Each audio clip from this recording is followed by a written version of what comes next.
All right, what's up, everyone? We should be live here. Let me know if we're live. What chat are we using? Yeah, free.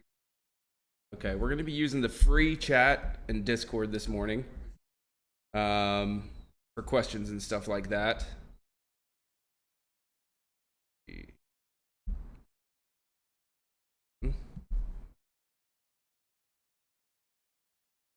Cool.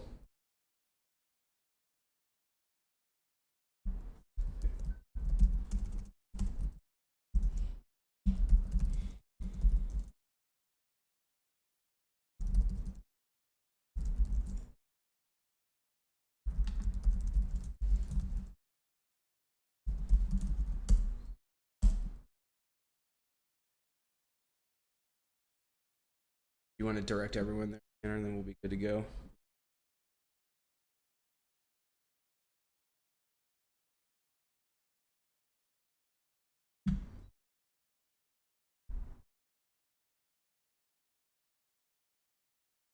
Just bear with us a sec. We're still kind of getting situated here this morning. Gonna have a few more people rolling into the house as well. But thanks everyone for joining. We got about 15 minutes till market open or so. So we'll get into just a little bit of pre-market process. Is the sound okay? Audio okay for everyone? You good? Awesome.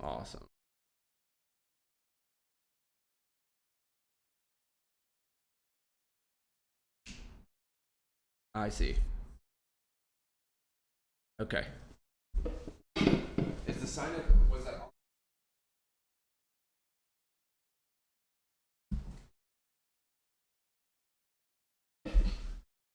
So for those joining for the free stream this morning, we're in the Discord, and there was a link on the page. There should have been a link on the sign up page when you signed up for the Discord. Yes, big green button says connect to Discord. That is where questions will be asked. So good. That's where we'll be.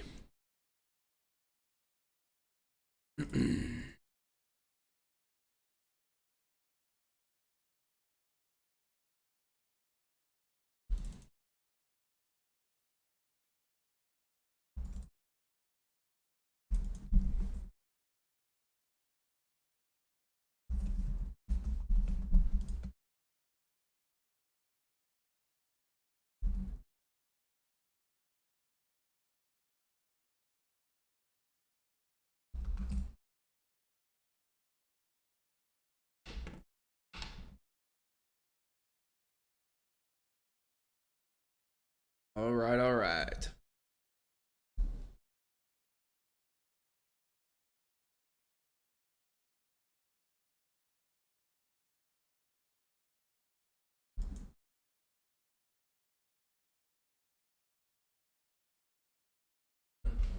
Ten till open.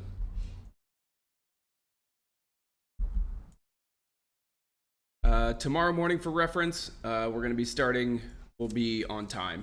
Everything's set up, stuff. So tomorrow morning we'll be starting at 9 a.m. Eastern. But for now, let's get going. First of all, so this boot camp's going to be about process, pretty much. Okay. We'll do some live trading this morning. We'll do some live trading tomorrow morning. We'll see what the markets give us, and then we'll pretty swiftly switch to a bunch of other stuff. But let's get quick pre-market process together. Again, 10 minutes. Let's go through my scan. For those who don't know, my scan settings in the morning are very limited. Okay, usually I'll start at like $50K volume and percent change 5. That's it. Okay, I'll cap the price sometimes like $50, but that's it. And I do this so I can see everything. Obviously, the stuff that's trading on super low volume, I'm not going to be touching. We'll actually go ahead and filter out a little bit of the noise. So really, first stop for me these days, it hasn't always been the case, is overall markets. How are they looking? Okay. For now, they're gapping up. We've had a couple weeks now where it's been a little bit rough in the overall markets and subsequently in small cap.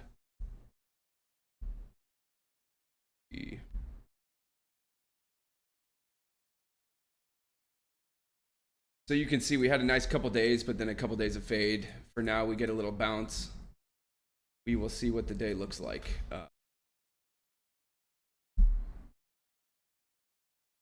But generally speaking right now, when overall markets are fucked and they are dropping, I am just being somewhat cautious to the long side because it has affected small cap.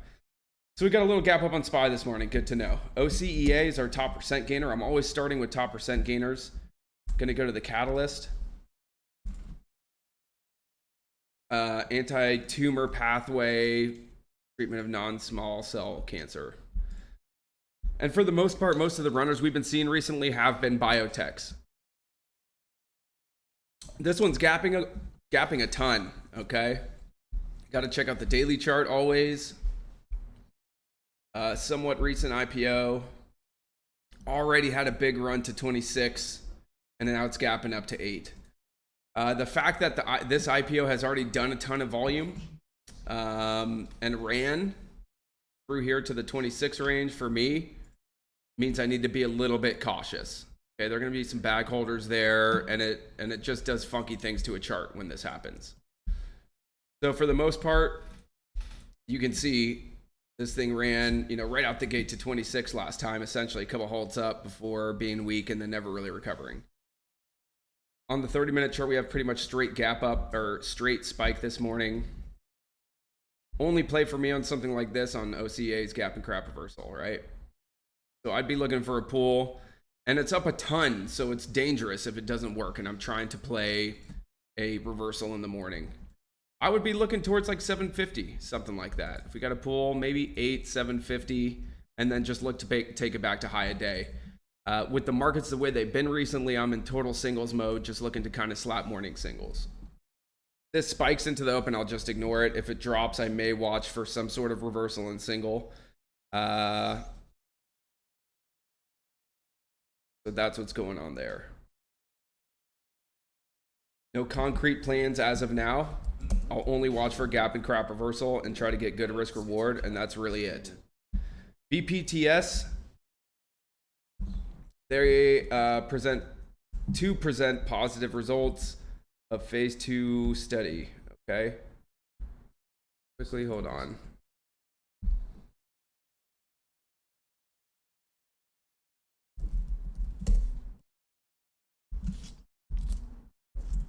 Really important tool for me these days. Dilution tracker. Really simple, really quick way of making sure that I am keeping up with dilution, which we'll be talking about. OCEA pretty clean. BPTS pretty clean. Or I'm sorry, BPTS. Yeah, it looks clean. Clean in that they're not dumping shares, as far as I can tell. This isn't I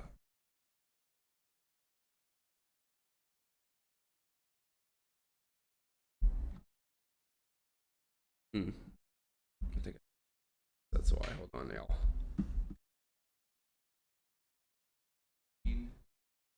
Okay.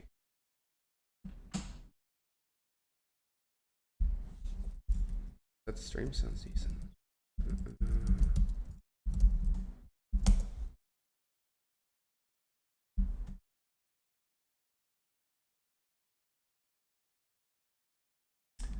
So BPTS, they're presenting some stuff here.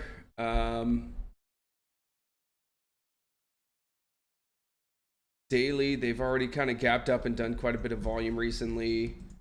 And they're working on a breakout now pre-market of this recent action, all right, on BPTS. We got a little breakout of 65 cents. We've got some overhead on the daily. Not the most promising. But they do have a catalyst. They are trying to break out. Not a fan of gap ups over breakout levels, personally, especially when there's more resistance overhead. So this is another one I'd keep an eye on. Another pretty much every single morning, guys. I'm just looking to play a dip on these things. Gap and crap reversal. So In the case of BBTS, I'd want to see a pull towards, I don't know, 60 cents, something like that, giving me 5 cents or 6 cents, you know, reward to work with if I get back to high day. And then another 7, 8 cents if it gets back towards pre-market highs. And that would be the idea of the range that I need to work with. So risk reward would have to be accordingly. I'd be looking to find like a penny risk and make, you know, 4 or 5 cents, something like that.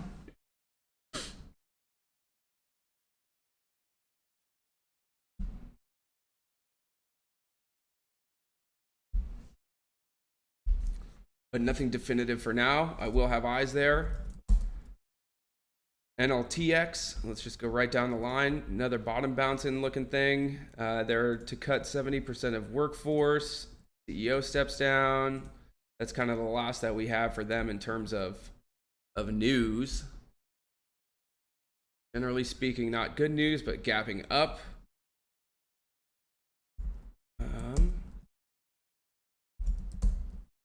Similar looking chart to BPTS this morning.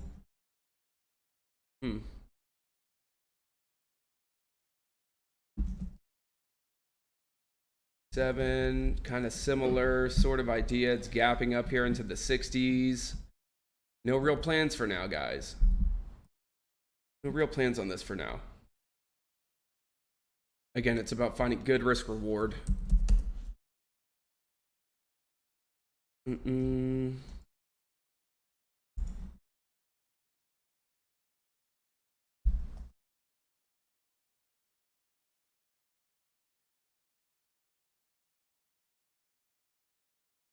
So not an overly exciting scan this morning. What do you guys have? Anything? Anything you're watching on multi-days or anything like that?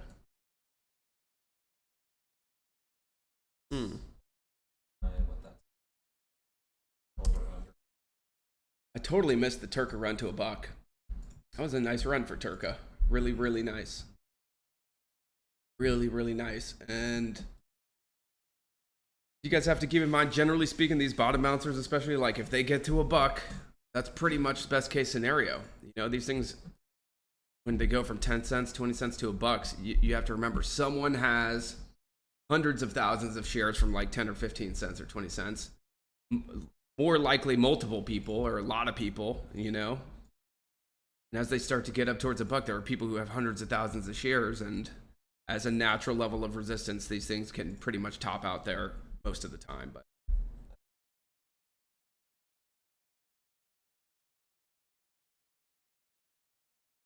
really, okay, which makes sense.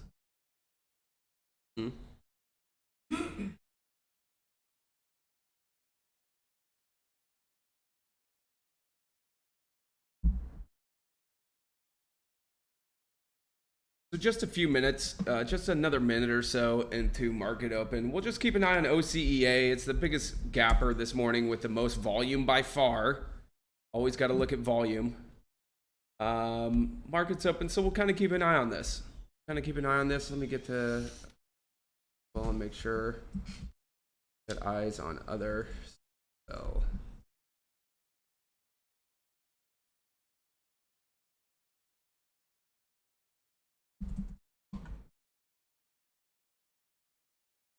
Big pull on OCEA out the gate. This is what I look for, okay, guys?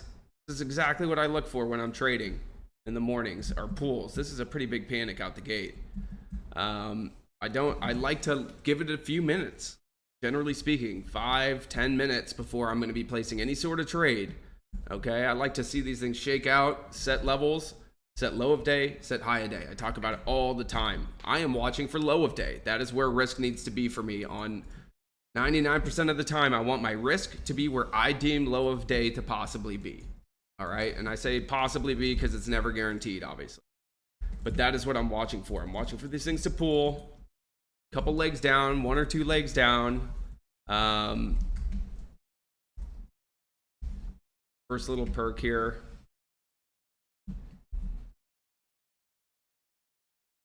Again, if these things just, again, like OCEA, for example, if this just spikes straight through 950, I ignore it. All right, play's not there for me. It's okay. It never set up for me, in other words.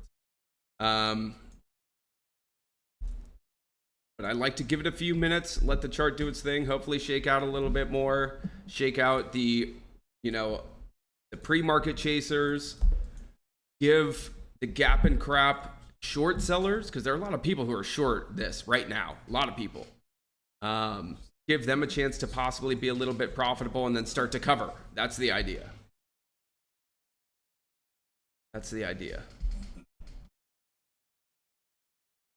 First thing in the morning, then throughout the day, I like to, on my scan, go to this percent change 5-minute parameter intraday just to kind of see if anything's popping that I didn't have eyes on pre-market.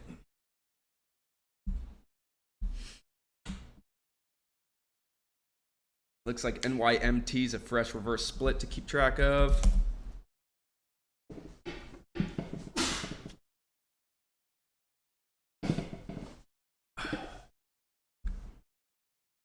UNCY.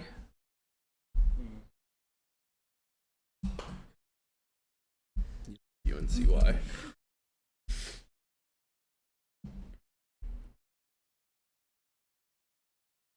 Multi-day looking to break out here on UNCY. And here is a pattern we've been seeing recently, okay? And I've been a little bit cautious on first green days because of this.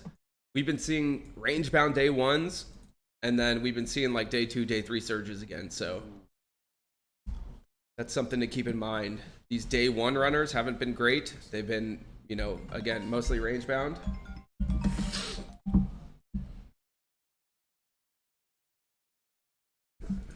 One second, y'all.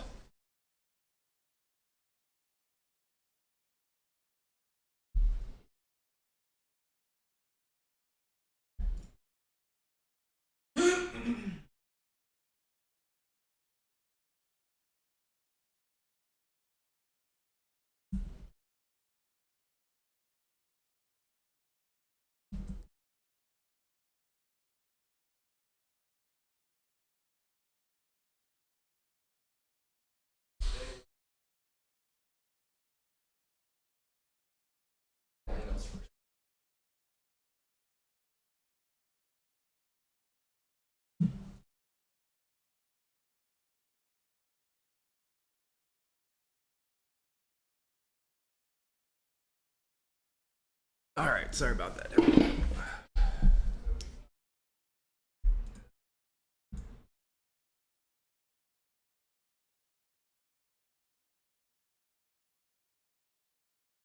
So UNCY, obviously we got this 210 overhead here.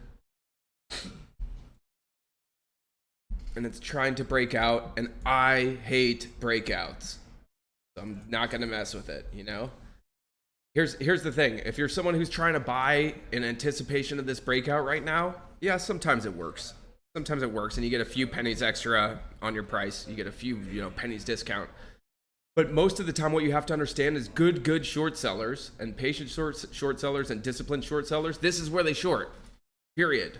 Like they have a set level to use, 215 area. Okay, this area 215.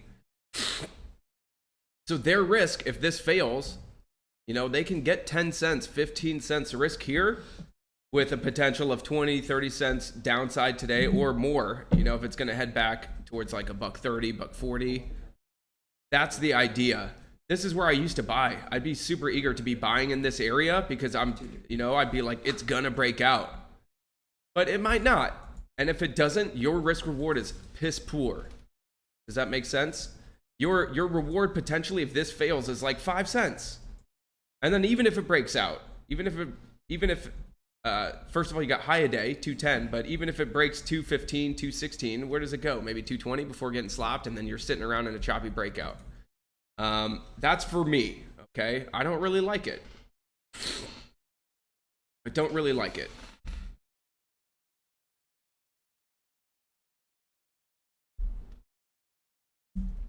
I would like it if I were swinging long or had it from like mid 1, something like that. Then I'm fine with it. I can let it test and let it break out. The real move for me, if I wanted to play this, would be to play the breakout, and I don't like that either. It comes down to the same exact idea for me. Looks like OCEA reversed already and halted, so that is the idea. You know, this was quick. 3 minutes on the halt for OCEA. Okay. Generally speaking, I like to see a little bit more. I like to see a little bit more wiggle room, but you can see 8 held pretty decently. All right. It was just quick. So really quick reversal. I don't mind that I missed something like that, especially when it gapped up a lot. But the way I frame that, this is the idea, is to catch this move. Just usually for me, generally speaking, when I'm catching it, it'll be 4th, 5th, 6th, 7th, 8th minute of the day. So I get a little bit more action, a little bit more pull, and all that good stuff. But cool. Good to see. You know, halt back to pre-market highs there. And for me, the trade would be done. That's all I'm ever really looking for. In really hot markets, I look for more. In slower markets, I look for less. So I am always looking to buy weakness in the morning, take it back, get that morning strength, take it off back into highs. That's the signal for me. And you can, and generally speaking, the way it works, when I'm doing it right, it should only be a few minutes, you know? What's up, man? How's it going? You're fine. Just grab a spot wherever. Jump up on the counter here. We got a few more coming. We're just gonna stay comfortable today.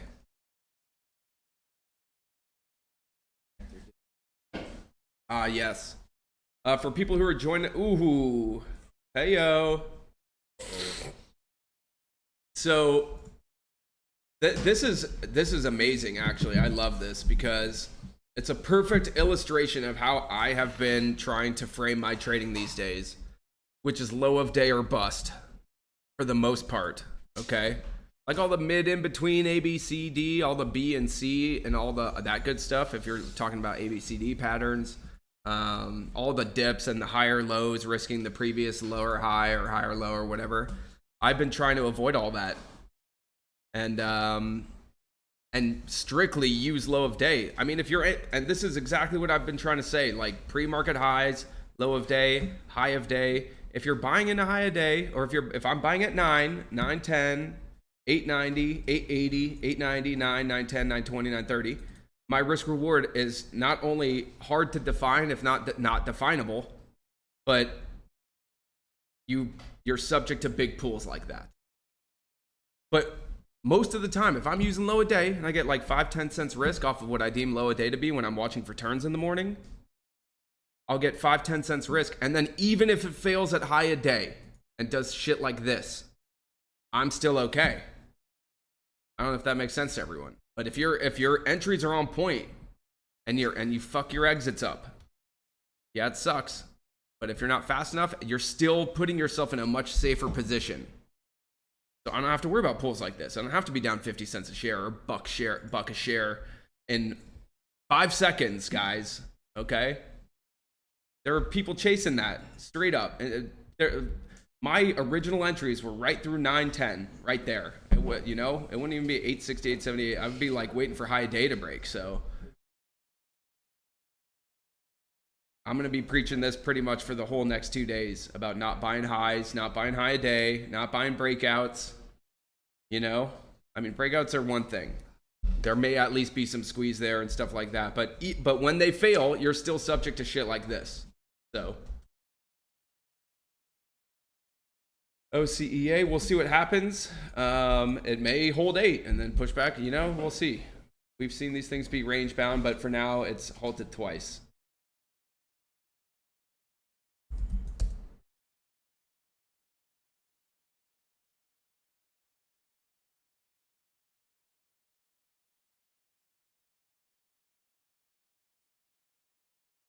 Toro's a recent IPO, first green day. Kind of interesting. It looks like they tried to gap day 2 though. Gap from 12 to 20 and closed at 14. But it is a little first green day on this IPO chart. It may be worth watching. It hasn't traded volume yet at all. This is the most volume it's traded so far. Yesterday and this morning. Again, idea is risk reward though. You know, where do I risk? Where's my reward? and I look at this chart and I see risk as tough to define, and probably I would have to use low of day. You know, that's for me. I don't like using random arbitrary levels of risk because you're going to get totally random fucking results. So low of day, I would have to size down. And just for reference, like, I get FOMO too, obviously. And if it's something I want to chase, I'll pretty much cut it if it goes against me. That's the only way I know how to play it if I can't define my risk properly. Because when I don't define risk properly, especially when I'm chasing, end up being my dumb losses. The really avoidable losses where it's like you're just down and you don't know what to do. You know, kind of deer in headlights. That doesn't happen to me too often, but when it does, almost exclusively from not having a plan set, you know, a really solid plan too. Where am I going to risk? How much? How many shares can I get? Where am I going to take profits? How many? Half, a quarter, all? Okay. But the way I like to context it, in the morning, for morning price action, when I get a pull and I'm watching it like we were, my goal is going to be high a day or back to market open price or pre-market highs. Those are my goals. Really basic goals. And I find when I don't take profits like I'm supposed to, stuff like this happens where you're up a buck a share and then you're up. For me, I would still be up on something like this because my entry would be 820, 830 maximum.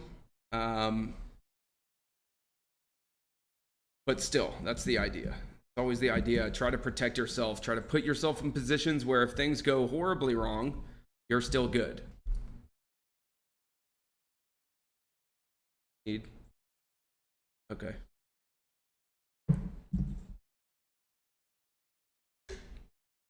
If you're tuned into the free stream, and you have questions and stuff, we're using the free Discord. In my Wolfpack, we have a free room now.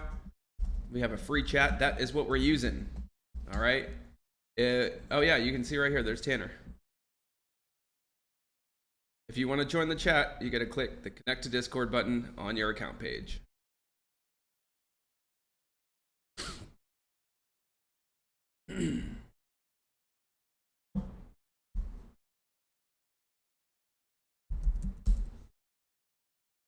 BPTS reversed. Okay.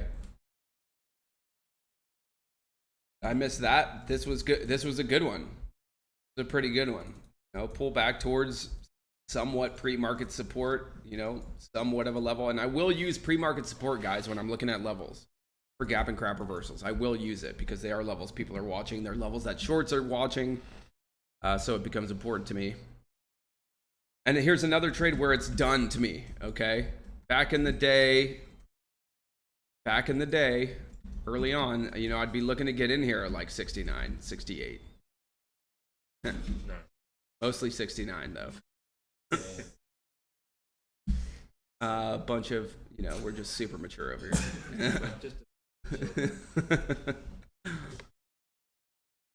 here. But another gap and crap reversal, all right? We got high day at 70, pull back to 63 cents. That gives me 7 cents range to use on my single, right? Which means I need to get like a penny risk, 64 cents, give me a penny risk.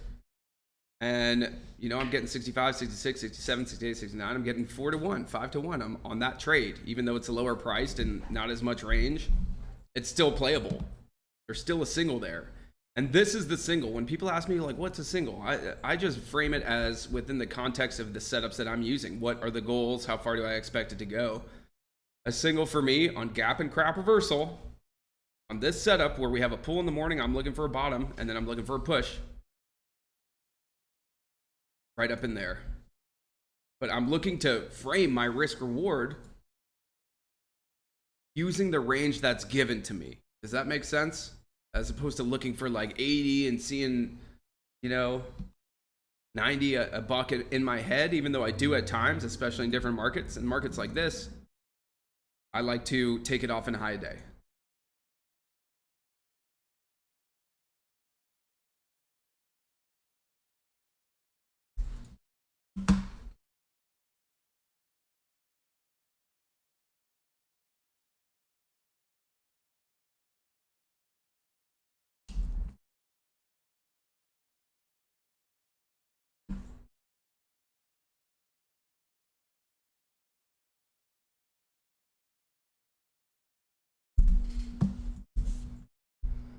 Buy back over 4.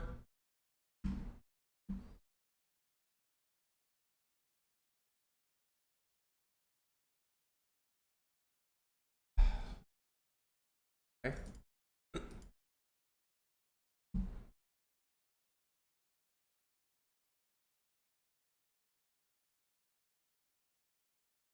Little spies pushing. Spies pushing.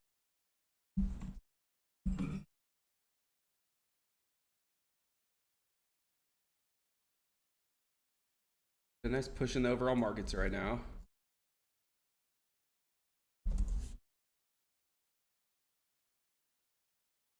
So AI, not exact perfect gap and crab reversal. It kind of had some weird strength this morning. But if you take that strength out, this pattern, generally speaking, that's it. All right. This is what I like to see on gap and crab reversal. Something where I get like a higher low or double bottom that I can really use.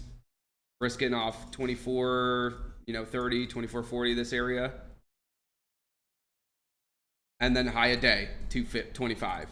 So this is how I kind of frame these things. I don't look to buy strength, in other words. If you take nothing else from this, it should be the main theme. I'm almost never buying strength.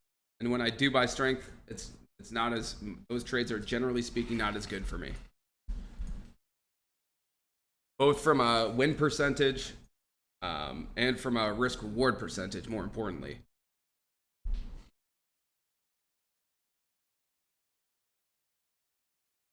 I don't mind lower percentage win rates on trades or trade strategies for me, particularly if I get extreme amounts of risk reward, over time. So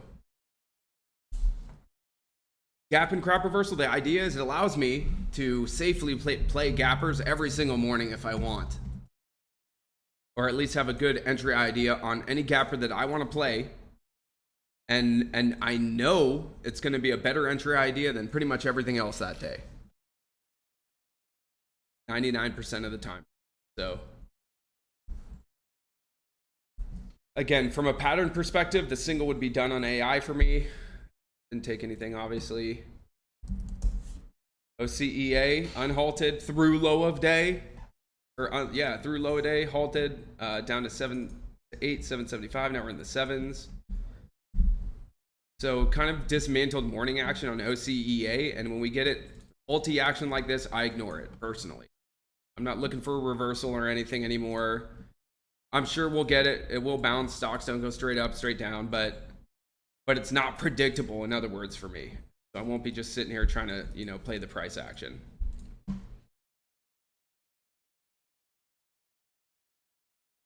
You guys take any trades so far this morning?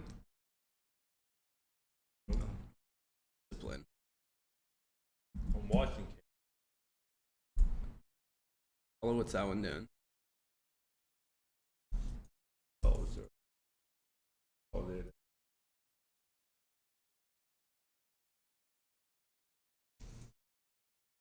Pull back.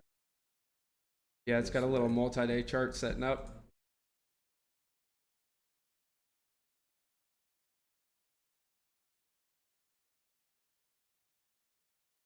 A little bit higher priced.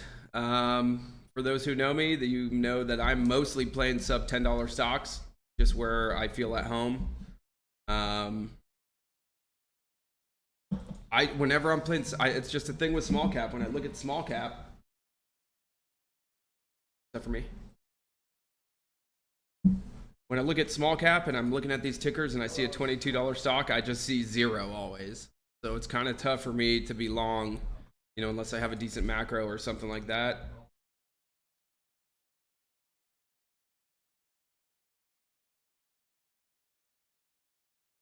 That being said, decent little multi-day breakout setup going here, just not for me so much. I am doing my damn best to be as disciplined as I can to not buy strength and not buy breakouts. It's kind of an experiment of sorts for myself to try to avoid breakouts almost completely. Unless it's a pattern that I see that is a prevailing pattern that's working really well, then I will, because process tells me to do that.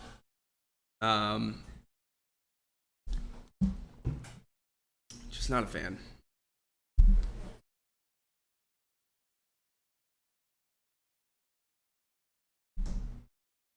What's up, guys? Nothing.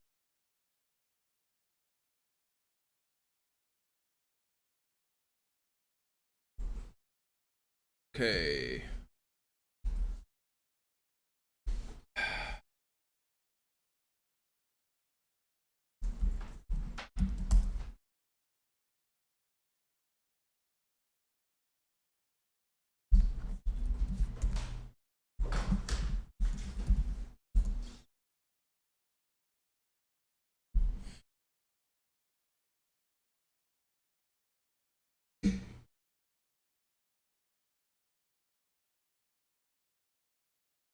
Nice push on Toro. They halted this morning. Right into pre-market highs again.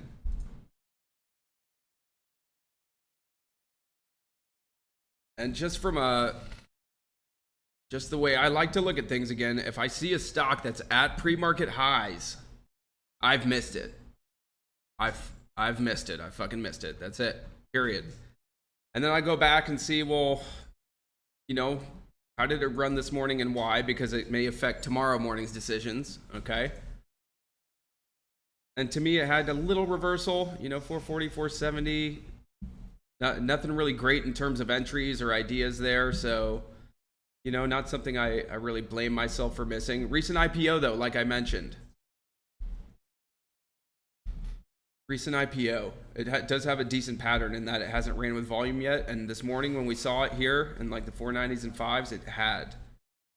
So I should have possibly paid a little bit more attention to that this morning, it looks like, obviously in retrospect. But the most important thing to me is that I'm not buying it now, okay? It's okay to miss plays. I miss plays every day.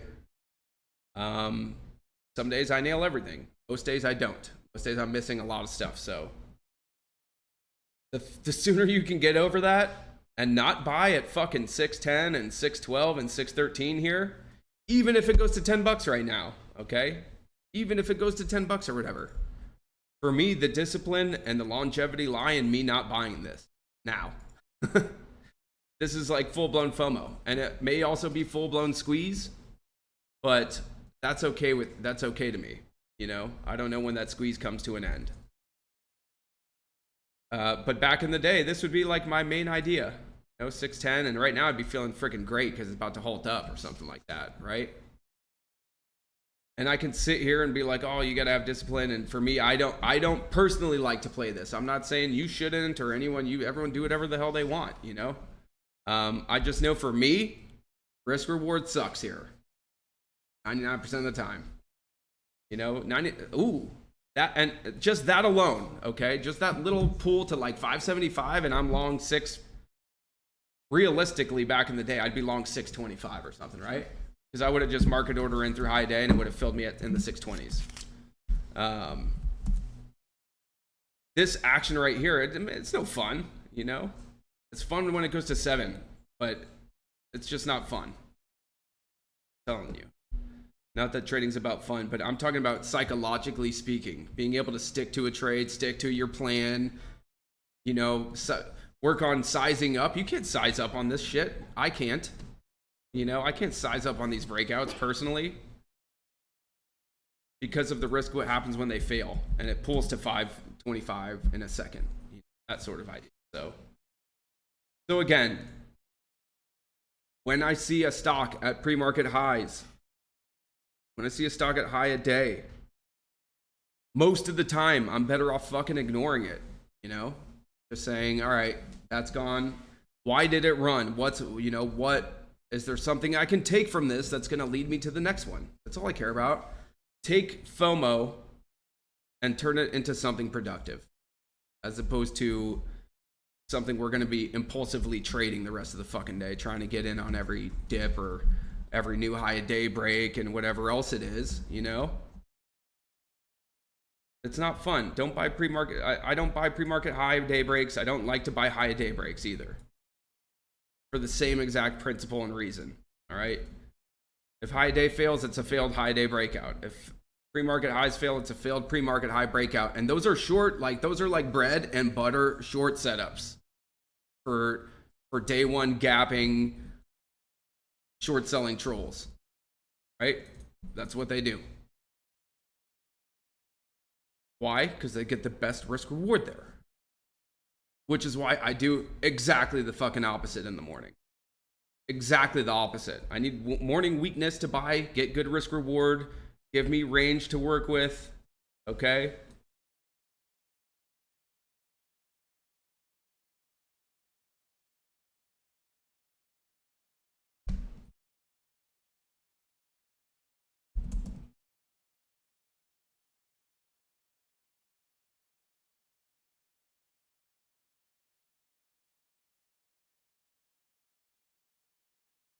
Does everything I've said make sense to everyone so far this morning? Again, if you're trying to chat with me or ask questions, just jump in the free Discord. It's on the sign up link. Or, you know, there's a, it says right there.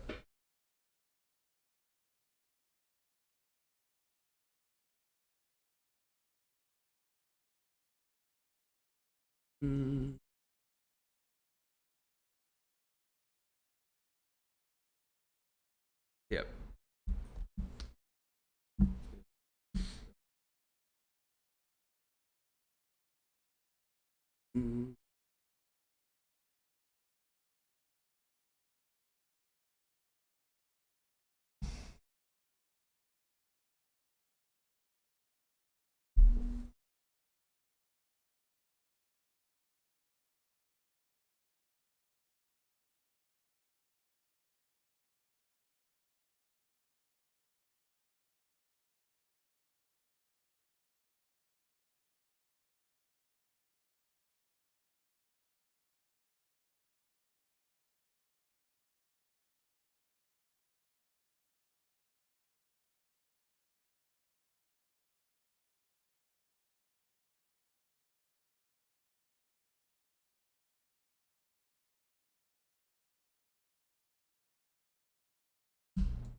One second, y'all.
How's that high day break working out for you on Toro? You know, that pre-market high break. And this is exactly what I mean. Okay. It's bound probably towards low of day at least. And this is the other thing I've been doing is avoiding all of this, everything in between. All right. You know, even if it holds, so be it. So be it. Most of the time, unless there's a nice key level that it's pulling and holding and I'm looking to get a dip and stuff like that and find risk and find another area that may be setting up with potential risk reward outside of low a day. But I'm telling you, a lot of the time when I'm trying those entries, like say I want to use 525, all right? It pulled post halt hold, okay? Post halt support, kind of resistance this morning a little bit. Key level, you know, you could say somewhat, not as key as low a day, but these are the sorts of levels that I still get stopped out at a lot. you know, and then low a day ends up holding, and I'm like, shit, I could have just waited and, you know, waited for low a day. So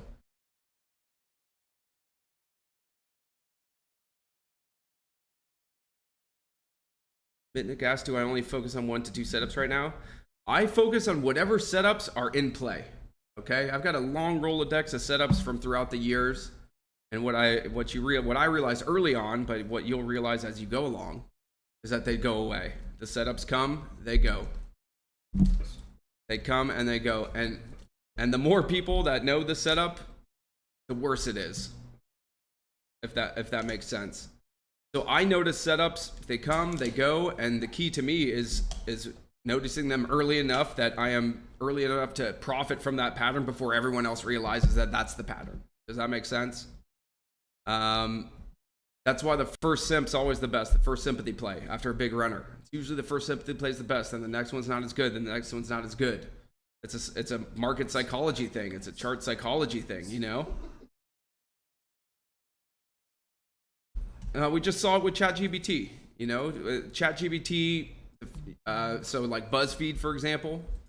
BuzzFeed, when they came out with their ChatGPT news, it was like a big deal. They ran big, and then, you know, the next 5 tickers or so ran really big. Everyone knows when ChatGPT news comes out, it's going to run like 100% pre-market until it doesn't, you know, and then it loses its efficacy. That PR loses its efficacy. The same thing happens with setups. When everyone knows that it's the setup, that setup goes away for a while. Period. There's a curve in which any setup works, you know? Well, they'll work their maximum within, you know, sector momentum and stuff like that, or any given market, and then they go away. So for me, yeah, I'm almost always trading 1 to 2 setups. Gap and crap reversal is the only almost everyday mainstay that I'm looking for every single day. And the reason for that is because it covers it's gap and crop reversal is more of an entry idea as opposed to just a strict strategy. I can use it on day 2 gappers. I can use it on breakouts. I can use it, you know, on day 3s if I want. I can use it on first green days. Okay. The strategies themselves, gap and crop reversal is the main entry idea that I use across all strategies anyways. Okay. Which is why I teach it so much, why I think it's so important to teach, because that's how I frame risk reward from a price action and intraday, you know, in the minute, from that perspective, that's what I'm doing. Is gap and crap reversal, but the frequency, the size, all of that is going to be case by case, market by market. You know, I'll change things. But yeah, 1 to 2 setups, generally speaking. And it's whatever's in play. Okay. So like January, for example, December to January, some of my best months in years. Bottom bouncers, reverse splits. So that's all I focused on. That's what was working, right? Bottom bouncers and reverse splits. But reverse splits haven't been running so much recently. Not so great, which is fine, but they will. So for now, I've laid off the splits. I've laid off the bottom bouncers a little bit.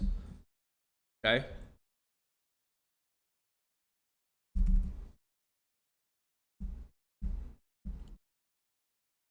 Yeah, we're in Phoenix right now. We're in my hometown. We've got an Airbnb. We've got a smaller group here, kind of just my inner circle, you could call them. So we have kind of a laid back environment here. Rented a house. We're gonna be here all day. Tomorrow we'll be here for the morning, then we'll be moving venues, I think. Most likely. Yeah.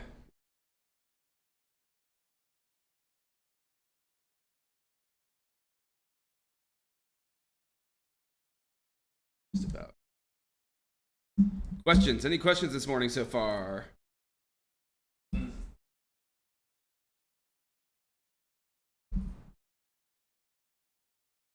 What?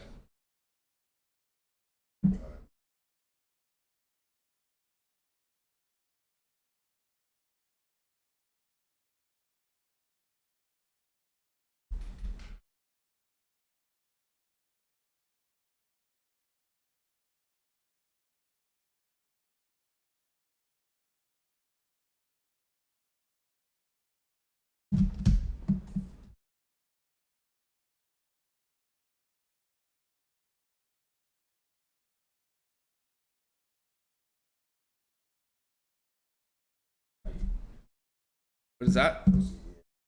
But again,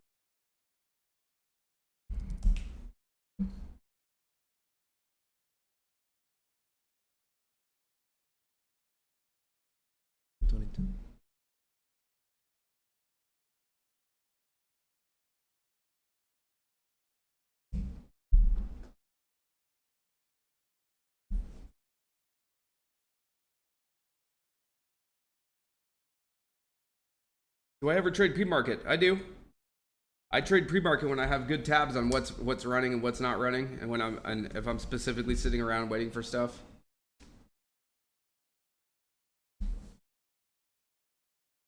But I prefer most of the time to wait till market opens, especially if it's ran. If I'm trading pre-market, it's because I'm up, I'm waiting, I see the PR, and I can catch a decent entry. You know, for the most part, I'm not going to be trading random dips pre-market once it's already gone from 4 to 650. I'm not trading this stuff here.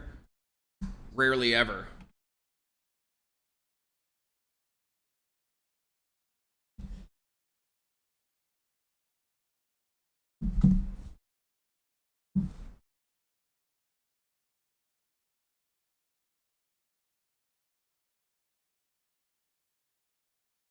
Lunar? What about it? first day.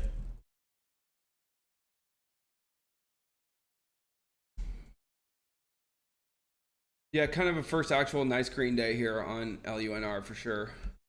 Too late for me though. I want to do.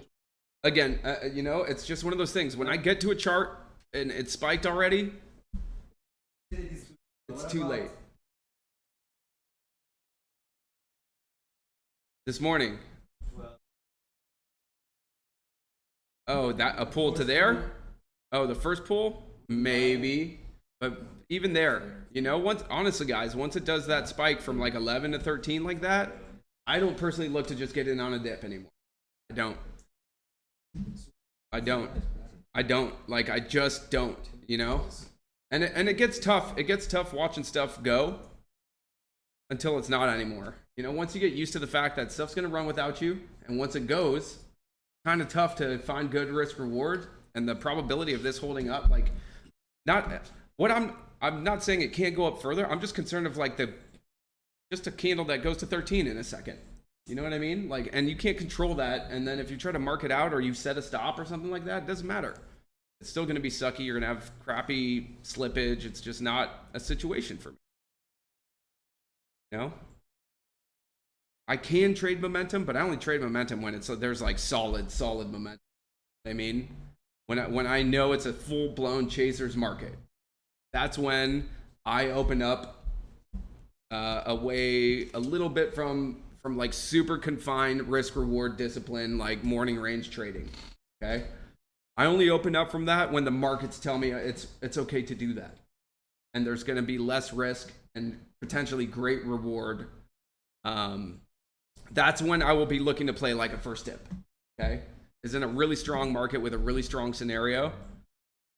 But I already know always if it's the first dip, if it's the second dip, if it's the third dip, that means it's been spiking.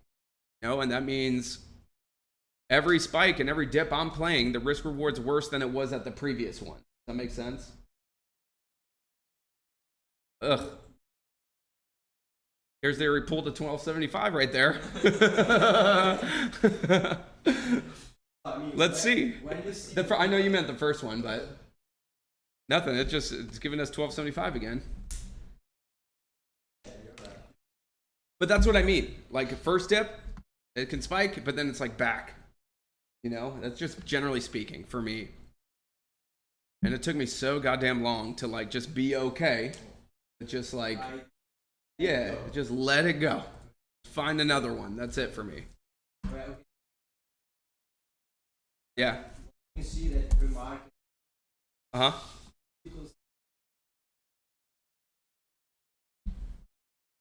Before they open? Not really.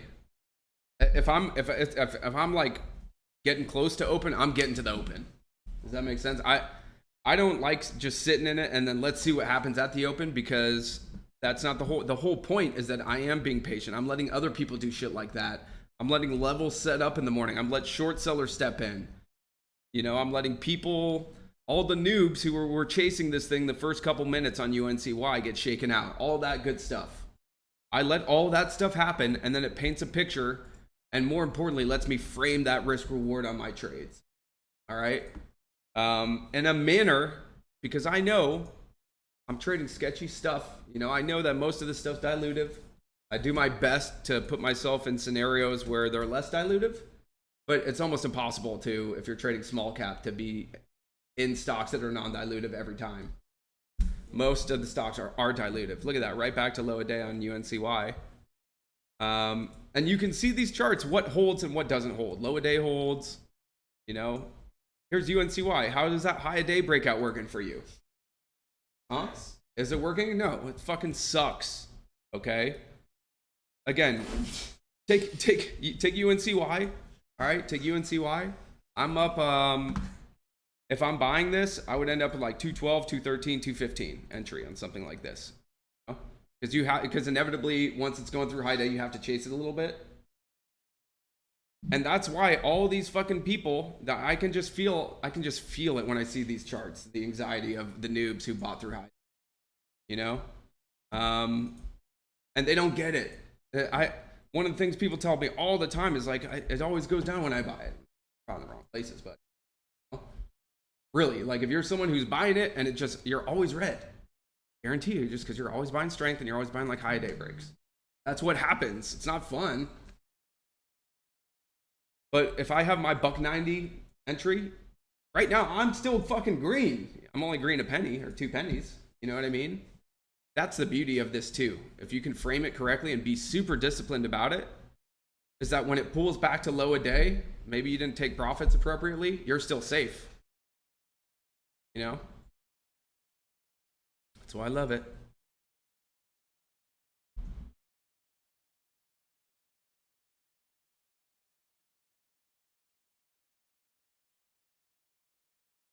And again, once we get into these parts of the pattern now, it's less predictable. Less predictable. UNCY, if I was playing it, should just kind of be out. So there's that. Let's just keep an eye on top percent gainers. OCEA went back to high day. Really nice.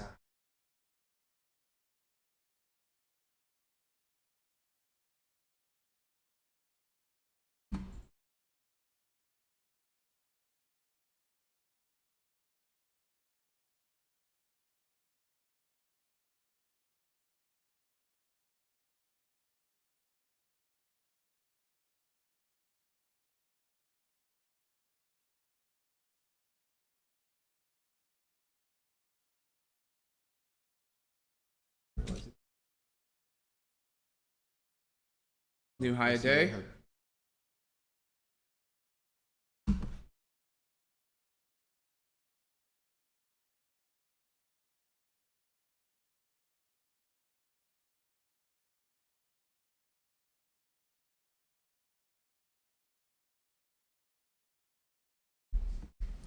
New high day on OCEA.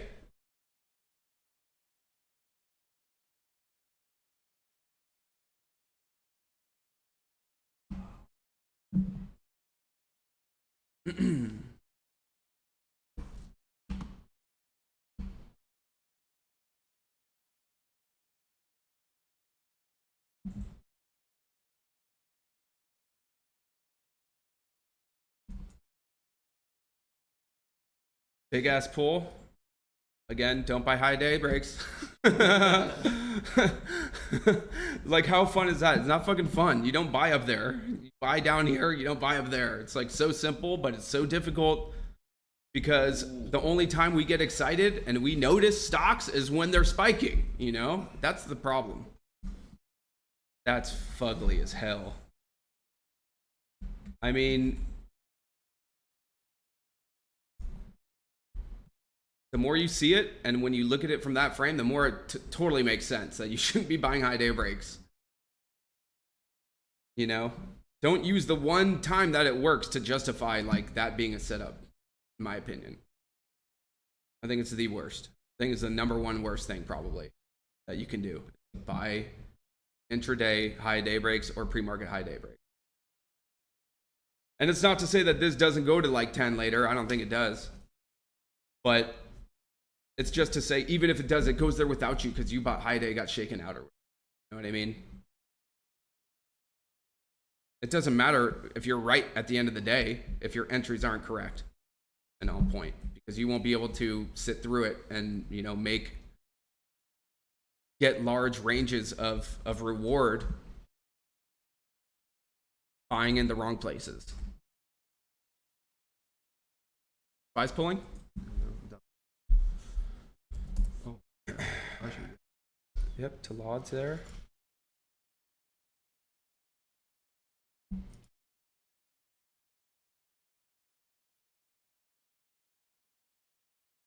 I'm not saying breakouts don't work. Of course they work. I'm saying I don't fucking like them. Okay? Correct. I don't fucking like them. I don't like them. I don't like having to sit through what happens on them. I don't like the fact that if I'm wrong, I'm dead top, and if I'm not cutting properly, it's a big, big loss.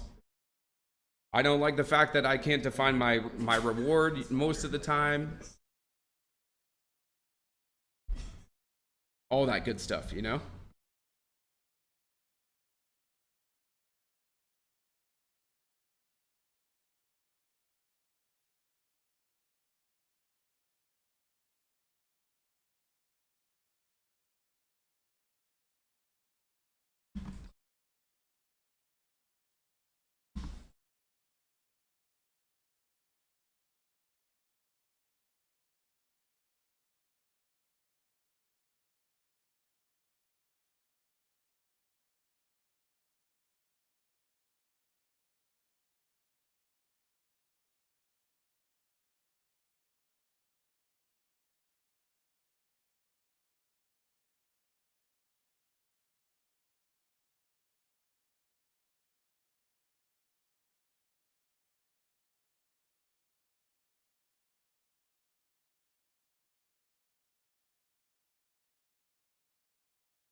browsers Uh-huh. prevent the connection.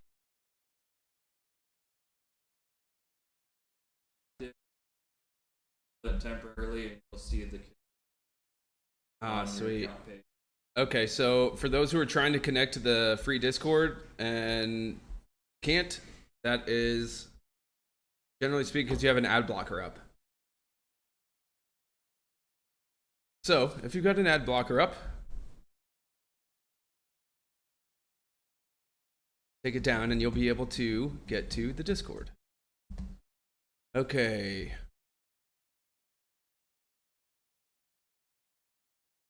All right, let's just do one more quick run through these top percent gainers this morning.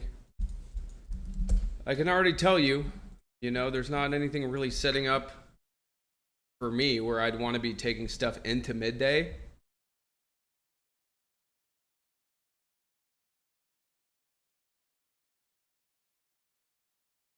OCA's mid-range within its range. And once we get these things going, the only thing I'm doing these days is using like low a day as risk.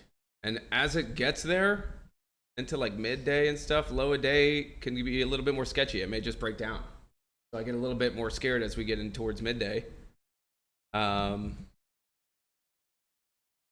if I am going to play these things, I have found that if I just have the discipline to wait and to use low a day, it works out so much better, even if I have to get stopped out. You know what I mean?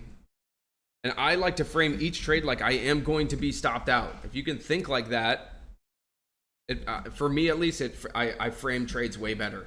Now, if I'm thinking like I'm probably going to be stopped out, where should I be risking? How many shares should I get? All that stuff. Safety first, Always start there.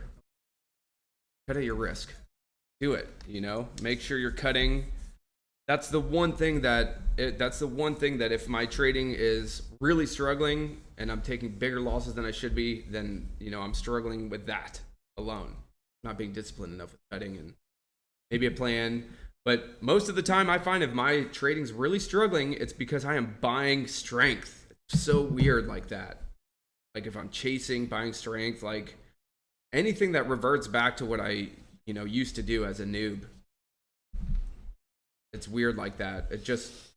I still get the same results when I use my old entries. If that makes sense. I still get the same results years later. So, how do I determine best pre-market? How do I determine the best low of day? How do I best determine low of day? Pre-market levels.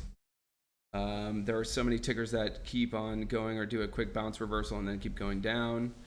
Yeah, I mean, that's the part that's art, that's the part that's experience, which we're going to get into throughout the next couple days. How I find what I find, then how I determine which levels to use. But the beauty of what I'm doing in the morning on the reversals is that even if it's not low a day and even if I determine low a day to be in and it's not, my risk is going to be so tight that when it breaks, it's not a big deal. In other words, I can risk, when I get 5-10 cents risk, 3 cents risk, 2 cents risk at times, when I'm watching for these levels, I can lose 10 times in a row. And the 11th, generally speaking, will take care of those 10 losses. It's really easy for me to stay in that kind of groove, I guess you could say, where I'm getting really good risk reward. Doesn't matter how many I'm winning necessarily. It's just one of those setups that works really, really well like that. But in terms of determining low a day, it just depends. I am using pre-market levels. If it's a day 2 gapper, I'm using levels from day 1, previous day's high, stuff like that. So I will use pre-market levels, but then I'm also watching price action. I'll use whole and half dollar levels. Kind of the main places I expect stocks to bounce. Here's another thing.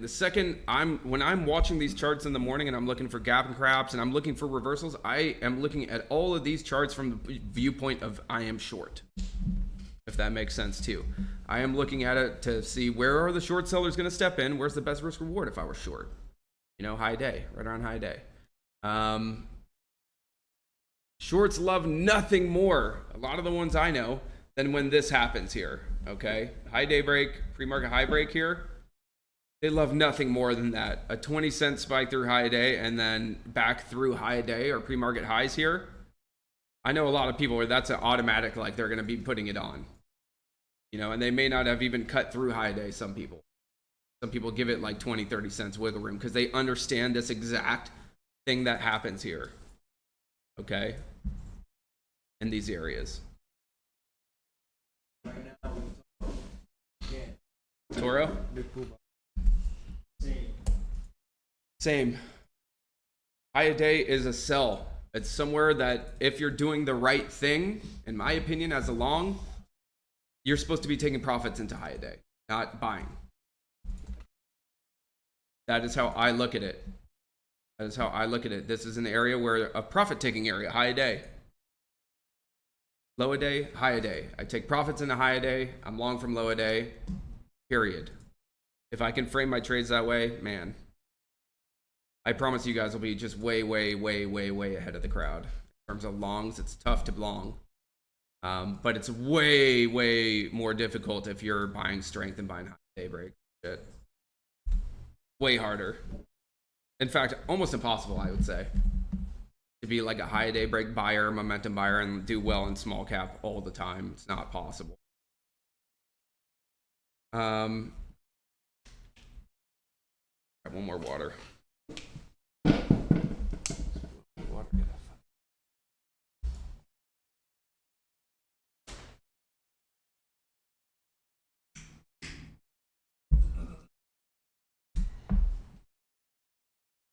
I'll send Cam to get a shower.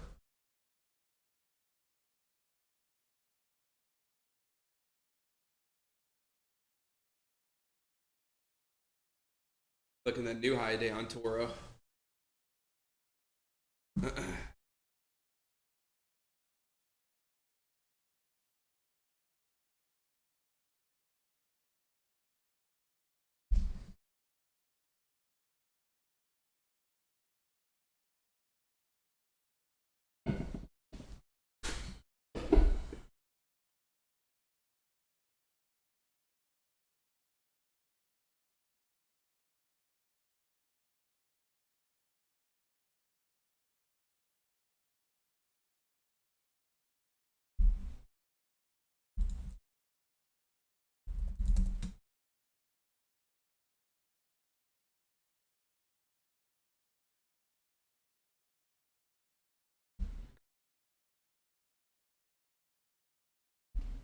Thoughts on BLH?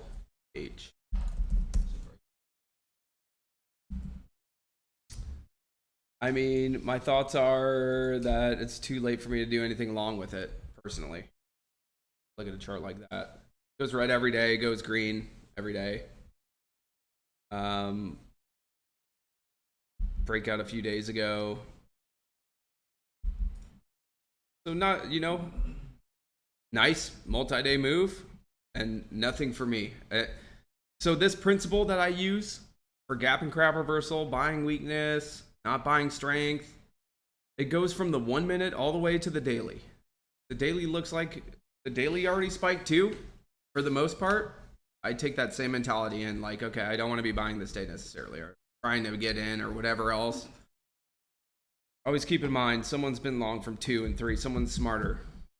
Someone with a better entry. Someone did better on this, and I don't want to be on the wrong side of the curve. That's all. So nice multi-day move. I just not going to try to get in it. That's all it comes down to. Discipline. That's what the longevity has come from for me, has been, honestly, discipline. To leave this shit alone once it's third green day, fourth green day. Anything that looks somewhat extended on the daily, I'll leave alone to the long side. Anything that looks extended on the 1 minute chart, I leave it alone to the long side. If I go to the 5 minute and it looks extended, because the 1 may not look extended, but the 5's extended, yeah, I'll ignore it. So you always got to be going through your time frames. You know, a 1 minute may look okay, like, oh, it had a pullback, but go to the 5 and it's straight up, or go to the 15 and it's been straight up all morning. Okay. and it's bound to pull back on like a 15-minute time frame, something like that. So I'm always kind of trying to keep that in mind as well. And then again, if we take BLPH just from a chart perspective, you know, and I definitely don't want to be buying here. It's inverse risk reward on my daily range, and on the, you know, if we're using yesterday's high, kind of that 750 area from yesterday, risk reward is not good here for me. And then if it breaks out of that, where does it go? I'm not quite sure. So I can't even quantify reward necessarily. Again, one of the issues I have buying breakouts. Where does it go? Where can I expect to take profits? I just have to kind of be on my ball, be on the ball, taking profits into strength, you know? So thoughts on BLPH? Excellent multi-day move. I will not try to get in it. Do I still use level 2 to time entry? Pretty hard to read on listed stocks. Yeah, I still use level 2. Am I using level 2 like to see what I need to see to enter a stock? No, not necessarily. I watch it at key levels. I watch for pretty much soaking on the bid and ask when I see it. And that's pretty much it. I'm not watching, you know, I see big orders. I like to see what they do to the tape and stuff like that, but it's not like I used to be when I first initially, you know, and even for quite a while trying to trade and read tape and stuff like that. It was all, you know, I was always watching the numbers and being scared out of someone on the bid or ask and letting it affect me way too much. You know what I mean? Before the prints are being put in on the chart. That's all that really matters to me, is what this chart does. Okay, there are a lot of stuff can be deceiving on the tape and in the time and sales, especially with algorithms, the algos and stuff like that. You know, I use it. It's not the be all end all, and that's what you'll find, at least for my trading. There's nothing that is be all end all in terms of indicators. I'll use VWAP, you know, anchored VWAP at times. That's pretty much it in terms of indicators I'm using these days.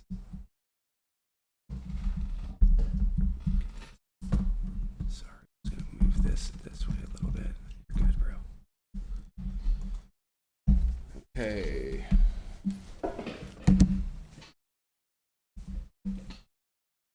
And yeah, when we have like super liquid NASDAQ stocks or listed stocks that are trading like 500 million shares on the day and 1 million shares a minute, yeah, the tape can get tough to read. What I take from it is generally speaking going to be a little bit less. And again, all I care about is what prints up on my on the chart for the most part at the end of the day.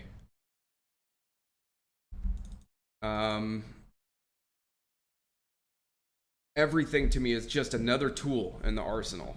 Nothing's be all end all.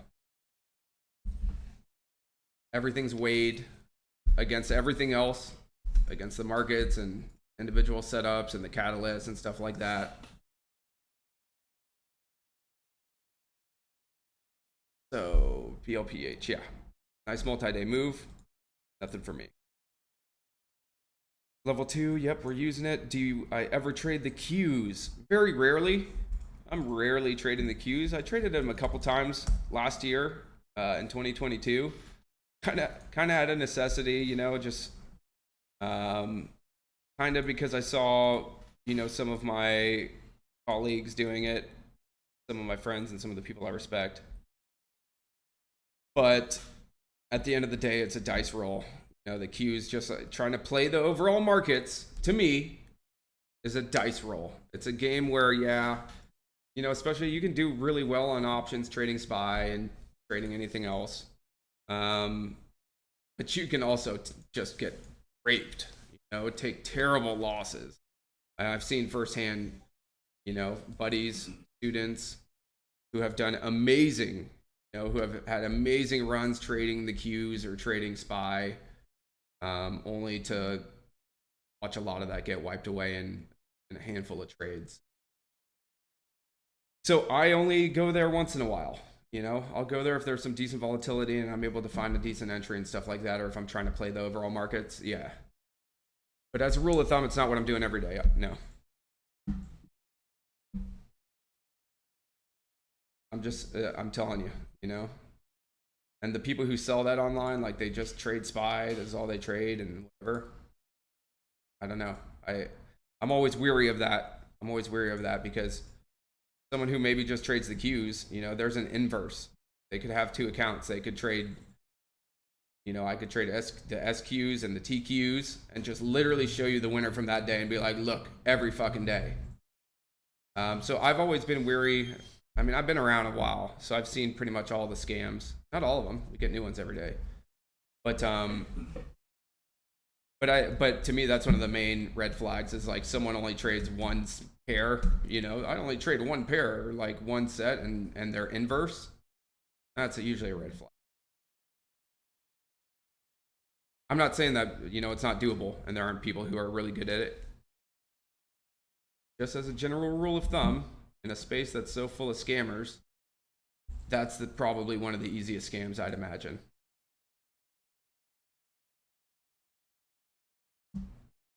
I put SPY calls, just show whichever one works, you know? Okay. That.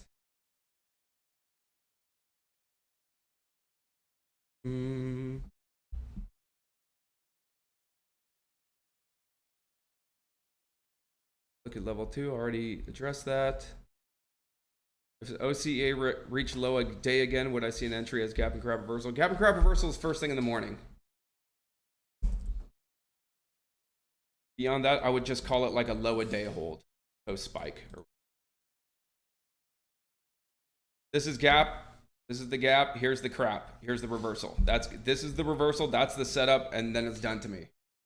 You know, unless I get high a day, or unless I size out and I'm holding shares, or I'm re-adding and trying to play that kind of game. This is what I'm looking for. The predictable move back to high a day in the morning. That's the trade. And the beauty of it is it usually happens within the first 30 minutes. And if you could frame it like that, it's the best risk reward. Oftentimes, when high day gets stuff, that's high day for the day. Or at least until the fucking afternoon or something. You're going to be sitting around watching nothing the rest of the day. Okay? Watching it chop. Maybe you get enticed into buying it again as it gets towards 9 in the afternoon, you know? Only to see it drop back to low a day because it's been framed. Okay? A lot of this came, I forget where I read it, but I saw a statistic that a large portion of stocks set their high a day and low a day within the first 30 minutes of the day, and that's the low a day and high day for the rest of the day. I forget what that stat was, but I remember reading that and thinking about it and then kind of seeing it as I was trading and being like, wow, yeah, low a day is very important and high day is very important, and they seem to get range bound between those. Play accordingly. What do you guys got over there?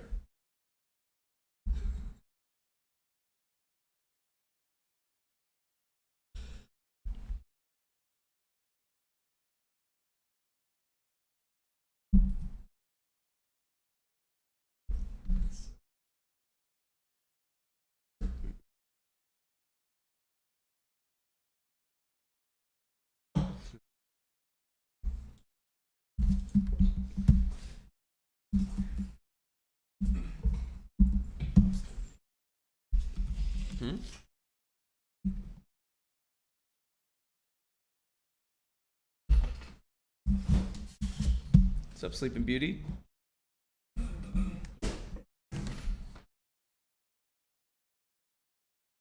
Okay.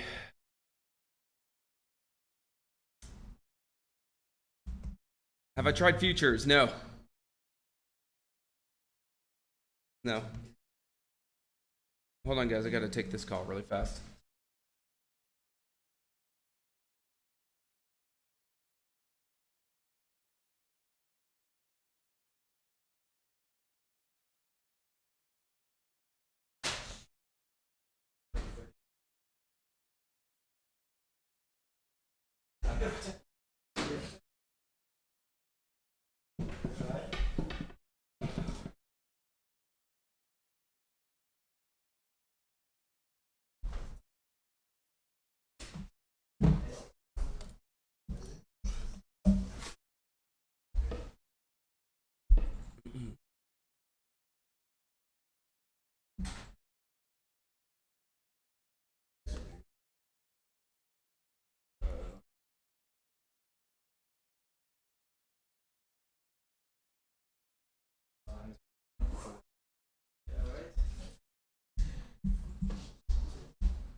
but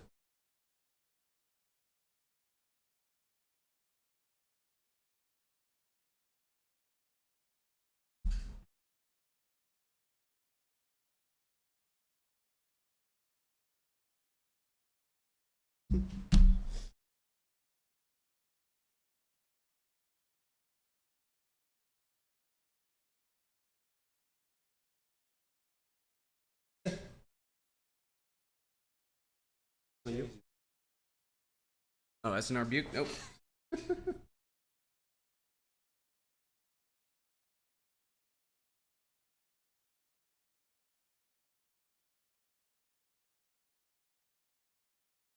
Okay.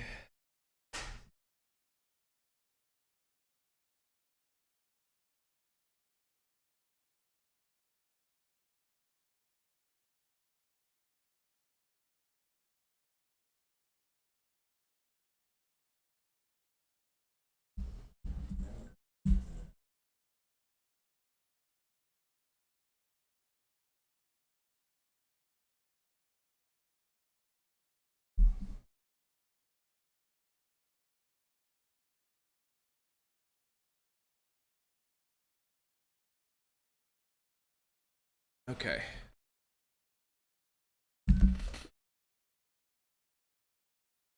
So we're about an hour and 15 minutes into the day. No trades as of now.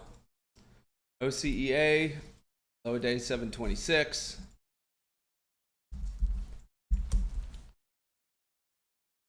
Oro, higher lows, higher highs for now.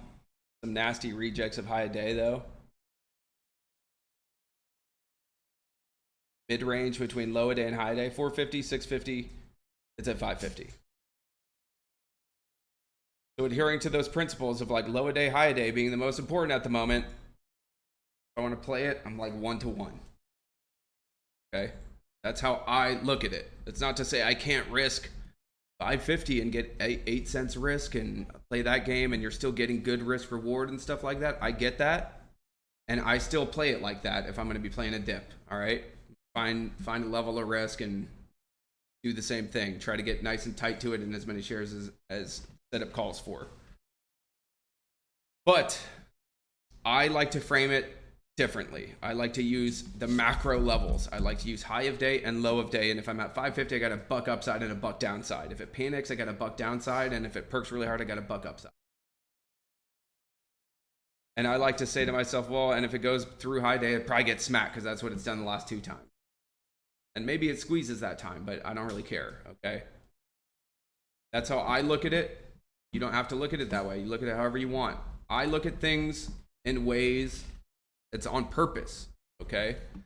And I may have stumbled across it over time and stuff like that, but I look at charts through a lens that keep me doing the right things, keep me from doing stupid things, keep me from taking arbitrary level trades and getting random results at random level. So that's how I like to frame it. Okay, max risk reward. Max risk reward within range to me means low of day, lows, weakness. That's where I buy. That's where I get the most extreme risk reward. And I'm playing the worst stock, so I need the most extreme risk reward, you know? And this is just bread and butter daily trading for me. When we get to like sector momentum, sympathy plays, things change. I do a little, you know, strategies change. My ideas change a little bit. My risk changes a little bit. But still my best trading falls within these parameters. Using low of day as risk, making sure that that's what I'm using. Low of day is like max fear, okay? That's what I want. I'm trying to buy areas of max fear, not max buying. And I'm going to be talking all about this, but this idea of being a contrarian is so important. It's not just important, I think it's mandatory. I know it's mandatory from a market psychology standpoint. Being a contrarian is mandatory. Not following the crowd is mandatory to being profitable. Of course, the crowd, it works. You know, following the crowd, sometimes it works. And you don't want to fight the crowd necessarily. But for me, it's very, very, very important that, you know, I am buying weakness. I'm buying the fear. A lot of you heard about the book, one of the books that I've been reading recently. And I've always talked about this idea of being a contrarian. I always kind of knew that what was making me successful over time, because everyone's like, why, what are you doing? You know, why are you successful? And how did you get it quickly? Was that I was doing something very different than ever. And I still trade very differently than the masses, than the rest of the longs. I am more in harmony with the shorts than the longs, okay? I trade long more like a short seller. My entries and exits would match the entries and exits of most short sellers, just an inverse. The areas I am buying, the areas I am selling are generally speaking areas that are being short sold. When I am taking profits, they are areas that are generally being short sold. When I am buying, they are generally in areas that are going to be covered into. That makes sense. Risk, reward, supply, demand. Using the sheep who are buying through high a day to sell. Okay, that's why high a day, pre-market highs are reward areas to me, not entry ideas. If you can stay within that framework alone, set yourself apart in a major way from the rest of the law, in my opinion.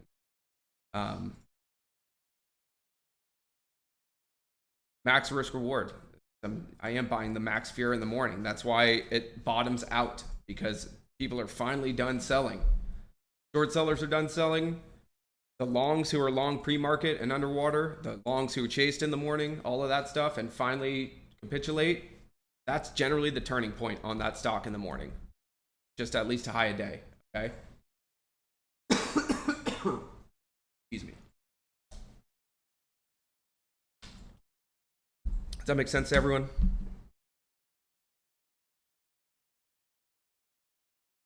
You have to ask yourself this.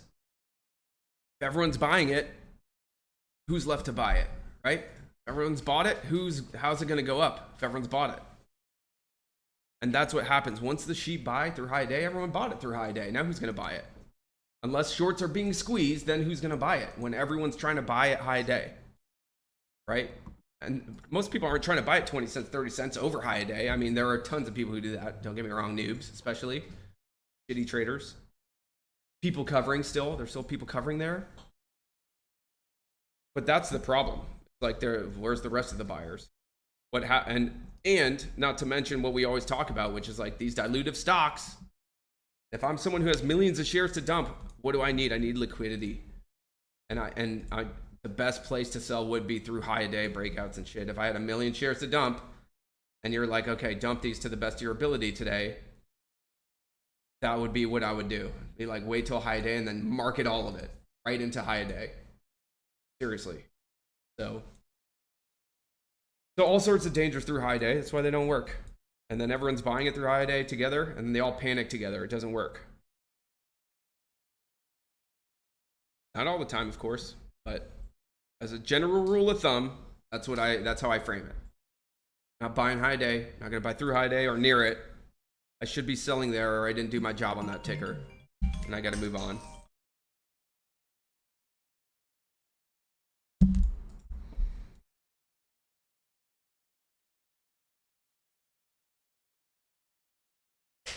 Odd breakout, something I avoid. What about multi-day or 52-week high? What kind of breakout's worth it? I'd rather trade a multi-day that has been doing volume and I have a good idea of what's going on. I'd rather trade a multi-day breakout. 52-week highs are very freaking rare for penny stocks. We're dealing mostly, when we're dealing with small cap, with 52-week lows. You know what I mean? And honestly, I would much rather trade a small cap hitting 52-week lows than 52-week highs. I know it kind of sounds funny, but it goes back to that principle of buying weakness. My December was basically only buying 10 and 20 cent stocks that all went to like 50 cents to a buck. I was making, 30 cents or 30% to like 300% on any of those trades. Most of them over 100% during that span of time. Those were all off 52-week lows.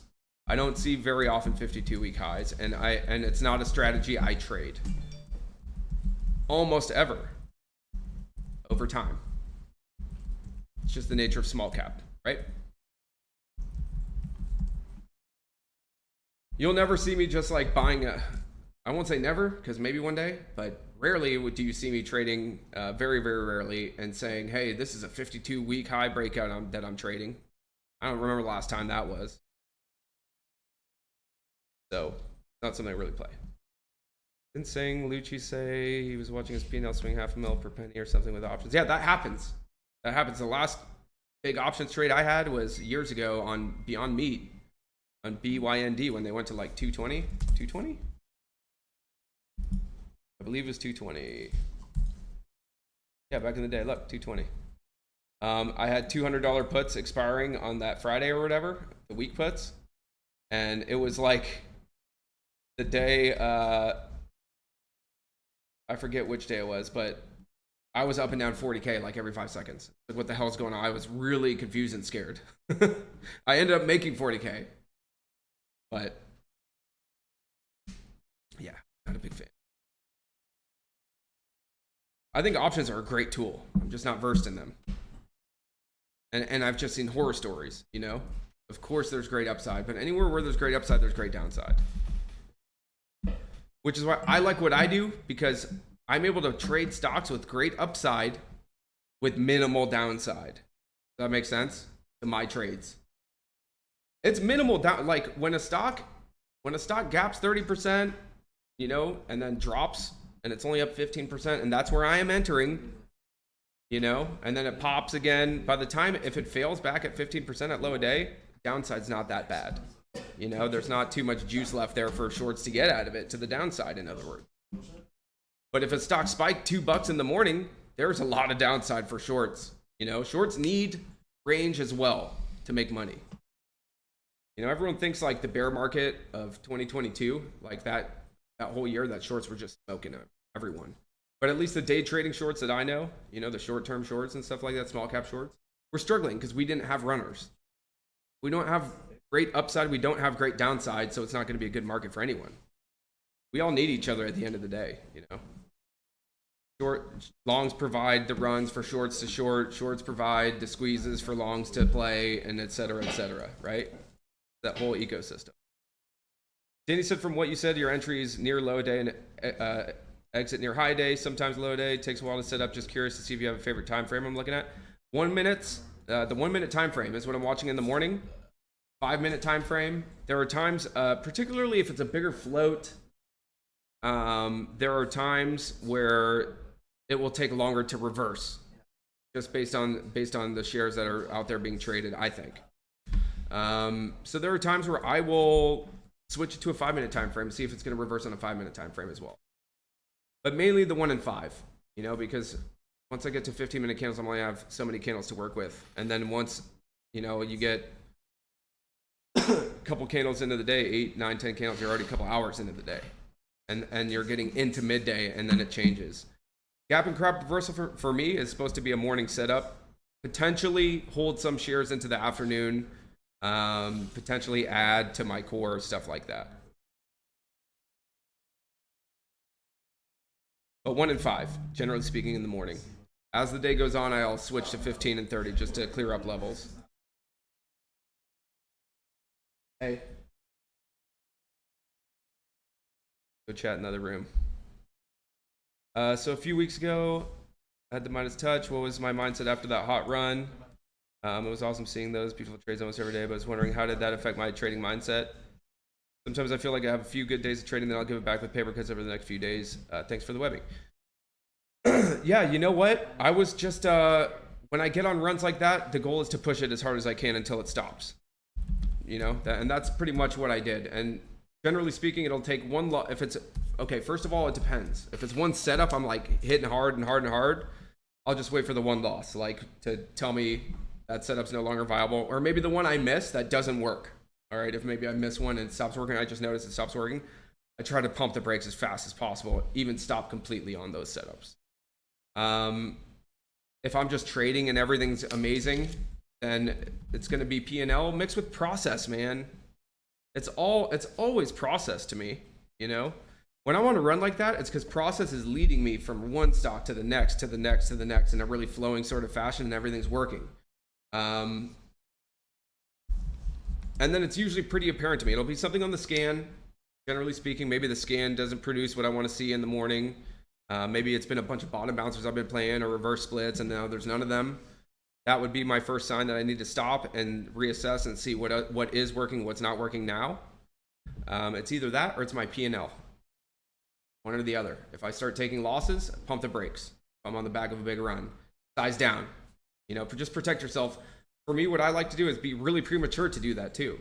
You know, maybe anything that freaks me out, I'm gonna just pump the brakes. And that happened during that run even, where I was like, this is too good to be true almost. You know, it was like 5 days into the run. I'm like, shit, like it has to stop at some point. And then I remember thinking, like, that thought alone is not enough for me.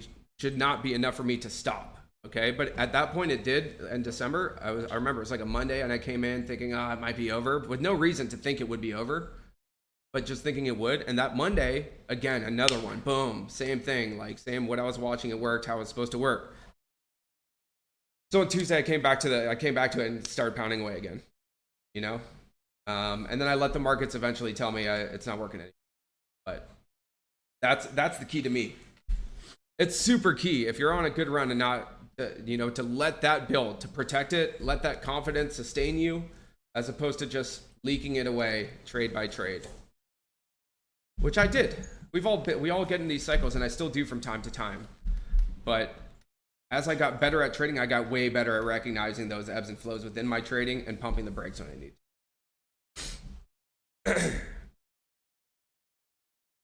Do I like to play the backside of plays such as Turka for a quick bounce, or is that dead now too?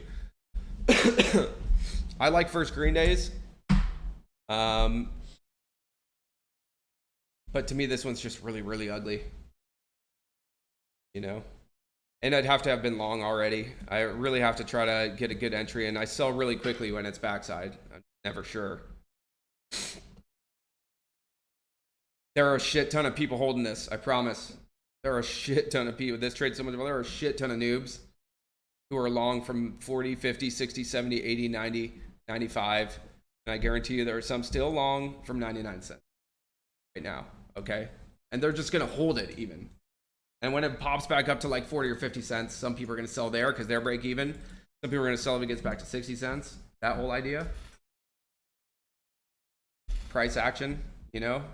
So I don't generally like backside, because of what backside generally implies, which is not up. It's not that it can't bounce 50%, even 100% from go back to 80, 70 cents. I don't know. So that's the idea. I don't mind first green days, like backside, technically first green days, but they're not my favorite. And if I play them, I have to do the same thing, get extreme amount of risk reward based on the setup. So here, yeah, I mean, low a day, I suppose, would use something like that. Kind of some higher lows forming now, but I like to ignore those. I like stocks with range on first green days too. I like to see quite a bit of range. It's be helpful. No problem, Eddie.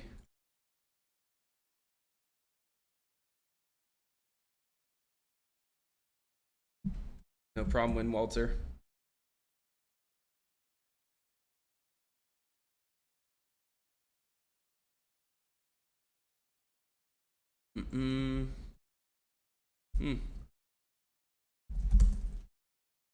LUNR, nice secondary push there. Again, when we were watching it this morning, as it perked to 1450, then it pulled. Yeah, I mean, same idea. For entries for me, if it's not gap and crap reversal, it's like first pullback, which we were kind of talking about, and let it set up and try to find a level of risk. I just know that for me, first pullback doesn't work quite as well as when I'm nailing low a day, First pullback, still kind of buying strength, so I like to buy the weakness within the strength. That's what the pullback is. At least I'm buying some weakness. Does the location of high day matter to me? VLPH was around VWAP. If the pre-market high has a good range, I'd like to get back in, take profits close to the pre-market high. OCEA, it was already at the high, so I wait for the pullback set. As I type this, I'm thinking the question, how do you differentiate between dip and rip versus gap and crap? Dip and rip, I pretty sure was just a term that was taken from me because I used gap and crap reversal. I'm serious. I came up with gap and crap reversal back in the day, and then I think Bowen maybe has the dip and rip or something like that, but it's basically dip and rip. There are multiple versions of that too. There's like, I think Bowen likes the VWAP hold into the afternoon or something like that. I don't give a shit about VWAP hold.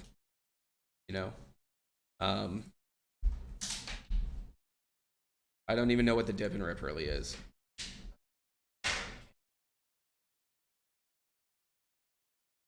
Like, and goes, that's a dip and rip. Yeah, I don't know. Dip and rip is too vague. Like I said, if you guys have seen, when I'm talking gap and crap reversal, it's very specific. Okay? It's a very specific risk reward scenario. Nothing to do with VWAP. In fact, I'm mostly buying under VWAP. 99% of the time, guys, I buy under fucking VWAP. I don't heard everyone say like buy over VWAP or it needs to hold VWAP or this and that. I think that's bullshit. I do. You're trying to maximize risk reward. Why do I need to buy it over VWAP? That doesn't make any sense to me. All I see when I see stocks over VWAP are stocks that are going to go under VWAP at some point. You know what I mean? That's what I see. And when I see stocks under VWAP, oftentimes they're going to at least try to get over VWAP or get to VWAP. So, dip and rips by the breakout over the high a day. Is that what that is? Yeah, I mean, I hate it. That's what it is. People talk about dip buying, they don't frame it for you because they don't know what the fuck they're talking about. I'm just saying because because it's very vague. Anyone can say dip and rip or dip buy or dip this. Like, that's why I struggled dip buying at first, because first of all, there's that phrase, don't buy a falling knife. Okay. Which scared me. I'm like, okay, that's bad. It's going down. Yeah, that makes total sense. You know what I mean? But now I've realized completely the opposite. I'm not trying to just buy all out panics. Okay. I'm not just saying everything that panics I'm trying to get in, but in the morning, how I frame gap and crap reversal. Yeah. I want it to go down. And the more it goes down, the more range it gives me to go up. Does that make sense? So yeah, I'm always buying under VWAP in the morning. I'm just, it's one of those things. I think people who only buy over VWAP are completely limiting themselves from a risk reward standpoint to the long side.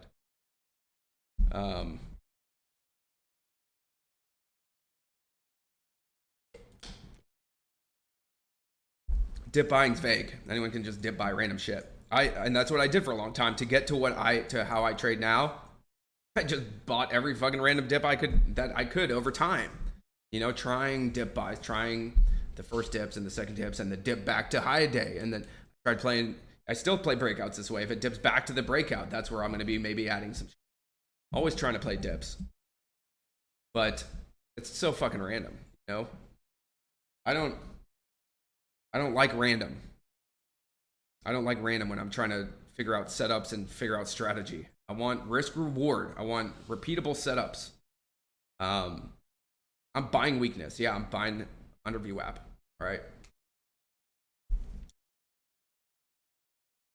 I don't mind VWAP holds when I'm long from low a day. Don't mind it at all once it's broken back over VWAP and holds. You know what I mean?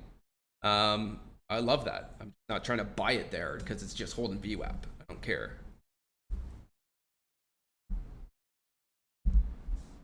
Okay.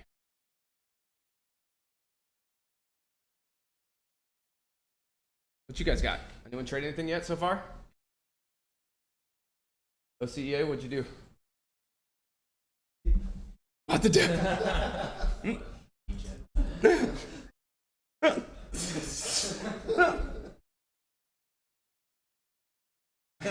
Hey, you didn't buy the high day break, bro. You're good. We're good. Yeah. Okay. Let's go. Okay. I bought the dip. But you know what? All day long for me, if I'm playing OCA, yeah, I'm gonna be buying it down here where it is. You know? Yeah, totally. Don't hate it. You know? If that's what you're using, I don't hate it. It's low a day. May go back to high a day. That's how it works. It's a better level than fucking 850 or 860 or 960. You know what I mean? Like anyone who's here who's just sitting here like, please come back. And that's the other issue with this chart now is that you will have some people who are sitting there like, please come back. Those people are likely to sell. So, okay, so good.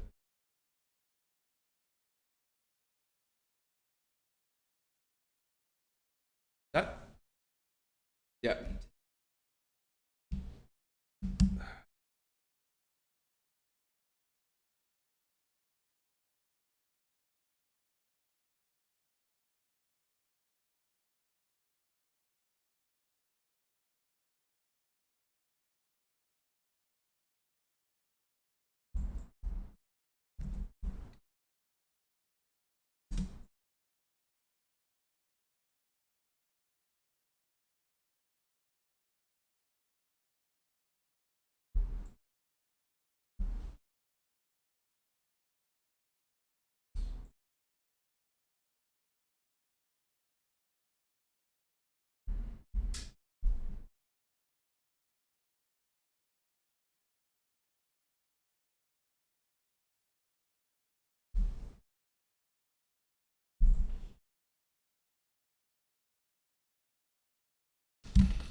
One sec, y'all.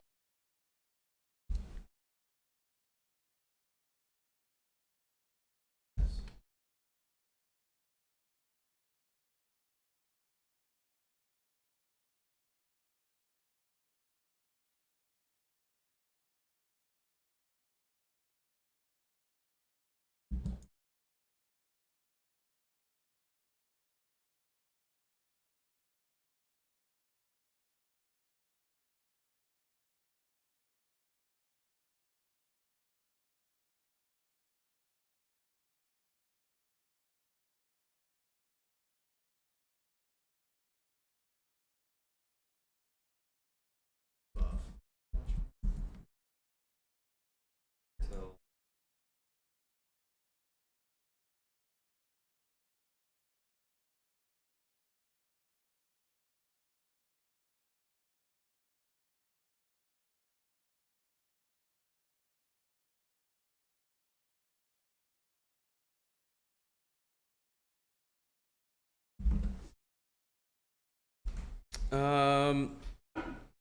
Gets harassed.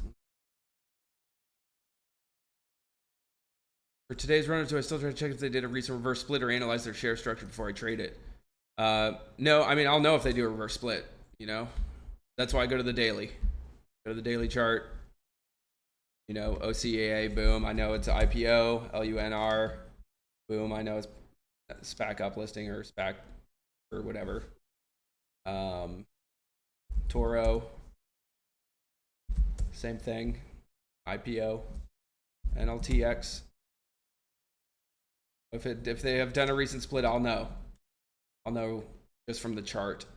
And then their share structure, yeah, we were kind of doing that pre-market. We'll do more pre-market tomorrow. But basically just float, you know, and dilution are the two things that I'm looking for. Float and dilution. From a fundamentals perspective, that's all I really care about for day trading purposes, you know. I'm not trying to get valuations of these companies. I don't give a shit what they're worth. I know they're worth probably nothing for the most part. But what have they got there that might, you know, affect the supply and demand of the stock that I'm trading? And in which areas? So that's pretty important. Yep. And I use dilution tracker. Dilution tracker these days. I used to manually go and check the filings, but now I just use dilution tracker. It's really simple. Just put the ticker in. It'll spit out their little metrics, you know, overall risk, their offering ability. That's how many shares they have like on their to dilute. Historically, how much they diluted, how much cash they need. So for example, on LTX here, we know just from this little bar chart, you know, it's pretty simple that at the moment, they've got 42 million shares outstanding, 54 million if they were to use their ATM, and 11.5 in warrants. And then we just come down here, we check out the warrants. They've got some pre-funded from 2016. And they got this ATM 40 million, right? Not limited by baby shelf, so they can dump quite a few. That's the idea here. So this makes it super simple. You know, people used to have the excuse of like having to learn how to read filings, like how to read the 10Q and read, you know, filings, which, yeah, they're convoluted, they're annoying, but I mean, it's not that hard to learn, to be honest, if you're just take a little time. But now there's zero excuse because this takes sometimes 5 seconds for me. You know, I just put the ticker in there. All I'm looking for is how many shares do they have to dump and where? You know, that's really all I'm looking for. IPOs will generally show a little bit less, more recent IPOs. But let's find, check out like Turka. Oh, this doesn't look too bad on Turka. Turka.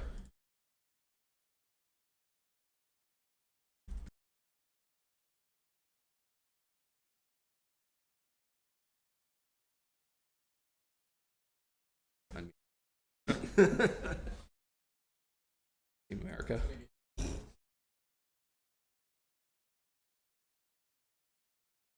This.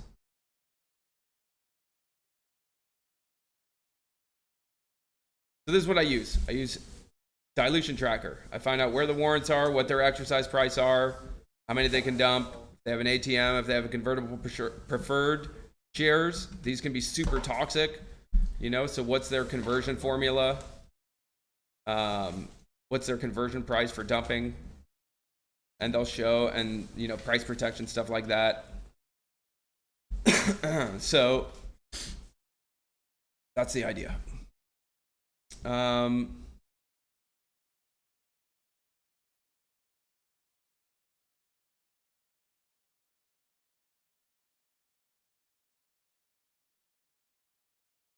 Denny asked, some people prefer to play the first 1 to 2 hours when market opens, so I have a certain time of the day that I focus more on. Yeah, first hour, last hour. Just like a lot of day traders, it just is what it is. That's where the volume is. That's when most people are trading. It's when the most volatility is, and that's what we want. We want volatility. Once we get beyond the first hour, 2 hours, get into midday, it's a lot of choppy, range-bound stuff most of the time. Now, process tells me to follow the runners and see what's running to find the next runner. And that goes from everything from what sector to what time of day stocks are running. So if I'm noticing it's all midday squeezes, you know, if I'm noticing like Monday was midday squeeze, Tuesday was midday squeeze on the main gappers, yes, I'll be watching stocks into midday. Okay.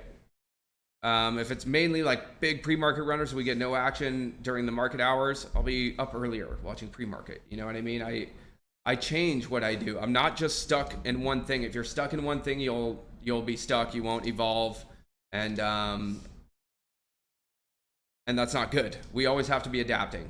I'm always adapting to what's working, what time of day stuff's running, what price range. Sometimes it's 10-cent stocks that are running all week. Sometimes it's nothing but $10, $15, $20 stocks. So I don't care what it is. I'm going to go there and try to figure it out. You know, where's the volatility? What's running? How can I take advantage of it? Can I? And if I can't, then I can't. But through that process of trying to find, you know, different patterns and different runners, I've found different strategies and different ways to play them. And then they go away. And then they come back and I'm like, shit, I've done this before. So I can do it again. So time of day, most of the time, first hour, last hour of the day. For building afternoon positions, which we'll talk about later today, That's happens a little bit earlier, not quite the last hour most of the time.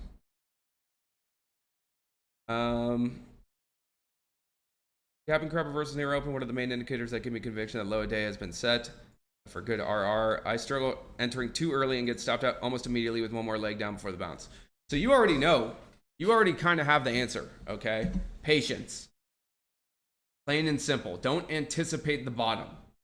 I try to not anticipate. Anytime I am anticipating the bottom, I either get stopped out or I end up with not enough size. I don't have conviction once it's, that is falling knife, I guess you could say, from a price action perspective. When it's just pulling and I don't have an idea of it,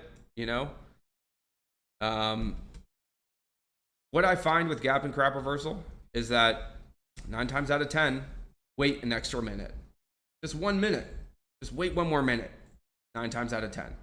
It will confirm for you or it will set a new low and then you've saved yourself. Because generally speaking, if it sets a new low, you're going to have another leg down, which means another, 2, 5%. Does it? I don't know. Depends on the price range and what you're trading and stuff like that. But generally speaking, a little bit of extra patience goes a long way. And that goes for all my setups. And if it just spikes without you, damn, that sucks. But it happens to me a lot.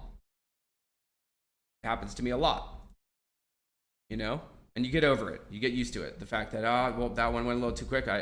And you didn't have the conviction in it yet anyways. You didn't necessarily see the turn anyways, and it just goes. That happens, okay? There's a multitude of ways. There are times where I'm getting stopped out immediately too.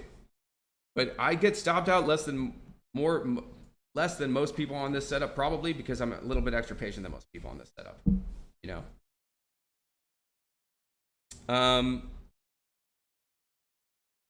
So I would say use pre-market levels. But be patient. If you're not sure, give it an extra minute. Give it 2 extra minutes. It may blow through lows and you saved yourself. This happens a lot to me. When I have that feeling, I'm like, just give it an extra minute. It'll blow through lows. I'm like, shit, thank God I didn't, And then it may set up there. That may be it now. And now I start watching it because I'm not long already trying to be stopped out and deal with it, or like add to a loser, all the bullshit that not smart. That being said, one of my favorite setups is when I get stopped out on gap and crop reversal and it immediately holds. I love that. Like, to me, bear trap. Not all the time, but often. At least at the levels I'm playing at, because the levels that I am buying should be levels that shorts are already considering covering at. Okay? Does that make sense? They just need a little nudge sometimes, so.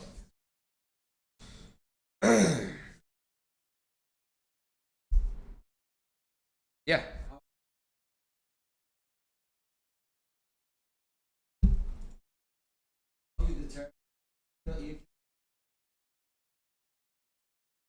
Yeah. Into strength is the best way I can describe it. Into strength and into natural resistance. Either go back on the daily. That's the first thing you need to do. Is go back on the daily and look for if there are any daily levels. Okay. Obviously OCA is not a great example. Lunar is not a great example. What's that? Yeah, let's do that. So TRKA, for example, when this is spiking, I would go back there. It hasn't never really traded that much volume. So it's not perfect, but obviously gap down here, you can see certain levels acting as resistance. On the multi-day even. So I'll go back on the daily. If there's nothing definitive, then no big deal. But if it had recently spiked, to like any sort of level that I'm trying to trade within on volume, then I'll take those levels into account as potential resistance in areas that I need to take. If I'm trading a 30-cent stock and it goes to $1, I better fucking take shares off at $1. Like 90 cents, 80 cents.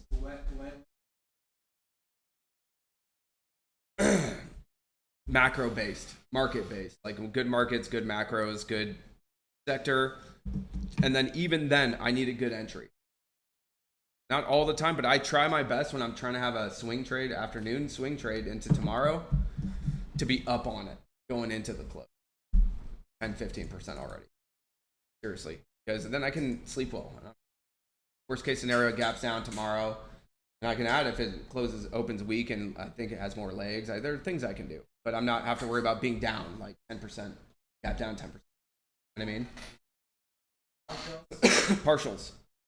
And we're going to talk all about, in a very general fashion too, profit taking, because my trading struggles when I don't take profits appropriately either. My best trading comes from indiscriminately taking profits into strength in chunks without caring. That makes sense? As opposed to like, oh, I could go higher, hold all that shit. No, just fucking, and into high of day, into pre-market highs, and out of. I like if you see my charts when I get the triangles up on them, you'll see little triangles into high of day, and you'll see little triangles out of high of day too sometimes. You know, I'm selling into strength, in other words. Where everyone's buying. Does that make sense? Being a contrarian. Everyone's buying and I'm selling at that point. Right? But I was long when everyone fucking didn't care about it earlier in the morning and when they were panicking. That's the key. It's universal, I think. You know, it's universal. The buy weakness, sell strength, buy fear, sell greed, all that stupid shit. It's not stupid. It's all real. It's all very important. Buffett knows what's up. Buy fear, you sell greed. It's a principle that's fucking old. You read old books that we're not coming up with. This is not new shit. It's just everyone is stupid as hell for something. Now, myself, it's how we are wired. We want green. Green's good, red's bad, up's good, down's bad. And because of that dynamic, it's really hard to get over buying red and selling green. Green, you should be holding, right? We don't want to sell unless it's going down. No, if you flip that around, I'm buying it when it goes down and I sell it when it goes up, because that's how math works, right? I mean, at the end of the day, I keep talking about it, I feel like I'm taking crazy pills trying to teach people that you got to buy at the bottom of the chart, not the top of it, right? That's what I'm doing. That's my job, is to unfuck you guys. Huh? It took me years it took me years to even understand that like how important that is. And how universal it is, because you read it, Warren Buffett has the most famous quote on that, you know. Buy when others are fearful, and you sell when they're greedy. That is universal. I used to kind of play it off because I'm like, yeah, that's for investors, bro. I'm a day trader.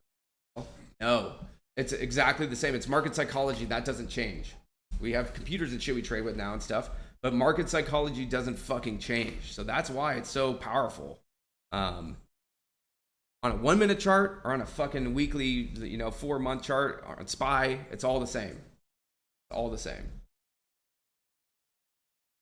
So, that being said, if you come from that mind frame and understanding market psychology and always thinking about market psychology in the first place, you know, people are so wrapped up in like they need to find a strategy to trade. You know, that's just not even, it's not hardly relevant if you don't have the other knowledge, the ability to change things and understand that we're battling our basic human impulses is really hard to do. You know, really hard to do, and it does take time. But I had no one to tell me this. You know, I had to just kind of like just work my way down to lows over time. And it was all born from Tim Gertani's trading tickers and understanding how short sellers were good short sellers. Understanding how he framed risk reward. I'm like, that looks like nothing how I think about risk reward. I knew nothing about this. Like, it was magical to me. And then I'm like, I got to get away from this dude then. You know, I got to buy where he buys and sell where he sells. If I do those two things, I make money too, right? But he's a short seller and I'm long. So where do I have to buy? Well, I got to buy where he covers and I got to sell where he is short. If I want to make money by selling where he sells by being long, then I have to buy it lower, right? That means I can't buy high day breaks, intraday high day breaks, all that good stuff. That led me to lows. I'm like, if I want the best risk reward by selling where he sells, then I have to get the lows.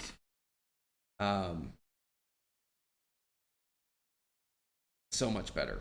I can't explain it. Everyone who does it, everyone, who I speak with who does it and has switched or at least tried to, change their frame of thinking and getting away from buying just strength all the time have seen big changes in their trading. Not just like profits or, you know, inevitably. First of all, if you're not profitable, it's not going to be worse by trying to buy lows. I promise you, it can only get better. But it will be very fucking uncomfortable. Buying strength's comfortable as shit from a psychological standpoint. Going up, it's going to keep going up. It's easy to understand for our little brains. The buying weakness is not. Going down, it's going to keep going down. You have to get over that so quickly.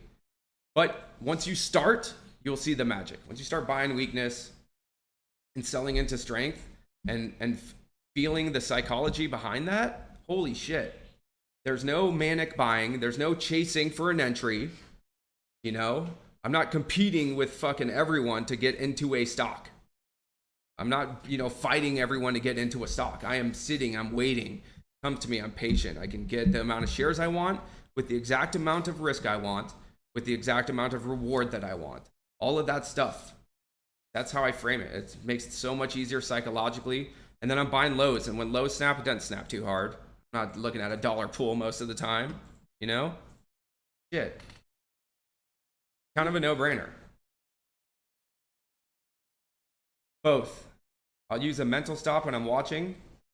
If I got to piss, if I want to swing, if I'm trying to be hands off because I don't want to just be scared out by a minute candle or something, I set a stop.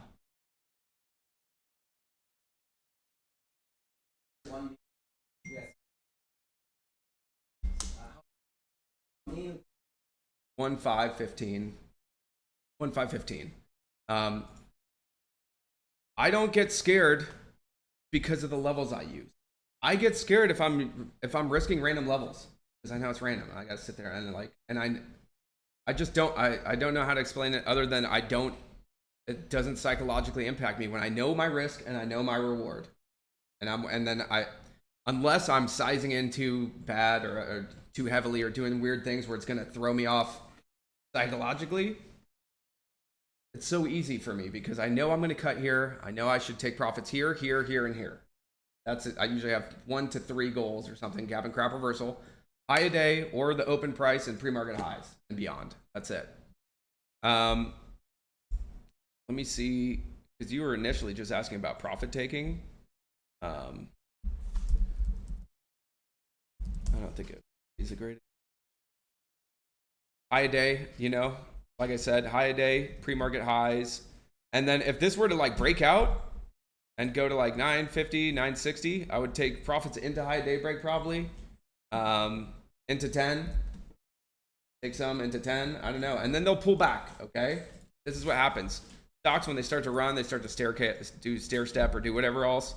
They make new highs, they pull back. They make new highs, they pull back. They make highs, they pull back. Those really clean ones that are amazing, you know, really nice pushes, pull back, really nice pushes. The idea is when they make new highs, I try to sell into those pushes. Sell into those pushes. Over and over and over again. At some point, it's going to exhaust itself. Yeah. The sells into the strength allow me to just sit and let it pull back a little bit. You know? And it's not perfect. There are times where, shit, my last sells are back at my entry. I didn't sell enough at high day, or I didn't size out enough, which is fine to me. The whole point is I still made money. I don't care. I took at least a quarter of my position I took off high day, you know, or a quarter as opposed to nothing. As opposed to no trade, you know, and not taking any off into highs. So it sucks. Anytime you sell and it goes higher, there's that little bit of pain. Of course, that's how it works. But that's also what fucks us. That's what makes us hold it when it goes back to your entry and you didn't sell any, and then you're taking a loss on a trade that you're up 30 or 40% on or something. You know what I mean? That's detrimental too. So that's why I say, and this happens, and this goes for me too. I always have to remind myself, like, get in the strength, bro. Not a big deal. Hit the next trade. You know? Take it in the strength. Take it in the strength. A quarter of my position I made 20% on. A quarter I made 30% on. Maybe a quarter I made 50% on. Maybe at the end of the day I only made 20% on across all my shares because I sold some of them too. But whatever. You know? But by doing that, I've been able to capture just a better part of so many more moves with so much less FOMO. A lot of that, you know, it's just trying to extend my trade. It's the only way I know how to do it to the best of my ability. You know, I'm not perfect. I'm not even close to it. I can't read dead tops and bottoms all the time. Most of the time, I'm not even reading them. You know, I'm just trying to do my best to hold on. that sells into strength allow me to hold into the weakness or add if I want. You know, I can get creative once I've sold, once I've taken profits and I have a zero risk trade now. That's the whole point of that. So I lock into my first level. The trade becomes either zero risk or I'm making money no matter what. That's where you want to be, because then now I'm in a psychological position to watch price action objectively. Does that make sense? With zero, like, oh, I was up this much or I was up this much and now I'm only up this much and now all that kind of shit, that means nothing to my trade, but it affects me as a trader. You know what I mean? So that's key to me. You know, a lot of my trading is just built upon trying to deal with how fucked up my brain is, you know, personally, my issues. A lot of my trading has been revolving around that. Like, get FOMO in these scenarios. I get, how do I fix that? How can I extend my trade so I don't have to like rebuy it with inverse risk reward? That's what I used to do. I would sell it all. I'd be like, oh, good trade. It goes higher. I'm like, fuck, I chase it. You know, like it's going higher again. I'm going to chase it. And I could just cut it if this one doesn't work because I already made money.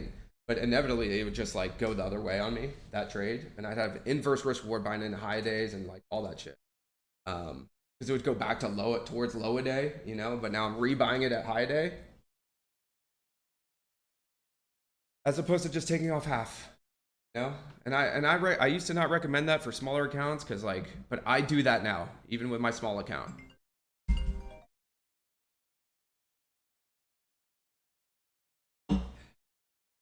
One second, everyone.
wants to.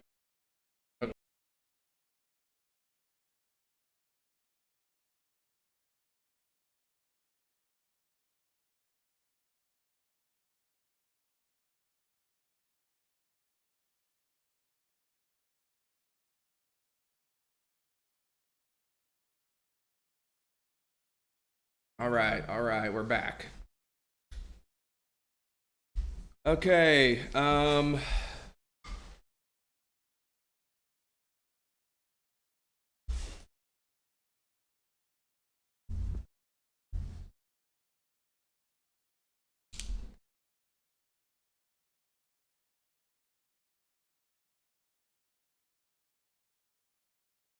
okay.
Hey,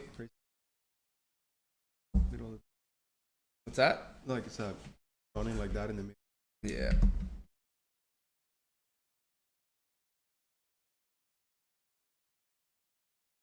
Okay. So OCEA. Still have it over there? Yeah. Atta boy. Did you take some off? Oh, Ah. I was in the bathroom.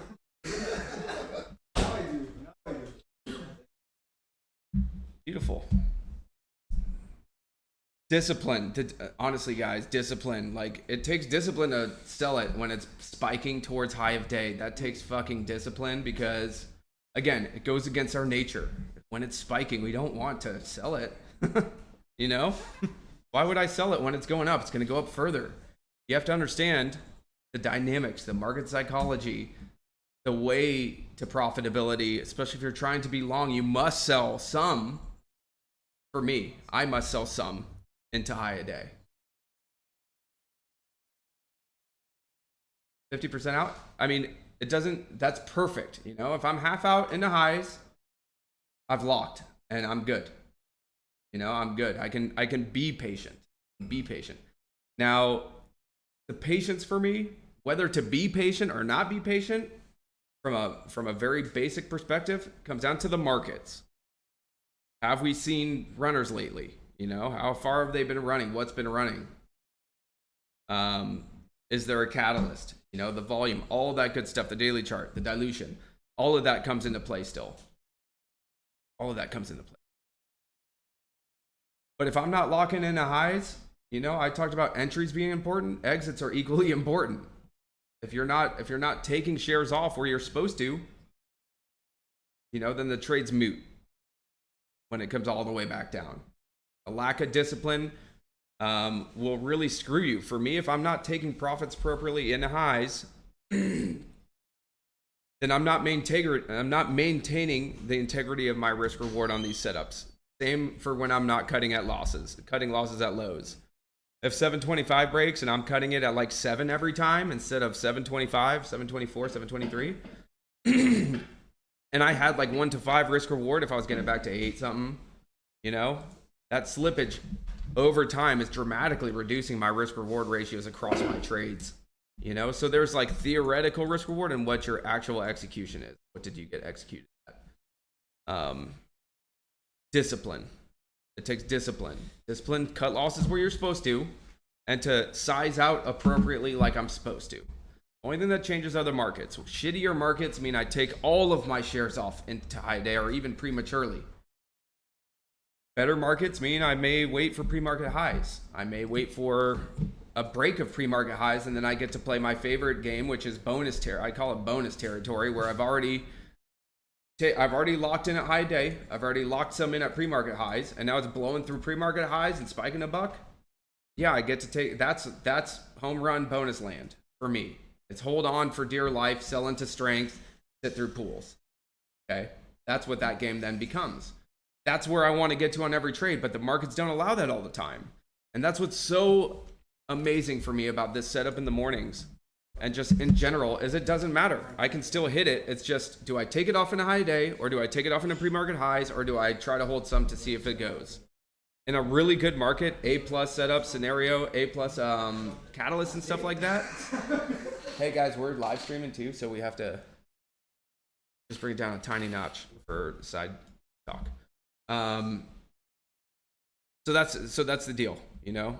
Worst markets, I'm going to take it all off into highs. Better conviction, better setups, better catalyst, better chart, float, etc. Better macro. Hell, I may take none off into highs, which I usually regret. But there are times where I have such conviction and the trade's working well and the price action's so clean, I don't even have to take it off into highs, you know. And my first sells don't come until post break of pre-market highs. So it's market dependent, pattern dependent, and case by case dependent, and then individual price action. You know, it's not one formula. It's an art as much as it is the data and everything else. For me, the longs is an art. Buying the lows like this, there's an art to it. It's not easy, but you have to work at it. If you've never done it, it's going to be very uncomfortable. A lot of you are going to try probably dip buying stuff like that, gap and crap reversal style. And just remember, a shitty market means high of day will reject. From a very general, just speaking generally, the shittier the market, high of day rejects. It'll still reverse. But take OCA for example. All right, a shitty market, I'm not looking for 950 on this reversal. I'm looking for 9. I'm looking for 880. I'm looking for 890. And I can still get good risk reward there off lows. Does that make sense? I don't even have to get it all the way to highs. And that's pretty much how I moderate it. A shitty market means 875. Take it all off, right? Because it's probably going to slap through low a day at a shitty market. A better market, maybe not. Maybe I'm taking half off into highs, or I'm going to wait till highs and take it off. Just depends. But I'm in the profit taking business. That's what this is. Like gap and crop reversal and buy, how I dip buy in the morning. I'm in the profit taking business. Most of my trades reverse in the first few minutes after I've taken them, because I'm taking the trade like 5 to 10 minutes in the day. I want to see it reverse like pretty quickly. And most of the time my risk is little, so I don't have to sit there in pain. In other words, does that make sense? Like, fuck, I'm down 20 cents a share. I'm down 30. Like, where am I going to cut it? That doesn't happen. I have like 3 cents risk. I know, like, I can take 10,000 shares and lose $300 fucking dollars. Right? 10,000 shares. I can lose $300. If it pops a buck, I make 10 G's. Does that make sense?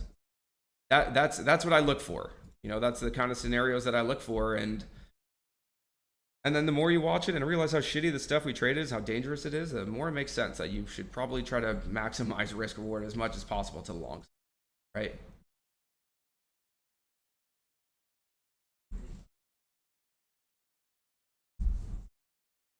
But again, just look at the chart for that first initial high day and low day. High day right now, it's struggling with. Could break highs. Wouldn't be surprised to see that right now. But low day held, you know, and then back to high day. So everything fucking in between that everyone was dicking with here, you know, between here and here, all of this shit and all of this shit is all kind of random. Not random, but the levels are not usable, in other words. Low a day, high a day. It goes from low a day, it goes to fucking high a day. It goes back to low a day, back to fucking high day. That's how it works. So like when you're risking 850 and you think you can risk 2 cents there, well, you're gonna get stopped out. It's gonna stop. It's gonna hold low a day. You had a better entry down there. you know, and now it's back up and you were like, shit, I should have held it. But no, you shouldn't have held it. Your initial entry was shitty. Does that make sense? You know what I mean? Everyone looks in retrospect, I should have. No, your initial entry was shitty. You got stopped out because you chased it initially and it pulled back and your entry was shitty. And so you got stopped out because you weren't using low a day as risk, which held. I mean, these charts, this is a high price chart, but this is like every fucking chart we see every day, you know? With exceptions, obviously. But yes.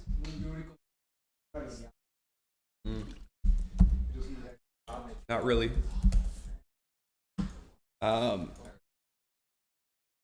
What is it? Lunar was sick though. What a sick move. Lunar is what kicked off like the IPO run, those other IPOs, but.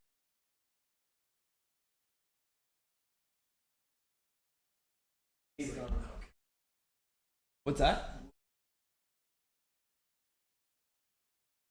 I just don't like when stocks have ran really big recently. That's one of my big red flags for trading. As it ran really big on big volume recently, this is like a max run. And I'm not saying this can't bounce to like 40 or 50 bucks. It probably can. It just depends if shorts are going to get squeezed, or maybe 30 be reasonable. But it's just part of process for me. If I'm looking back and in the last month it spiked like that, last month and a half, 2 months, then if I'm playing a first green day, I got to have a great entry.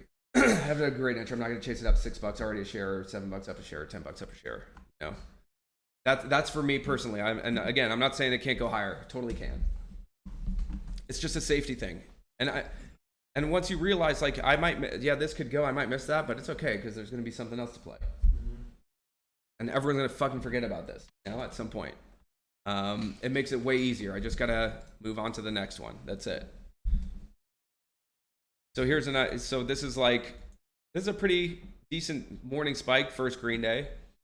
One leg up, 2 legs up, pretty much it's working on, right? Where do I risk? I don't know, 15, 50, 15. I don't know, 1450 was resistance this morning, kind of a key level. You know, it just gets really, I just don't know what a good high odds entry would be here, and if I even want it, you know? That's all. It's not, in other words, it's not a setup to me that is one of my setups that I'm familiar with, that I'm comfortable with, that I'm going to take. That's all. You know? I've just really settled into, you know, once it's gone up a leg, 2 legs, 3 legs, shit, I should have already been in it. You know what I mean? I always try to think that way. I should have been in it, should be selling.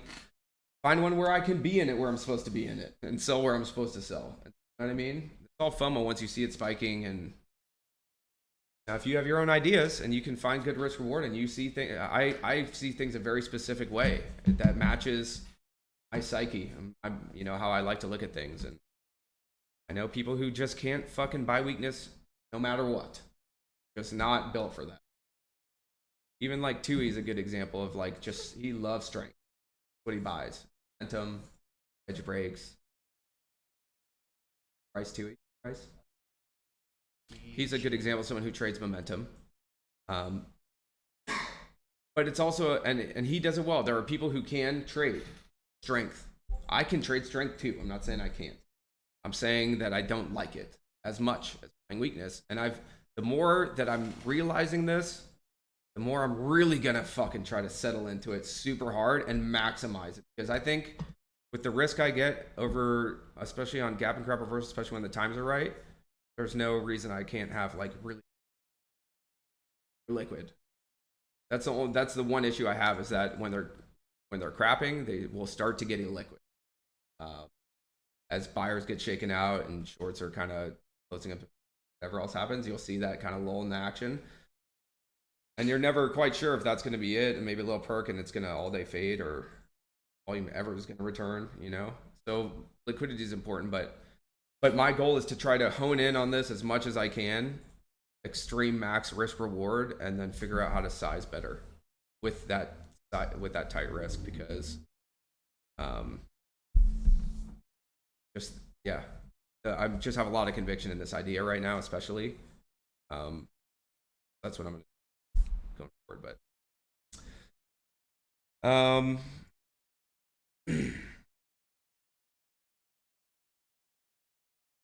Amazing, we should say. I try to trade every day. Try to, but I don't place trades every day. No. You know, there are days where every reversal I miss, and then I'm not chasing. So I'm like, fuck it, I'm not going to trade today. Or at least I'm not going to trade this action because I know how I work. I know if I'm buying highs, I'm buying strength, I'm buying any of that. I'm already fucked mentally because I know I don't like it. I know I'm supposed to be selling here. So if I know I'm supposed to be fucking selling there, why am I buying it? Makes sense? It's a fucked up thing. You're like literally going, for me, I'm going against my nature at that point. When I buy high day breaks and stuff, I get so uncomfortable now. Partially because I know what mostly happens when you do that. I know what happens to me when I do that. I know it's going to fucking shake me out. When I trade breakouts, I'm like 99% sure I'm going to be shaken out and it's still going to go. If it goes, it's going to go without me because I'm going to shake it. You know? And the ones that start to work, I'm like, maybe not this one. It fucking gets me. You know, it's like, no, fucker, like gets me out. I'm telling you. So, what else? If I haven't placed a trade by this time, I'm usually not. Like I said, unless there's something I'm watching, we got midday squeezers and stuff like that.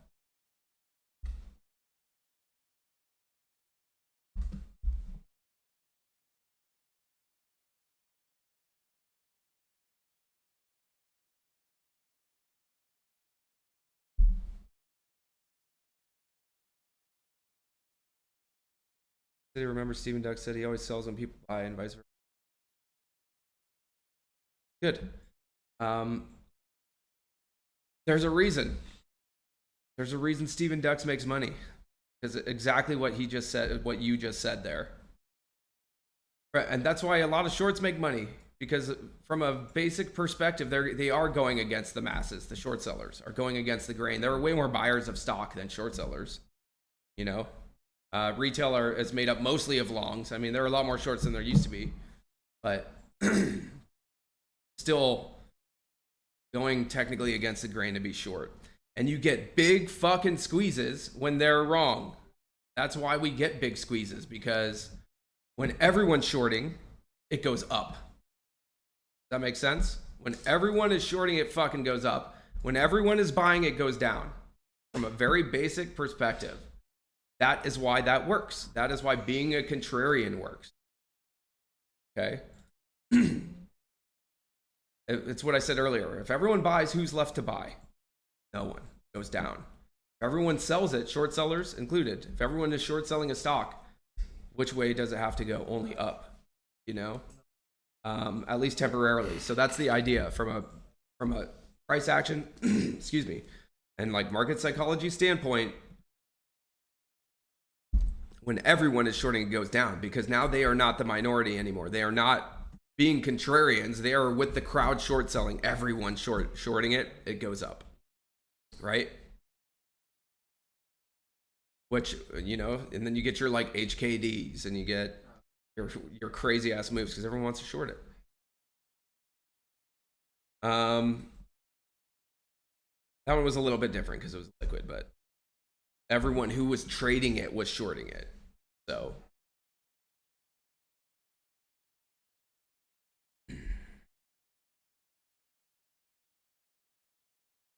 hey, no problem, Gary V. You're welcome, buddy. Keep inspiring. Love your work. What's my pre-market scanner look like? It looks exactly like this, except I do this. There is zero fucking magic in scanning. Anyone who's selling their scans or selling like scan shit to you, I think is bullshit, personally. I've found the only magic that comes from the scan is your experience. In my opinion, your experience finding what you need to find, and then you can narrow down the scan to your parameters. For pre-market, percent change 5, current price 20, but I'll change it. I'll take it off sometimes. Dollar volume 50,000, very minimal. I keep that up so I can see what's moving in the morning on very low volume, because what moves on low volume during pre-market is generally at some point going to also be the high volume runner at some point. Especially if there's a catalyst, okay?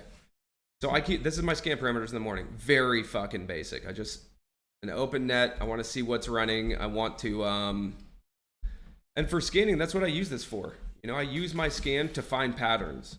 Is it OTCs? I'll get a bunch of pink things. It hasn't been the case lately. Is it IPOs? Generally speaking, recent IPOs will show NA, at least on my scans float. I'll see a bunch of NAs and I'll be like, oh, IPOs. That's how I know, over the last couple years that IPOs are hot, because I'll just see a bunch of NAs. Believe it or not, it's that simple. When energy stocks get going, a lot of them are Amex. I'll see a bunch of orange on here. Just little stuff like that. And then patterns within the scan itself. So, but for pre-market, I keep it low. And then all I'm going to do when we get to market hours is up the dollar volume. That's all I do with my scan throughout the day. I don't mess with any other metrics. Float, I don't care about. I mean, I do care about the float, but I don't scan for float because it'll do weird things to my scan. I'll miss stocks. That's it. I just change dollar volume. And if I want to narrow it down even more to just the most liquid stocks, I just change dollar volume, That's it. For those of you who are newer and don't know what you're doing, yeah, the way I scan may be a little bit too vague for you, okay? But all you have to do is really adjust the dollar volume, percent gain, and you'll find what you need, okay? There's not really magic to it, like I said. The magic comes from the person who's looking at it, because we can all look at the same scan and see different things. I definitely see different things than you, I promise. Which is why I love scans. Just the colors and everything. It's patterns to me. It's a visual thing, Sometimes Chinese stocks. If it's Chinese stocks, I'll know from my scan. Like Yang, just guessing. But like Yang, I'll see a bunch of like NYSE stocks with Chinese names, And then I'm like, all right, what's going on with China? Let's Google it. Keep it that simple. Yeah. No magic to the scans, really. It's all about experience and understanding. I mean, there is magic there. It's just how you see it, and that's why I can pretty much just scan on low volume. And if I have my 250K, which I just pretty much run all day, and I keep it kind of low in case maybe there's a midday PR or something, and it'll hit my scan before it hits everyone else. I want to see things before everyone sees them. In other words. It can be tempting, though, to trade, obviously, a liquid stuff. I don't.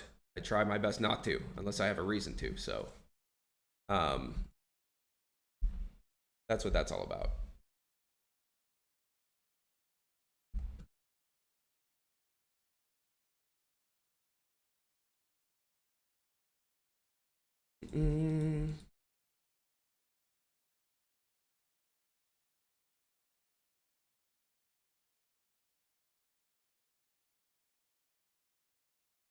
How did I get a handle on my greed in early beginnings?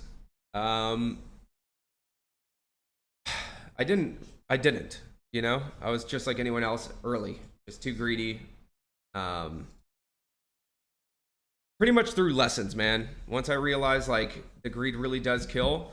The hard part about the greed is you don't know where the stock's going, okay? And you don't have an idea at all of where the stock's going, so it may feel like greed, but honestly, to me, it is more of a lack of having a plan, okay?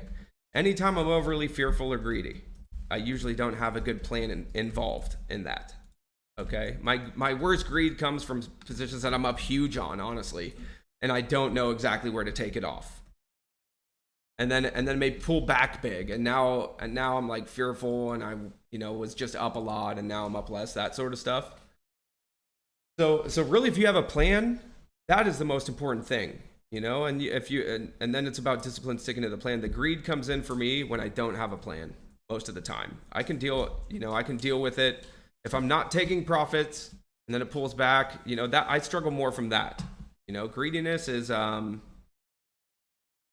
from usually not having a plan and having unrealistic expectations. Where the fuck do you really think this stock is going, and why? What is your reasoning for why this stock is going to spike another $1 or $2? Has it ever even spiked $1 in the past or $2 in the past? What's all those things, you got to put it together and then come up with a realistic price target. I used to have no targets. Okay. I used to just try to trade price action, but I've realized over time that doesn't help me. And a lot of that emotional stuff and the uncertainty comes from not having a certain plan, for me. So if I can say, like I said on gap and crap reversal, it's one of my favorite setup every day. If I can say this is where I'm going to risk, these are the various points in the chart that I would like to take profits, it puts me in that mind frame to do that. And then it's not so much being fearful or greedy. Then it's about sticking to my fucking plan. Feel me on that? Do you guys understand that? It's not about, if you do it for me when I'm trading right, it's not about fear or greed. It's about systematic trading to the best of my ability to avoid, we don't want that fear and greed. And to eliminate the fear and greed, I have to be systematic, as systematic as I can be, which means I have to have a plan. And, you know, a system has plans, like has very set stuff that needs to happen, a series of events. And for me, that's very important. You know, I used to not believe in price targets. I believe in them fully for my psyche. Okay. And that's why once we get beyond, and my price targets all have to deal with that intraday range up until high day. And beyond that, I am just literally, I hit a home run. We're good to go on whatever shares I have left. We're going to, you know, we're going to maximize, but always cutting where I need to cut, you know? So I talk about that a lot. You know, I don't, the taking of profits can be difficult. I may be too greedy sometimes, you know, and by greedy, hold too long or see too much. But the cutting of losses needs to be completely controlled. You know, the taking profits can be a little bit different as we go along. Things change in the chart and stuff like that. But I always have, if I'm cutting my initial position, as long as I'm making sure that I keep those small losses, I can size up, I can do so many things. Okay.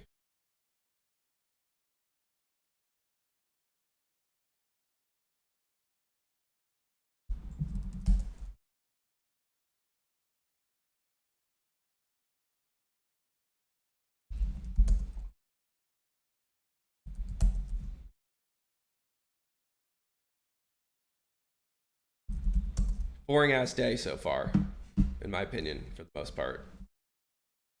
Decent push on Toro this morning. I mean, a couple bucks a share there. You know, keep decent push on OCEA, holding near high days. So there's not nothing. Okay, it's not like completely dead. But outside of these couple few runners that have been tricky this morning, NLTX got back to pre-market highs. Now it's kind of heading back towards lows.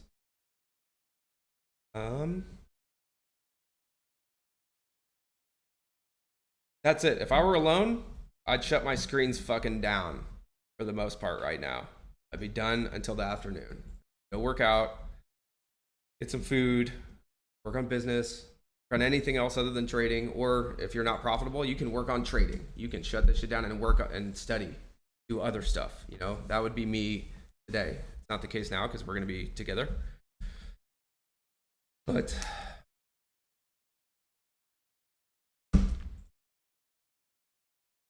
okay, we're going to take a quick break here, probably in like 20 minutes. For those who are live streaming, I am going to play, there's not going to be any downtime today. I'll be playing lessons and shit all day from other boot camps and stuff like that. A couple videos maybe from a couple other students and whatnot, and just kind of keep info cranking to you guys. And then this is being recorded, so we will make it available to everyone. I think it's going to be on the same site that you're streaming from now, probably. Same page. We'll see. I'll let you guys know as we go on.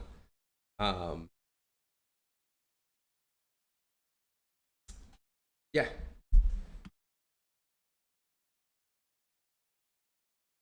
See here. By the way, if anyone who's joining from for the free stream and just getting into the Wolfpack free room for the first time, if you have any questions on memberships or anything, or what I do in terms of like mentorship, it's a little bit different than most mentors out there, I guess you could say. And I'll give you guys a lot more info kind of towards the end of the boot camp as well. But you can holler at Tanner in the chat. Welcome. You sitting here like, screw you, bro. Nah. But also, ooh, this is down right now. Sweet. All right, so apparently, Nobody tried. It's not gonna work. okay, don't go to the website. Like I'm literally going on it. Your reboot. Too much traffic. I'll sign out.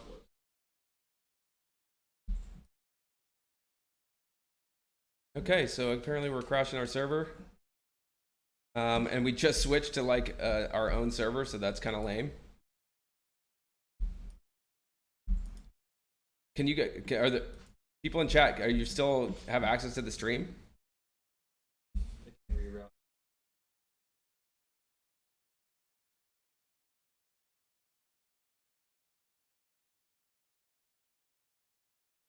You're still, the YouTube link's working, but not the site? What's going on? Okay. That's lame.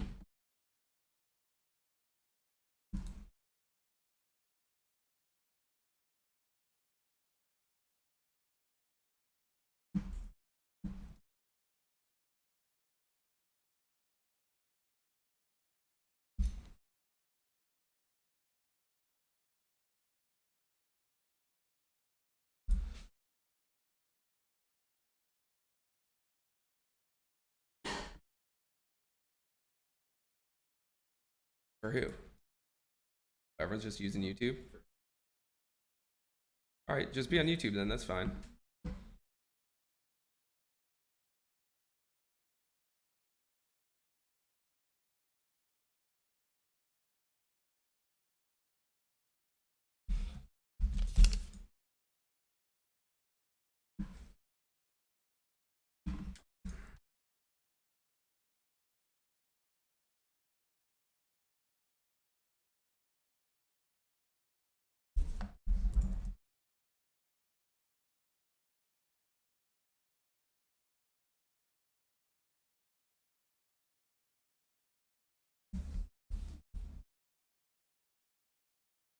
Okay.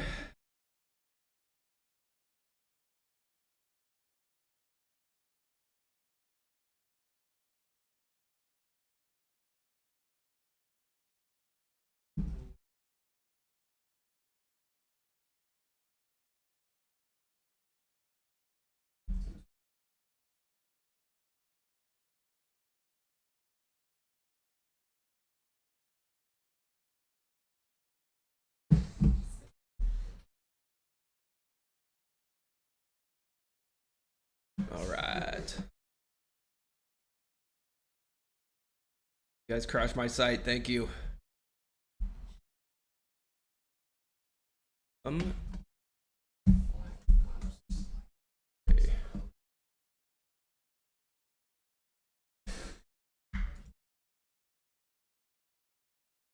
No, we're gonna be taking a break in like 5 minutes, and but I'll be getting a video lesson up on the page for you guys to watch. It's pretty important. I won't have to double back on that. That's good. Okay.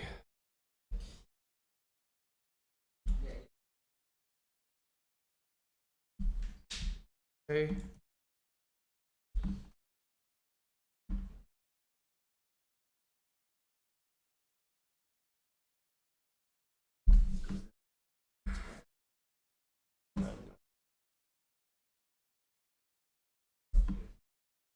Okay.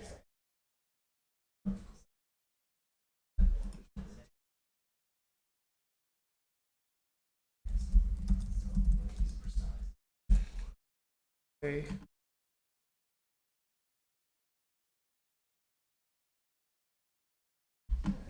Questions before we break? Questions on anything from the morning before we break? I'm just loading up a video for you guys right now to watch.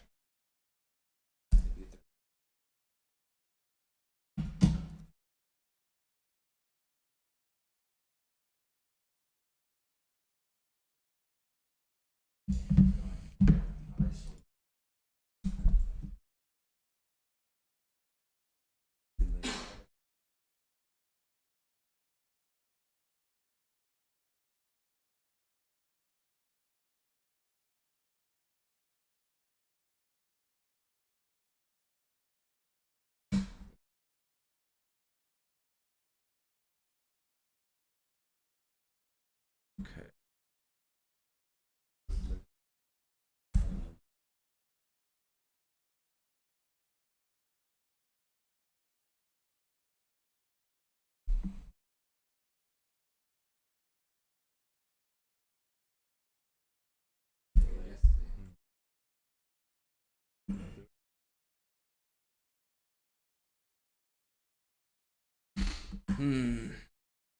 Okay.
Okay, that's fine.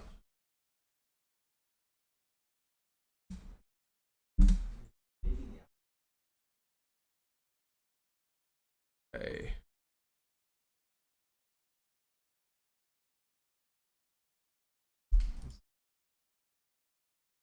No, no, no. No, it's just going down and just looking at it. It's just like, All right. All right, everyone. We're taking a quick break over here to grab some coffee. Everyone gonna grab some coffee and stuff. I'm putting up. I'm gonna be playing an episode of our trader therapy that we do with Wolfpack. It's super important what we do. It's basically every week we get together and we talk not patterns. We talk strictly psychology, like just what it sounds like. Trader therapy. You come to me. I started off usually. You'll see. I give you kind of like what I'm struggling with at any given time. Try to come up with fixes for it. We discuss it, and then one by one, people come up and kind of just give me their issues. And if people from the pack have ideas to help them, they'll help them. If I have ideas, it's something I've been through, I help them. So it's a really kind of powerful scenario that we do every week, and we talk about inevitably someone will bring up something that half the room is struggling with. Okay, so it's been really awesome so far. I think it'll be probably the best thing for you guys to watch for now while we do this. Let me just pick one though.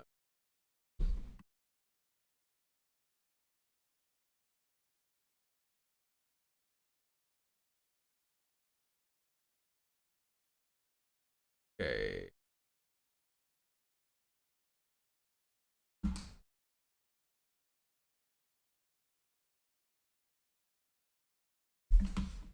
And then we'll be back live in about 30 minutes or so.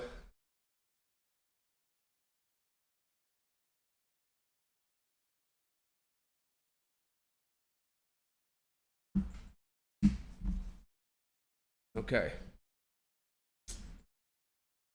Let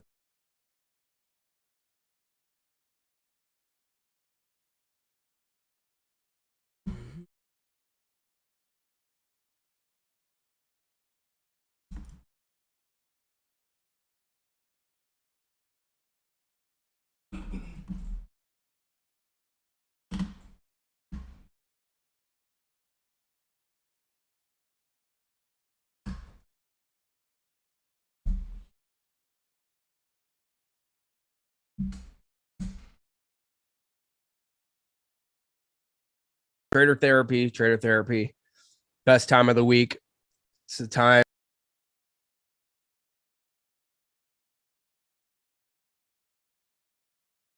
Let's see here.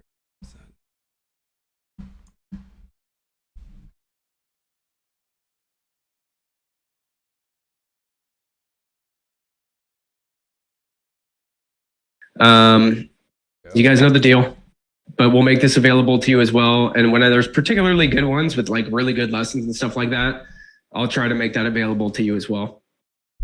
So use this opportunity. You know, if you're my gray wolves, I'm going to stay here with you as long as we need. Use this opportunity to join me, ask questions. Questions are not to be pattern-based, setup-based, market-based, unless they're directly related to what's going on with the psychological aspect of our trading. All right. So that's the goal. As always, I'm going to start. Got some stuff to talk about. I know the last couple ones, I've been in such sound mind and such a great place mentally for my trading that's all I wanted to talk about, you know, was the fact that things are going really well. Once we do get into this, anyone who wants to speak, you'll press the raise hand button. I'll bring you on. Hopefully you have a camera. It'll make it better for me. I'd love to, you know, see some of your faces, some of the ones especially who I don't know. So that would be pretty cool if some of you have your cameras handy. If not, no big deal. But that's the whole point of doing it on Zoom today instead of Discord. If you guys like it better on Discord, we'll go back to that next week. You know, we'll kind of see how it works. I've got the chat open if need be. You can use Q&A if need be, and you don't want to speak, but it makes it much better if we speak. So we're going to do Q&A, raise your hand once I'm done at and then go from there. If we're having, you know, multiple people are having the same issue, or we want to turn it into more of a group discussion, that's kind of the point of using Zoom right now, is we can bring 3 or 4 people up and have a full discussion, you know? So that's the idea. The chat's disabled. I'll enable that. 1 second. Panelists can chat everyone. Attendees can chat with everyone. There we go. Now you should have chat. We're going to use that instead of the Q&A. Got it? Nice. And hey, everyone change at the bottom of your chat, instead of using everyone, change that to hosts and panelists for me. Or I'm sorry, instead of hosts and panelists, make sure it's to everyone so that everyone can see your message. If not, it won't be that way. Cool. Let's go, finally. All right. I'm closing the Q&A section because we don't need that.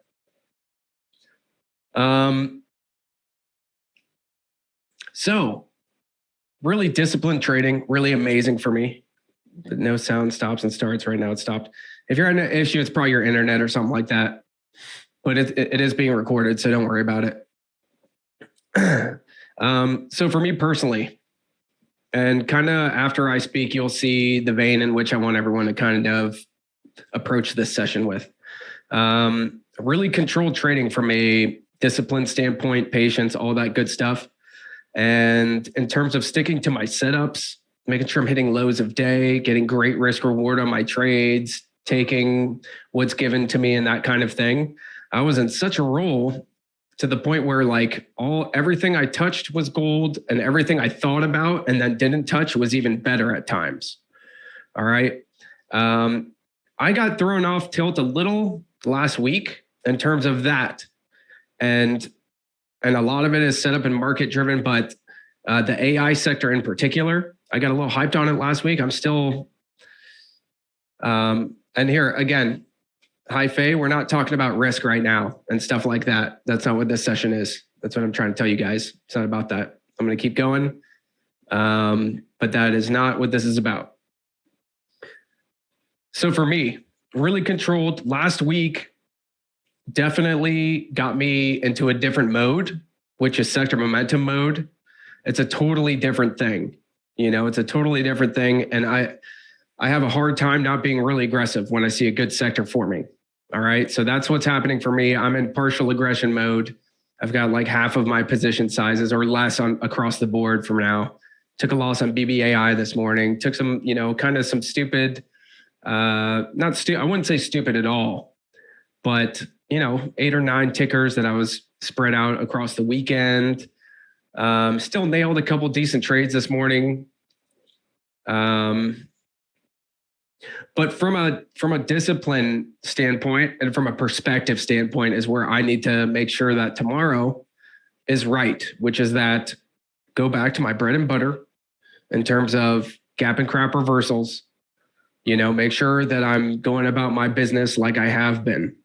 In other words, it's easy for me when I get from one mode to another, like going into sector momentum or something like that, to then lose some of the discipline across some of my other trading. Okay.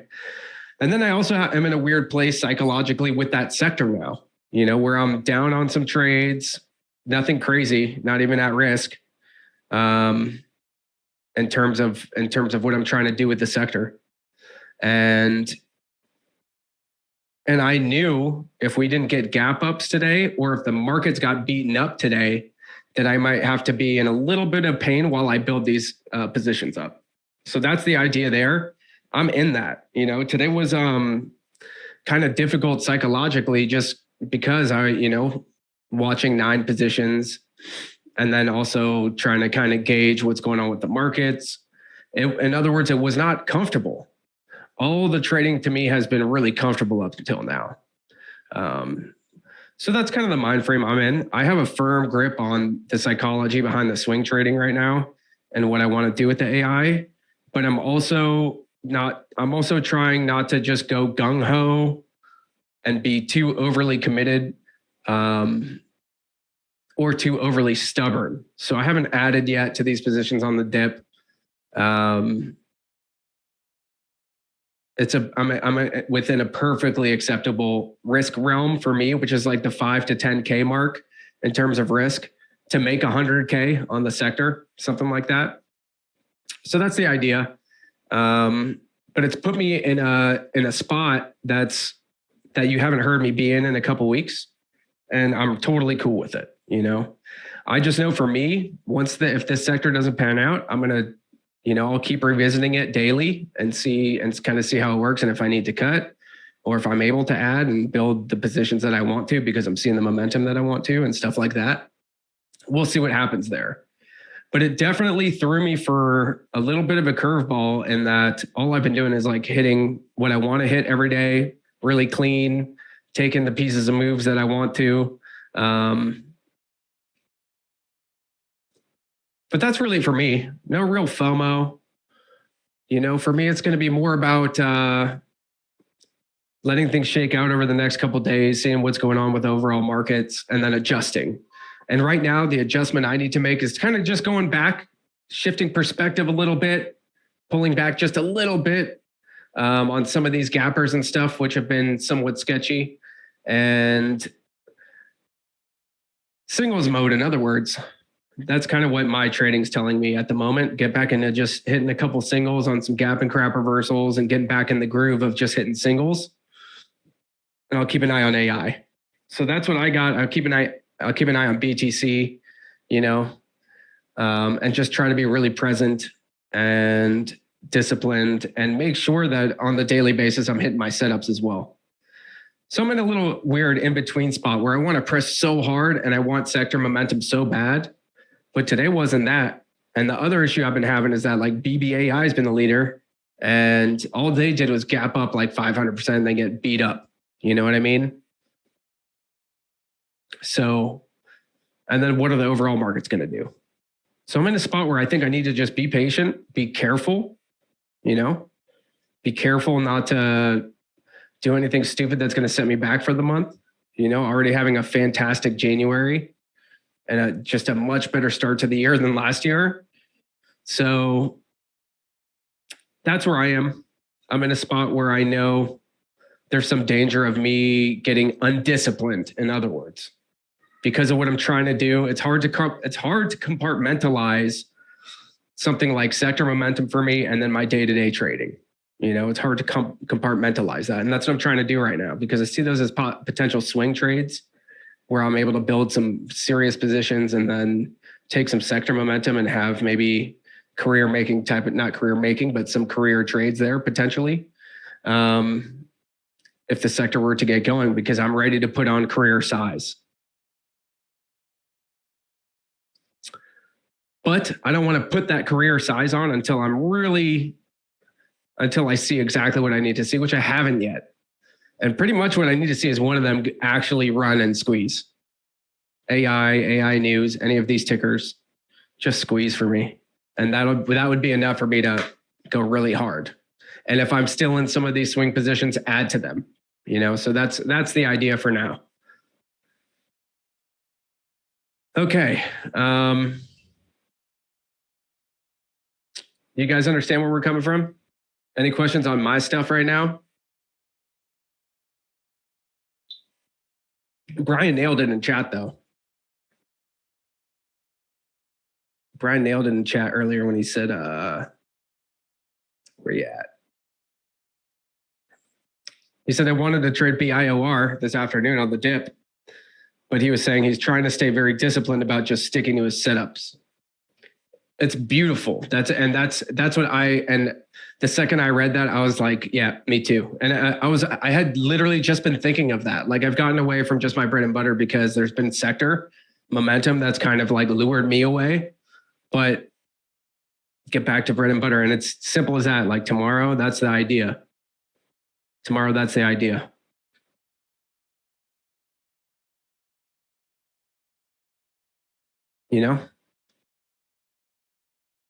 So let the markets tell us stuff. My obviously I felt so amazing for weeks, for actually months, like a month and a half, 2 months almost.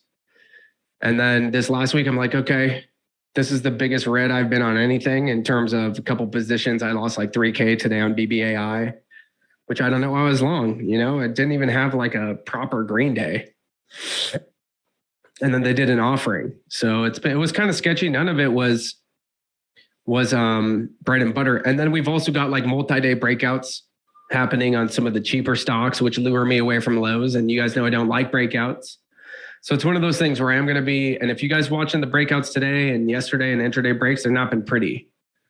So from a psychological standpoint, where I'm coming from is tomorrow, I'll be looking for singles.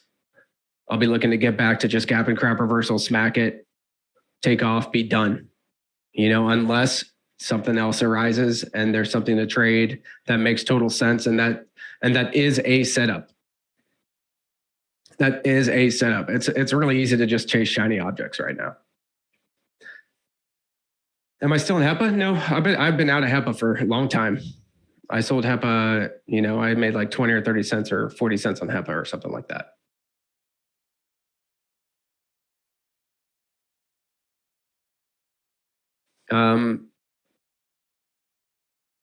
That being said, today AI could have gone nuts. It could have gone nuts today too. And I was ready for today. I had enough size where if today worked, it'd be nice.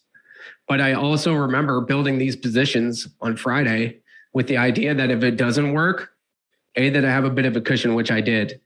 And B, that I'm able to add to these positions if it's just going to be a red day and if it might be market-based or BBAI-based. At some point, I think within the month, we'll see a big AI runner. I don't know what it's going to look like yet, but I could have no positions right now too. That would be fine with me in terms of the sector. I could have taken them all off today, but I didn't. So that's where we're at. The only one I cut was BBAI, and I'm comfortable. I know I got some swings going that I have to kind of pay a little bit of attention to, but I'm going to treat them as they are, which is kind of a sector. All right. Now we're going to get to you guys. I want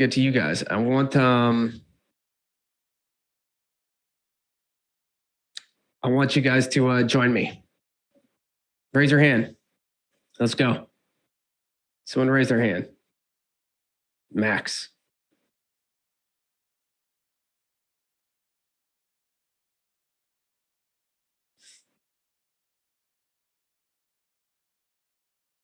Sup. You. Am I muted? Yeah, no, we hear you. Hold on. Oh, what up? Yo. Nice setup, dude. Thanks, bro. How's it going? It's going, man. It's going. Going. Good. Yeah, I've been waiting to kind of get on this thing, and when I had a problem that I just really like could pinpoint down, because I've just been watching, and I don't want to be the guy in the background that doesn't raise his hand when he's got things to work on. So, I think it goes back to some stats that I came up with this month, and this is totally psychology related, but what I'm seeing is that I still haven't sized up. So I'm at like $10 risk on my long trades, and I just want to focus on long right now. I have a max unrealized gain of $438, risking $10. So that would be a month of, if I nailed every single trade, of about 42R, right? But I'm actually red on the month by $129. So the max unrealized gain is telling me that had I nailed every single trade, I would have made $438. But realistically, you get half of it or whatever. So if I was up a couple hundred, I feel like I'd be at least making, progress. But the problem is that I'm not taking profits. And my average dollar loss is under $10. Like, I'm sticking to my $10 risk. I'm at $9.69 average loss. And my average high after entry is 15%. This is like after I get shaken out. Right. If the move still works. So on average, it's going up 15% after I've already gotten out. And there's something there, because this has happened before, where I'll have these months where, I look at the max unrealized gain and I'm like, shit, had I just taken profits, I'd have a pretty solid month. But there's something there. And I don't know if it's the fact that the $10 is so minimal to me, because on shorting, I've done so much more, where like it's almost insignificant if I'm up 2R or 3R on a $10 risk. That's what it is. I promise. I promise that's probably the biggest part, in my opinion. That's probably the biggest part that happens to me. Like, when I size way down, there are times where it feels so insignificant in terms of the gain. But but you have to, and I actually, when I decided that I'm going to try to make $200 to $500 a trade, we already talked about this so many times.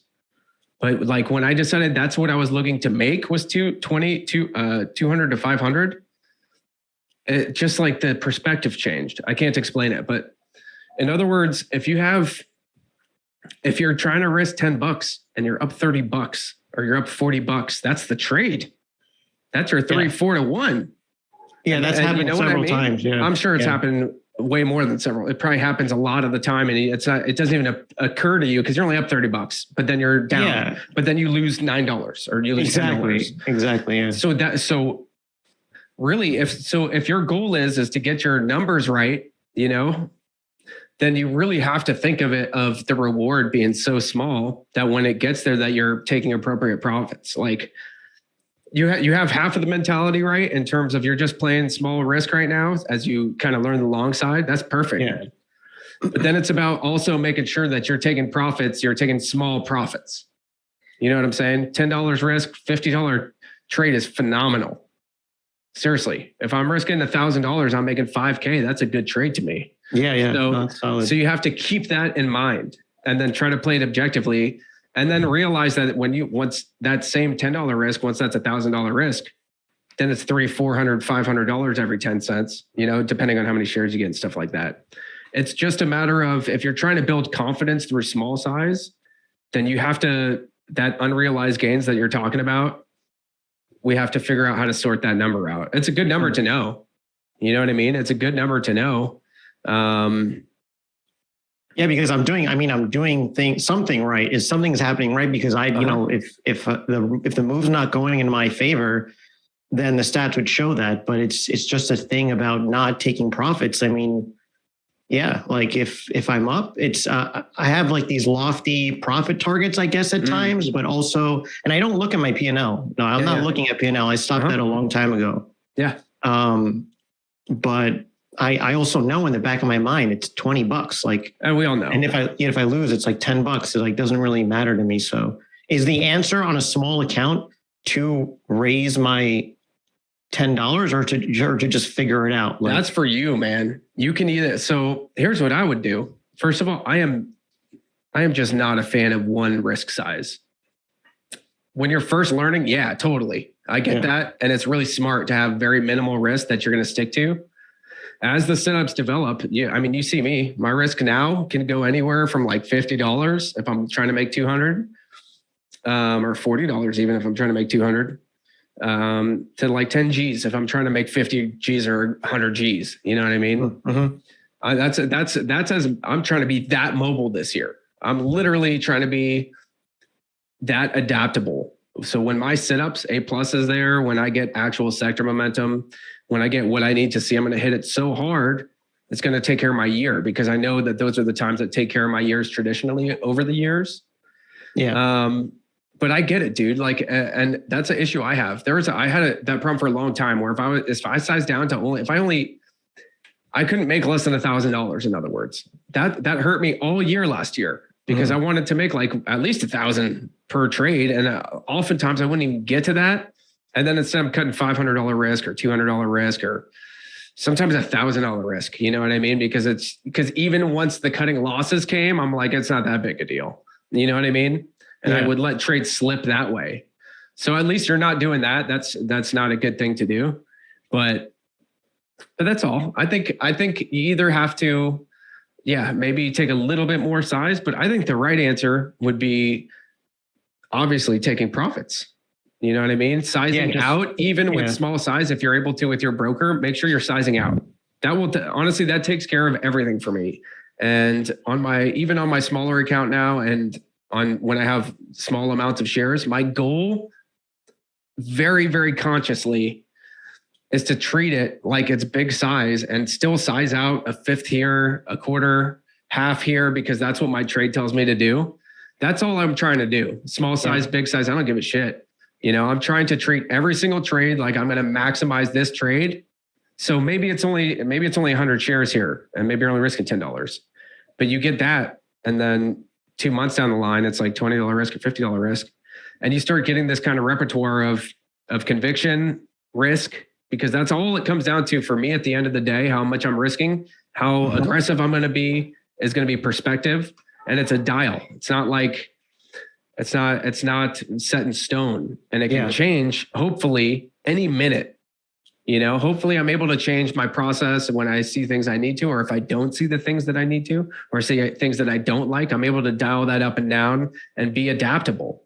So for now, you know, when it comes to learning setups, and myself included, if I am learning setups, I minimal size, try to be objective, try to take profits like you're supposed to. And that's all there really is to it, man. If you're coming from short selling forever, it's a different ball game. It almost feels like gravity to me. It's kind of weird. But like when I'm trying to long, I always feel like it's a little bit tougher, and I'm working against so many things. So take profits. No, I'm way more comfortable on the short side for sure. I'm trying to work that around. One thing real quick, because I know my time is just about up. How much do you think me having a hard stop, this is what I do for my longs, I have a hard stop all the time, and like profit targets kind of set all the time, like on limit orders. Is that like, do you think if I had to manually exit positions that I would be more likely to take profits? Yes. Instead of just waiting for it to hit a limit order? Okay. Yeah. Stops are great, but taking profits, I'm never just throwing stuff on. I'm never doing that, man. It's weird. Sometimes there are times, but it's very few and far between, where I'm like putting orders on the ask, like trying to get filled higher and higher, unless it's like a parabolic. Because you see the stuff moves so fast. By the time you go to cancel your limit order, unless you have hotkeys and stuff like that, but by the time you go to cancel that limit because that didn't get filled and now it's panicking, it's too late. I'd rather manually be taking it off into strength. Okay. And that may be a market order. I may be hitting the bid. You know what I mean? I don't care too much. Most of the time, that's a successful trade once it's getting a high a day, and then through pre-market, like all that good stuff. Yeah. I'll experiment with that. Yeah. If you're watching me or what I'm doing, that's basically what I'm doing. I'm sitting there, click, new high day, click, market order, quarter of my position. Yeah. Seriously, I don't give a crap. These are great exits for me. Okay. And the extra penny or two, unless I have like 100,000 shares or something like that, doesn't matter that much. And All that right. in that aspect, to me, I would rather be taking it off. I'm So gonna it's all- experiment with that. mess I'll with it, experiment man. with it. Yeah. I think if you don't have I have goals, but they're very soft goals. You know what I mean? Because I know that at any minute we're not going to get to those goals, and I'd rather still take some profits than just hit stop losses all the time. All right. Dope. Awesome. Thank you man. so much, man. I Good appreciate question, you. dude. Good question. Thank you. We'll catch you in chat tomorrow. All right. Take care.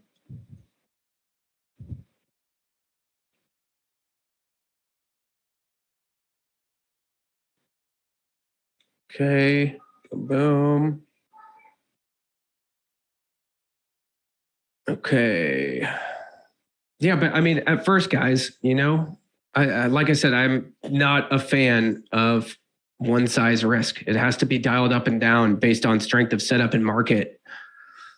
But if you don't know what your best setups are, you know what I mean?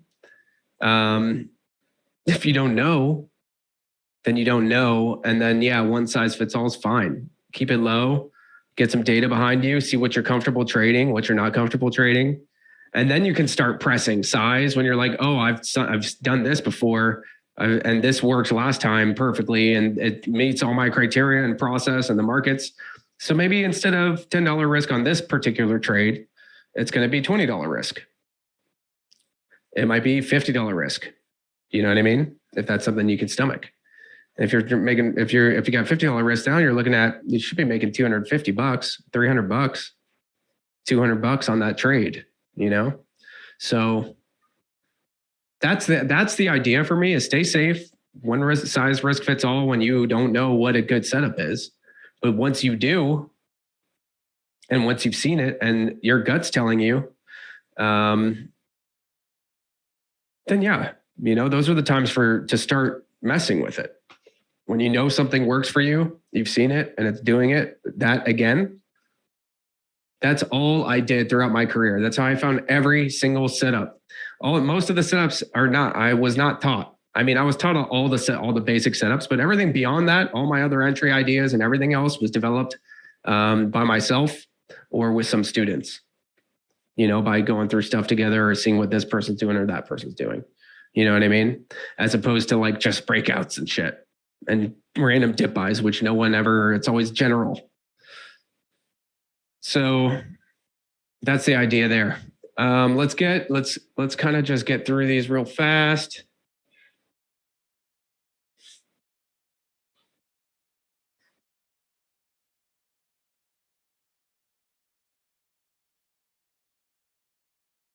Simon, I invited you to be a panelist. All right, I think I did. Yeah, there he is.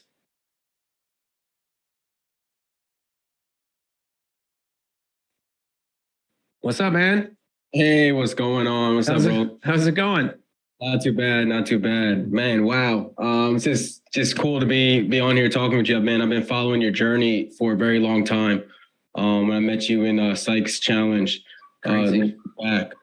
One of the main things that's kind of like getting at me right now, my trading actually has been somewhat profitable since I've started. I can't really say where I've had a lot of issues pertaining to, losing, because honestly, like, I just been naive and ignorant, just listening to what you guys told me what to do. And I just followed, totally. And it's been a success. But I remember LX21 talking about this a while back when I first got started, and I didn't really understand it till just now, where it's just like, I'm having this issue of being in a profitable trade. It's kind of similar what the other student was just getting at, but being in a profitable trade where you have two strategies within that trade that can work. I can exit now, take my gains and walk away, be cool. Or I can continue to hold on to my swing and go after that target price initially, right? But then I get this feeling of like, this nervous feeling of, how do I know if I'm gonna be able to find this one again? And I don't, and I've done it before, and I know it's there, but I don't know why I keep getting that same fault in my process, that like I can't make this happen again, that I just got lucky and I'm not good. This is luck. So that's kind of what I've been battling lately. So then you're like holding it even though maybe you see something else that tells you maybe you shouldn't be holding it and you should be taking profits, but you're like, like this is the one, like this, dude, I get that, man. That still happens to me once in a while. Not to the point, but here's what I'll say. Here's what I'll say. It's not the last one. It's not, you know what I'm saying? Like it's just not. And so, I mean, and that can be pretty powerful. That can be a pretty powerful thought, man. Going back to some of my trades as well. That can be pretty powerful. So, you know, but what you realize tomorrow, there's a new one or there isn't. It may be a couple months, you know, it may be a year, you know, like we saw last year, that sucked. It was a tough year all around. I could have traded last year better, but on to the next. That's all I'll say.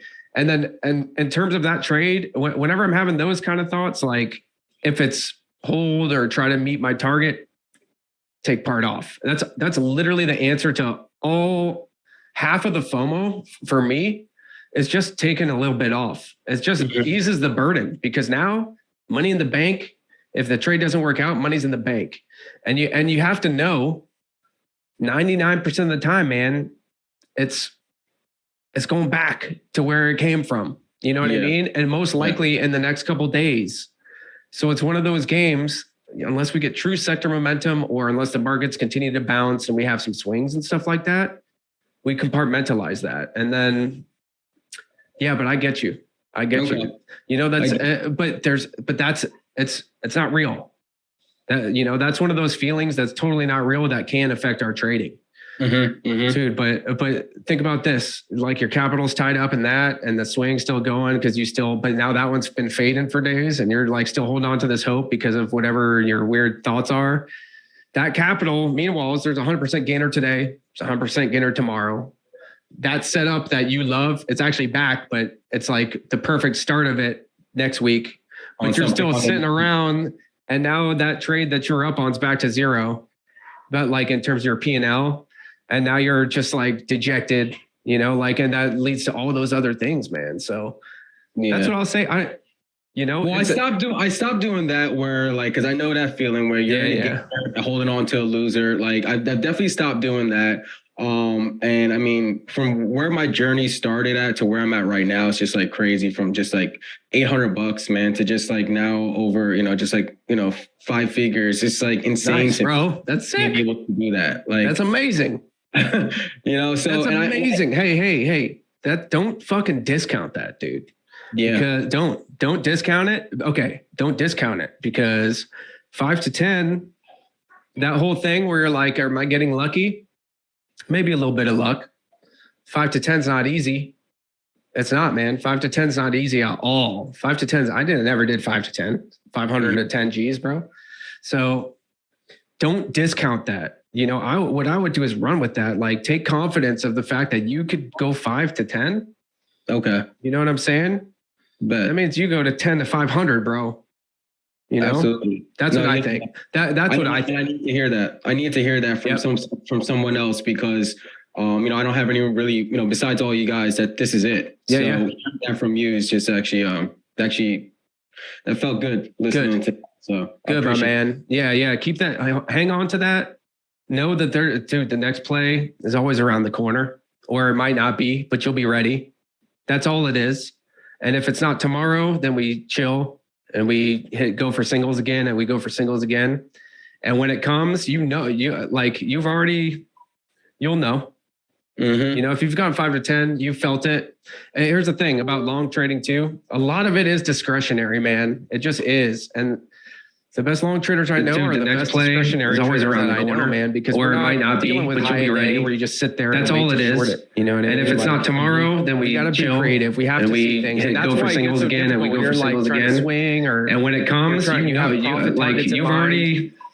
You'll know. That's what makes it. You know, if you've gone 5 to 10, you felt it. Easy. It just here's the thing about long trading too. A lot of it is discretionary, man. It just is behind it. And then the best long traders I know are the next play is always around the corner, man. Because or it might not be, but you'll be ready where you just sit there. That's all it is. You know, and if it's not tomorrow, then we chill. If we have to go for singles again, and we go for singles again. And when it comes, you know, you've already. I'm trying You'll to know. not That's set what too makes it. lofty You know, goals. if you've got 5 or 10, you felt that What I'm easy. trying to Here's the do thing about long is time essentially get too. lucky. A lot of it is discretionary, man. It just is behind it. And then as long traders are doing it, the explanation is always around 9 man. Because where I not be with where you just sit there. That's all it is.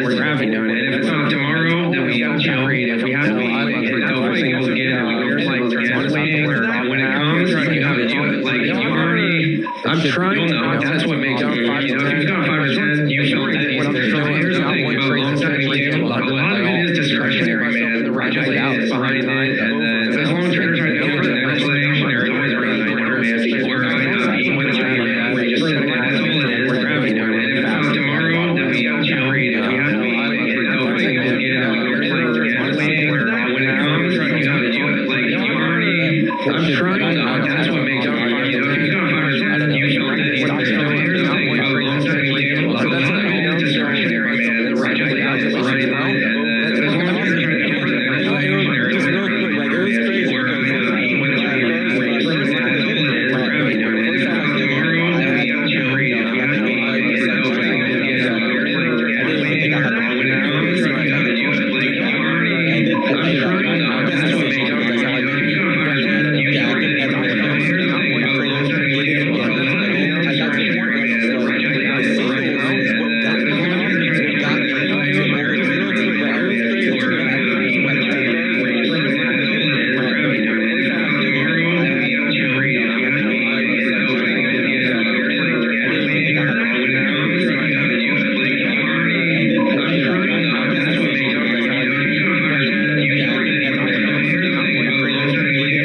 I'm trying to. That's what makes it.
Understanding another strategy, Right. stay here, and it's just like, you know, you get in that. It's like, what do I not know, or you know, and that's kind of like where I've been making, like what you said. It was just, you really hit the nail on the head in the beginning of this. Was like, all right, let me stop. That volume's not following through. Let me go back to basics, my foundation, and take them singles. And it's like you said that, I was just like, wow, that was literally what I've been contemplating right now. So, Nice, man. I appreciate you, bro. Awesome, bro. It was great speaking with you. We'll catch you in chat. Absolutely. All right. Sigmatic. Here, one sec. Let me grab one thing.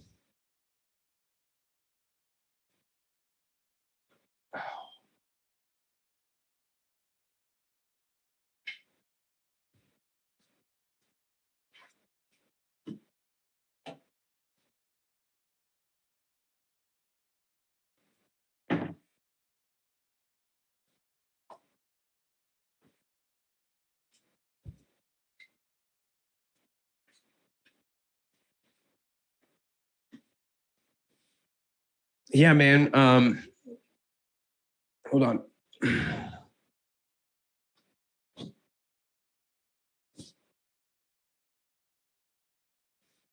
It's don't discount when you do well. You know what I mean? It's so tough. 1 second, hold on.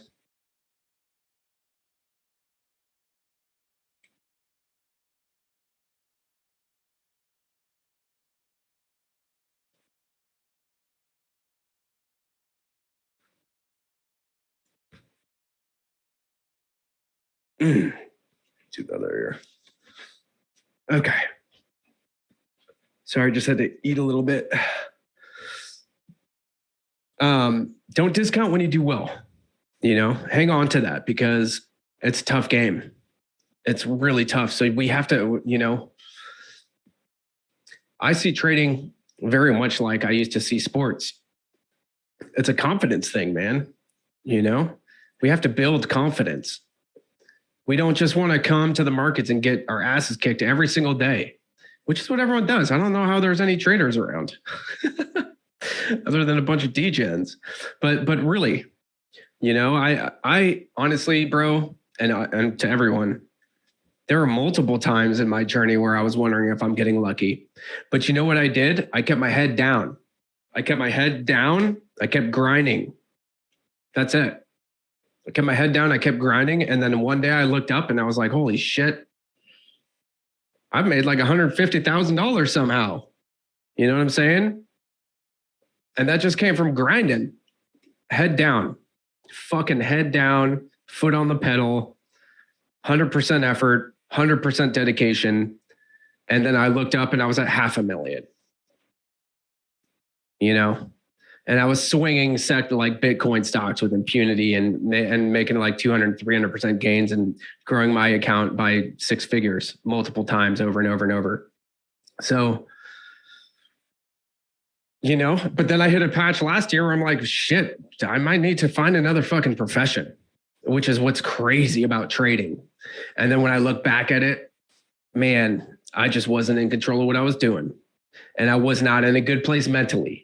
And I didn't want to talk to anyone about it. And I didn't want to teach. And I didn't want to trade. I was like, you know, just really depressed. So that can happen, man. But if you don't talk about it to people, then you're just stuck every day.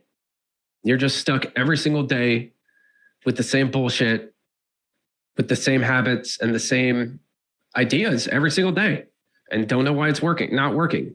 Even someone like me who spent years helping other people figure out why it's not working for them.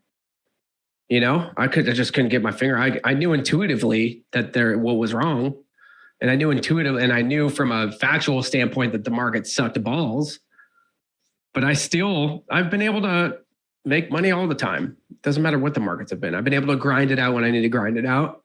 And I've been able to go parabolic when I need to go parabolic. So that's what I've gotten back to. And it took getting back to the basics. It took getting back to bread and butter setup, stop buying high a day, getting back to low a day, doing all the things I need to do correctly. Speaking with you guys about my problems, changing my own fucking perspective on things. All right.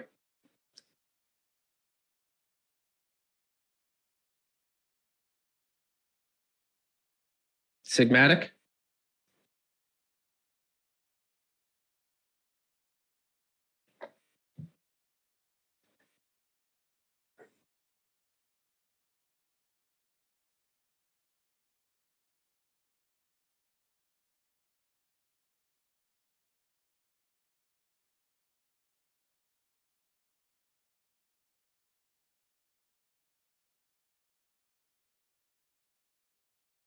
Simon said it made me happy talking and getting it off my chest. Dude, doesn't it? It's crazy, man. What's up, bro? What's up, brother? Can you hear me? I can. Just get a little drive in. Yes, sir. Yes, the late night shift for me, man. Nice. Second half of the day. Get it. Yeah. I'll try not to just like totally unload. No, unload, bro. You're good. Yeah, I wanted to get back on. I don't want it to be redundant from what I talked about last time, but something I've been really struggling with is just like the fact that it's like really like the FOMO, honestly, and not even like missing out on like trades. It's more like what I have missed out on, like the years that I could have under my belt right now. Like I started in like July of 2019, and then I stopped in May of 2020, missed all the COVID market. I even missed like just this last like kind of hot little run because I was doing like, you know, dealing with like car stuff. And I could have been trading the whole time. I could have just switched my account over to a cash account from margin and kept trading. But man, like it keeps me up like at night. Like every night I just like lay in bed and I look up at the ceiling and I'm like, holy shit, man. Like, I don't know if I can do this. Like, you know, I'm sure we all have had that feeling where it's like, do I really think I could be a day trader? You know, like it's not for everyone. It scares me for sure. But, you know, it's like when I'm not trading, I definitely feel that the most. But then when I like get behind the computer and I'm there all day, like that kind of starts to go away. But like what eats at me the most is just like when I'm going through my day and I sit and I think and I'm like, damn, like I just missed out on like a life-changing market for many people. Like I look at like Tony Tones, like we started kind of at the same time, you know, and he's like probably getting close to 200K. And, you know, it's just, that kills me, man. That kills me inside because, you know, like my parents are like 70 and they're still working like super hard. My mom's a flight attendant, and I went out and visited my brother in Nashville. And like when we got back on the plane, I went out there with her to visit him. She was sitting somewhere else in the plane, but these flight attendants were coming up the aisle, and I was just looking at them, and I was like, she's been doing it for like 40 years. And my brothers and I gave my parents hell throughout high school.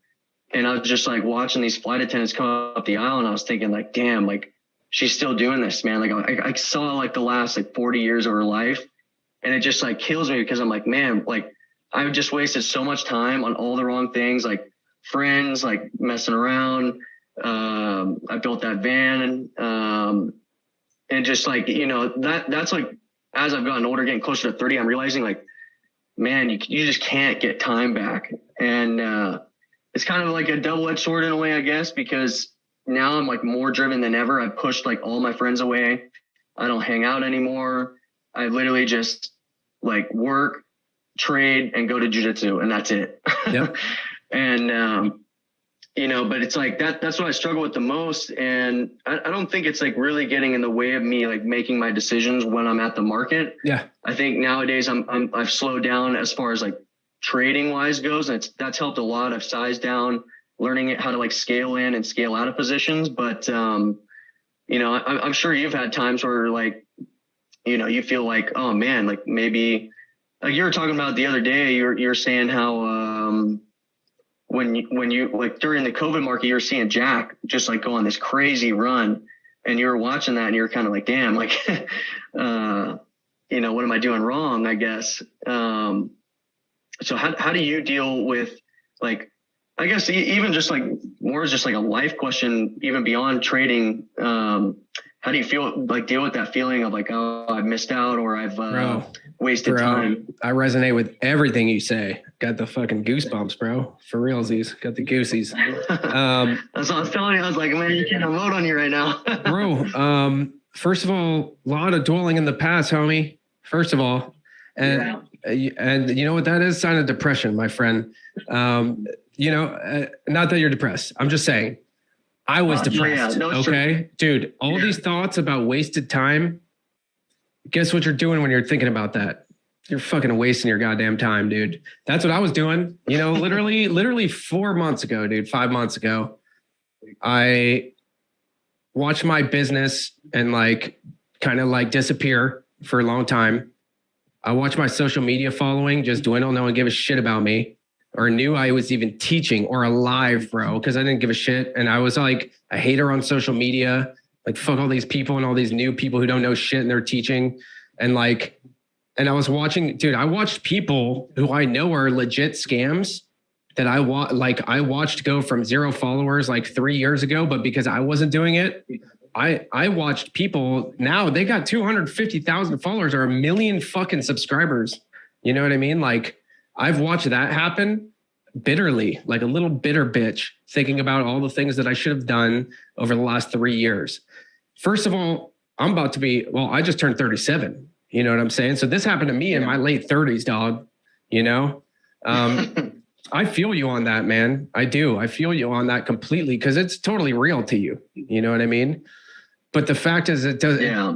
Dude, when you're sitting there laying at your seat, looking at your ceiling, thinking about the things that you missed over today or last year or last week, man, it really should be you looking at the ceiling, seeing chart patterns and shit. Seriously, thinking about risk and thinking, I'm serious, man, thinking about the markets and how you can progress your trading forward as opposed to backwards. And easier said than done. I get it, dude. But truth is, you're young. There definitely is a little bit of that too.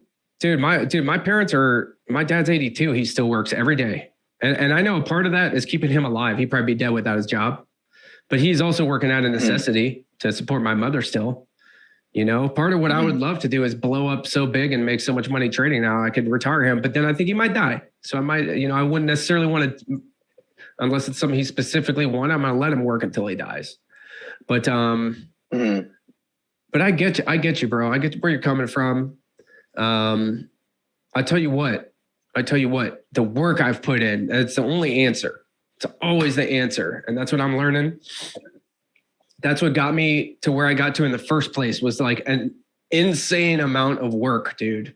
And just singularity of thought in terms of like what I was saying. I was always thinking about the markets, man. And like what's working, what's going on with my trading, you know, what's going on in the markets, trying to learn and learn, get the basics at first, obviously. And then you're comparing yourself to other people and shit. Your journey is so fucking personal to you. You know what I mean? It's just all it should be about right now for you, because you got the right idea, bro. You've already cut out all the bullshit.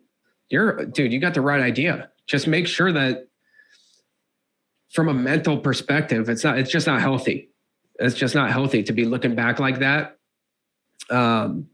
Instead, what can you fucking do right now? You're doing it. You're with me. You know what I'm saying? We're together right now. That's really what it is. Who cares what you didn't do last year? What about next month when it comes? Are you ready? Are you going to be fucking ready to change your life next month?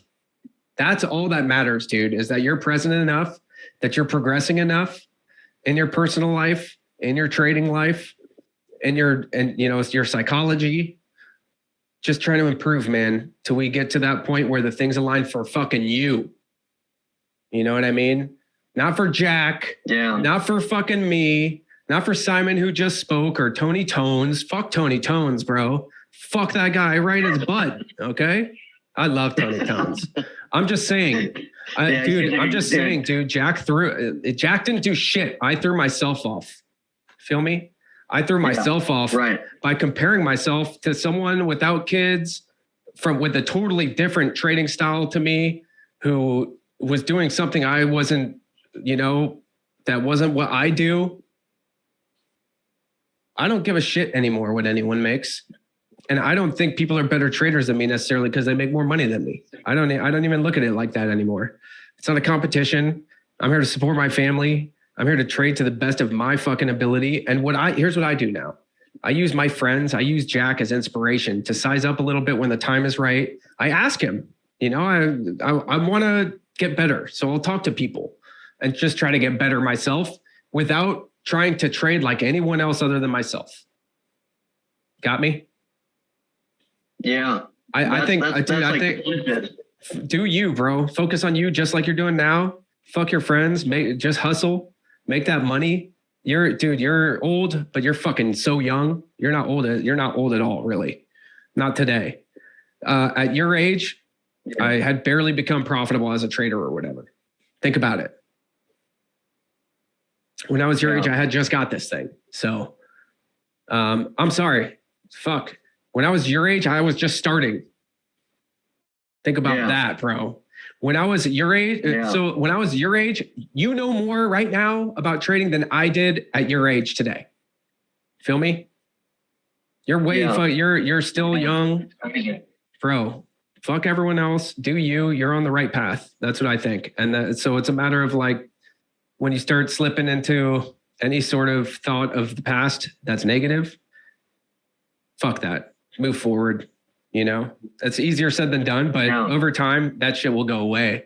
That was how, dude, I don't even think about fucking 2 years ago or Tim or any of the bullshit I had to put up with last year or my bad trading or fucking any of it. I don't even think about it anymore. And when I do, I get rage, I get fucking angry, and I want to work.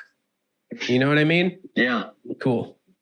Yeah, man. I can totally relate to that. That's that's exactly how I respond to a lot of stuff like that. I'm just like, all right, I just do like tunnel vision. Yeah. It's good. Though. It's good. Just make sure the tunnel vision's forward and not the tunnel backwards. Yeah, exactly. 100%. Yeah, bro. Well, damn, man. That's definitely why you're going to be good at jiu-jitsu. That's all I was telling you, dude. That everything you're saying, like trading and jiu-jitsu go hand in hand, man. I can't wait, bro. I can't wait, so man. many like between the two. Yeah, all the activities I do these days, honestly, I've molded them like geared to kind of help my trading and vice versa. Fishing, shooting guns to me is very relevant to my trading. The precision, the concentration, the focus, the fucking danger. You know, if I'm shooting USPSA and I trip and I could kill someone. If I'm breaking the rules, if I'm breaking like the rules of the match, I'm pointing the gun behind me in any sort of way, you know, beyond 180 degrees, both directions, I could kill someone. So stuff like that, man, golf, same thing, patience, just sucking at times, no matter what, even though you may have been amazing the hole before, best hole of your life, next hole can't hit it, you know, all of these things I always tie to trading these days. And I'm sure jiu-jitsu will be the same. I mean, I got 2nd degree black belt in Taekwondo with a really hardcore Korean guy. And then with this black dude who was like Vietnam veteran and just crazy, bro. Like the old school Korean Taekwondo, not the new school USA Taekwondo where they're on PlayStations and shit. I'm familiar with that process. And dude, the process of learning a martial art 100% applies to what we do. I can't wait to get in though. It'll be this week sometime. Yeah, you're gonna love it, man. Sweet, well, bro. I appreciate you, man.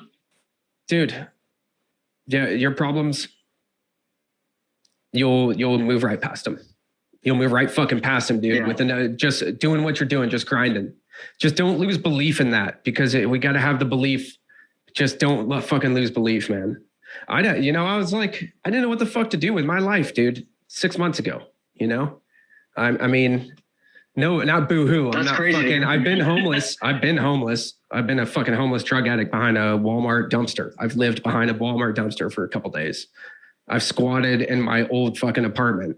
You know, my brother and he got evicted from his apartment and we had nowhere to stay because we're homeless, hooked on opiates and squatting, you know, in a part. Like I've been there, bro. I've been to the bottom of the barrel. I can tell you, even that, getting out of that took work, you know, but the work, it just makes it so much more beautiful once you get to the other side. And you're in it. You're fucking in it, dude. I don't think there's too much more to talk about. Yeah. Hell yeah, man. I appreciate you, bro. It's priceless being able to talk to you. Fucking belief. You got to believe in yourself, you guys. You know?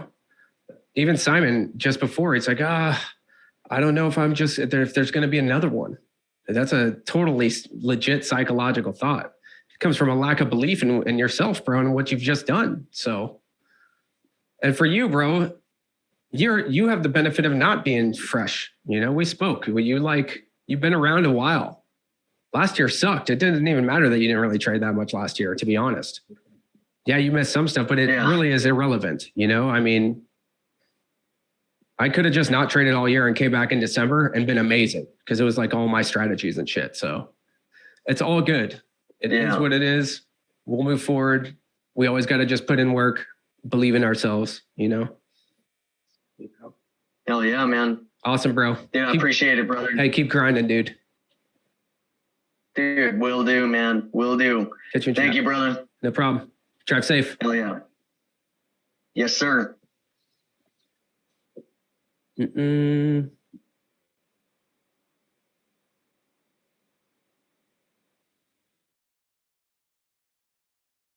All right. Himini, you there, bro? Oh, whoops, hold on. Himini. Boom.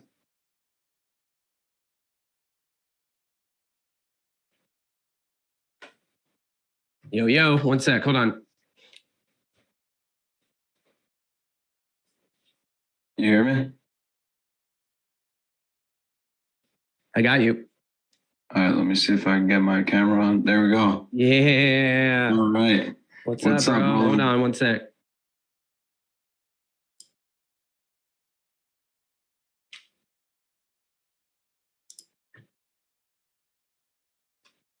All right. All right. What's good, dude? What's up? How's it going? OG. So this is kind of similar to what Sigmatic was just saying, how like that feeling of missing such a great bull market. I felt that as well because I started in 2016 and basically completely quit trading like for over a year, and that was from the end of 2019. And I basically missed the entire, like the biggest bull market in history. I remember, bro. Yeah. Yeah. So yeah, I know your story a bit. Yeah. Yeah. So after that, I basically just restarted from scratch in 2021, and I like you got to start from the beginning. And I feel like I felt that feeling, and I got through it because my 2022, I had like a year of consistency, about a year, maybe a little more. Yeah. Very consistent, but I could not size up. Yeah. And then towards the end of it, I had a really rough patch, and that's like when I decided to size up. Totally, bro. And it was a terrible idea. Totally, bro. Yeah. I feel like I'm getting through that now because I'm getting back on the right track. I'm getting the right entries and stuff. But like that rough streak just caused me to keep sizing down every time like something went wrong. Yeah. I went less size and less size. And now I'm so sized down, and I'm like, I lost my confidence basically. Yeah. But totally. What I'm noticing, like what the point is like, I'm getting on track again. I'm getting the right entries. But what I'm starting to notice is I'm almost combining all my setups and their characteristics while I'm trading them. Yeah, totally. And it's really confusing me. I'm like overcomplicating things. Gotcha. When you get into a setup and it requires a quick exit or quick entry, quick exit, like that it's the characteristic of the stock. Right. And I'll know that. And then once it starts working, I'll just treat it as a swing till it comes all the way back. Totally, bro. Yeah. So, and in the flip side, when you know something requires patience, you can just put on the whole position right away if you want to swing it. And I'm doing that and then cutting it right away. Totally. And seeing the swing work. Totally, bro. So, dude, just that you're just in that spot and you're trading right now. You know what I mean? Yeah. Dude, sizing down is the thing to do. It is, like if we're not confident, then shoot. The issue I had last year is I wasn't able to size down enough. I thought I was sized down, and I was compared to 2021. Yeah. But I needed to go like another 50, 75% lower in terms of what I was doing. And for you, it will be a confidence thing, man. Because I've known you literally since the beginning of my trading. Like you're one of the first people I think I ever followed on Twitter. And fuck, dude, yeah, you've been around enough. You've seen enough. You took some time off. That's fine. You already hit a stretch of success again in 2022, right? And then and then you've been in a rough patch that you had to size down. That's fine, bro. That's just the cycle of you're trading right now. You know what I mean? In terms of getting your setups mixed up, that happens to me sometimes too. I like to remember throughout the trade. And if you need to write it down, sometimes I need to write it down. I've actually been thinking about lately about like, there are some trades, man, where it's the same kind of thing where I'm getting into it for a nice morning day trade. And now I'm like just holding it no matter fucking what's going to happen. Seriously, that wasn't the setup. Exactly. That wasn't the setup. Granted, if that's happening, generally it's because you see something and the setup maybe has changed and now you have loftier expectations of something or whatever. I get that. But 9 times out of 10, when that's the case, I get into a weird psychological state where I'm just like holding it. And then it's like back down to my entry and I'm cutting that risk. Yeah. But what I've been trying to really do is be conscious of that. If it's a swing, remember it's a swing and I can build into it. And that's the whole idea, is that if where I'm buying it right now is maybe, a little bit chasey, then I got to start even less than I think. Anytime here's my pretty much rule of thumb. So if I'm swinging, I need to start way smaller than I ever think. It's kind of weird. Like it always is going to give me room to add. Maybe I'm a little, it's usually, you're just rarely get a perfect entry. You know what I mean? On swings, and things get so wacky. Yeah, I try to remember my original conviction, and then only change if something fundamentally really changes, or like my gut, you're like, oh fuck, that's really bad. And I have to kind of change thesis. But I find, like, especially my day trades, if I see something where I'm like, here's my morning trade, now I'm holding it 3 hours into the day. Now I'm just at the mercy of that stock most of the time, like whatever it's either going to consolidate and then break out later, or it's going to go back down to fucking low a day again, Yeah. So first of all, it's fucking awesome seeing you trading again. I saw you at Tim's conference. Super stoked to see you trading again, man. Yeah, honestly, I'm so grateful that I like opened my eyes again. Like I actually canceled every single platform. I canceled every service I was in, every chat. Yeah, you were gone. You were straight chat. done. Yeah. Yeah, Dux's chat, STT chat. Yeah. I only kept Tim's because I had the lifetime challenge. Right. And when I hopped back in there, I just hopped in because like everybody I knew was like somehow making a shit ton of money on AMC, and not AMC. It was actually Bitcoin and Dogecoin and all those at the time. Driving me crazy. And it was like when the run just started. So I actually bought a little Dogecoin at like 25 cents because I'm like, it looks like a breakout setup. Like I never thought I'd touch crypto. Totally. And it started ripping. So I sold it. And then I checked in on the chat and see like, what are they talking about crypto? Tim's probably bashing it. And I saw like Jack was up like, I don't even know, like a few 100,000, if not 1 million at the time. And I thought, because I was getting the email notifications the whole time that he like uploaded a trade, I thought he was over trading, and I'm like, this guy probably lost all his money. So when I saw that, that's when I opened my eyes and realized like, I can never quit this again. Like that's the bottom line, no matter what it is.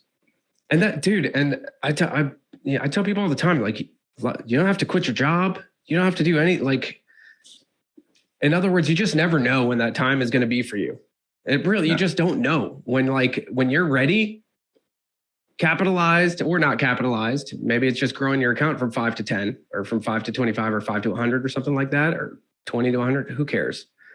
But you just don't know when that opportunity comes, and you're ready for it. That's all. Mm-hmm. And that's all anyone's goal needs to be right now. Just be ready. Just be as ready as you can be for your setups, and then just try to improve on it day by day, and kind of let the chips fall where they may. But as long as you're doing everything in your power, and just be present is the main thing. It's not, you don't have to be trading all day, every day, but be present. You just never know, you just never know when your life may change in the markets.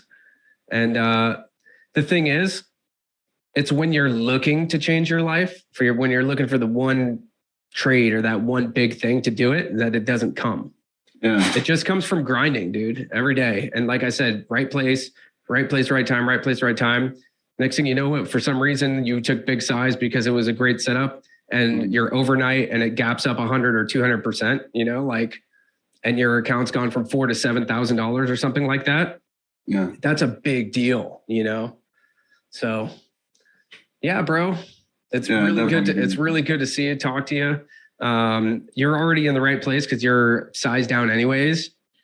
And then, in terms of just getting things mixed up, remember original setup, even if it means writing down the setup quickly, just so you can look at it and remember. I've thought about that recently just to make sure, especially if I'm trading multiple tickers and stuff like that. It can be easy to be like, oh, fucking get back over here to another ticker. I'm trying, like if I'm swinging, for example, like some of these AI plays or whatever, it can get difficult to manage that kind of stuff. So if you can compartmentalize, I'm big into that right now, making sure that with my trading specifically, I'm compartmentalizing my swing trading and my day trades, Yeah. Like even separating into separate accounts for swing, bro. Stuff like that's a good idea. Yeah.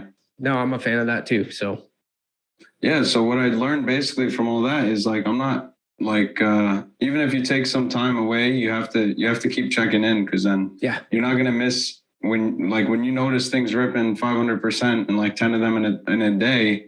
That means drop everything and come back, you know? Drop everything, do some trading. Totally. Yeah, I feel like it had to happen. Like you had to feel that, right? Totally. 100%.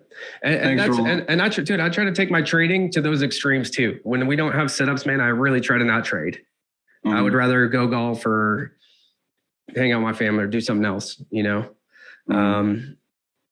But the markets haven't been that way for a couple months. So you haven't seen me doing that. Yeah. Thanks, Roland. It helped a Sweet, lot. bro. So good speaking I'll with you, brother. share it. Yeah, we'll catch you soon. All right. Take care.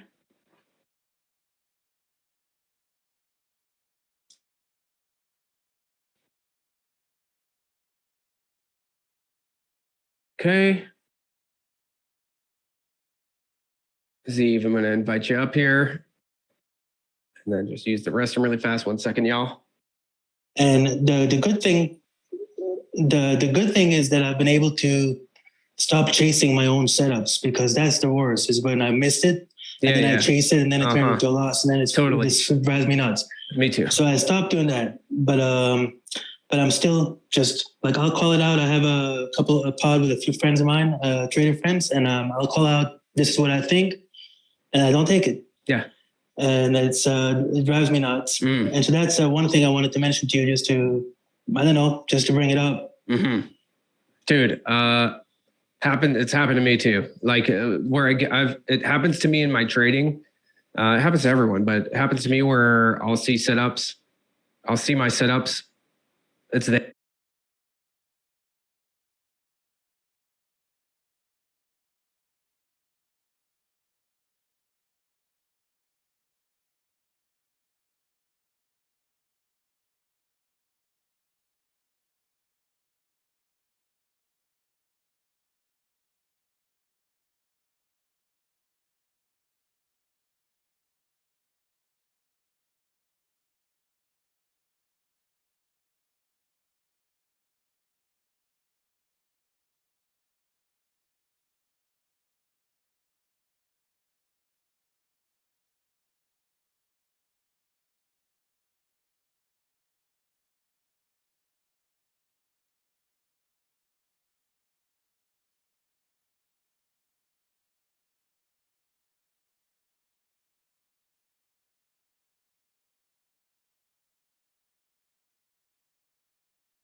All right, guys, we're back. Can you hear me? People are trying to get back in the live stream. No avail. Yeah, we do trader therapy every Friday. We do trader therapy every Friday. Unless I'm like doing a boot camp or something like that, like we are now. But tomorrow, we're going to do a live trader therapy with the people who are here. Possibly. We'll see. Let's see. Okay. He's down. Okay, good.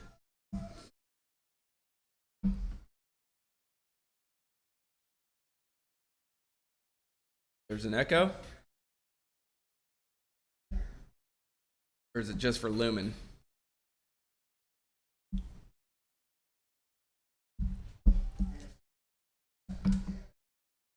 Did you guys enjoy that? Do you guys have any questions on any of that stuff? Because honestly, I think that's where the real juice is, especially if you've been trading for a while. You know, anyone can learn the technical analysis stuff. It's not that hard. You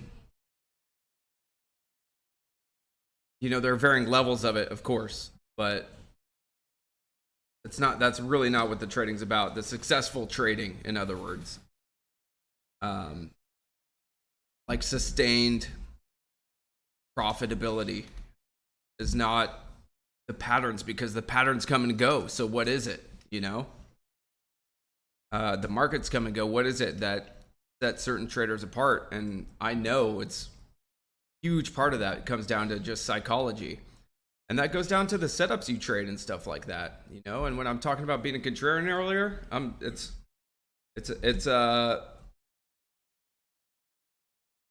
you know, they all kind of tie together.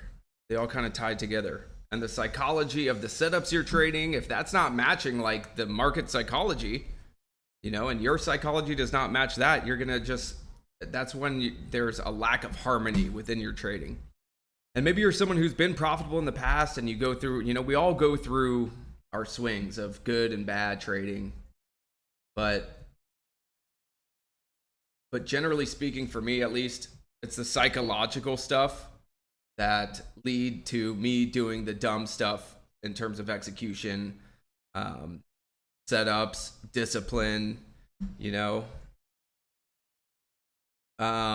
It's hard. In other words, trading is hard enough as it is when you're of sound mind. Like when you're optimal, when I'm firing like optimally, psychologically, yeah, it's still hard. You know what I mean? So add in a bunch of other stuff to that mix, and it's way harder. So that's my goal. My goal always, every week, and why we do trader therapy in the first place, is to identify what it is that I am struggling with the most, because oftentimes it can be difficult. You know, for me, I've gotten pretty good at it over the years at identifying all my flaws as quickly as they pop up. I try to, and this is something that you have to understand. You don't ever master psychology or like your own mind. You know, all I do is take all the dumb, shitty impulses that I used to have, that most of you still are stuck with right now, and I push them as far down as I can. And they pop up every once in a while. You know, they'll still pop up for me.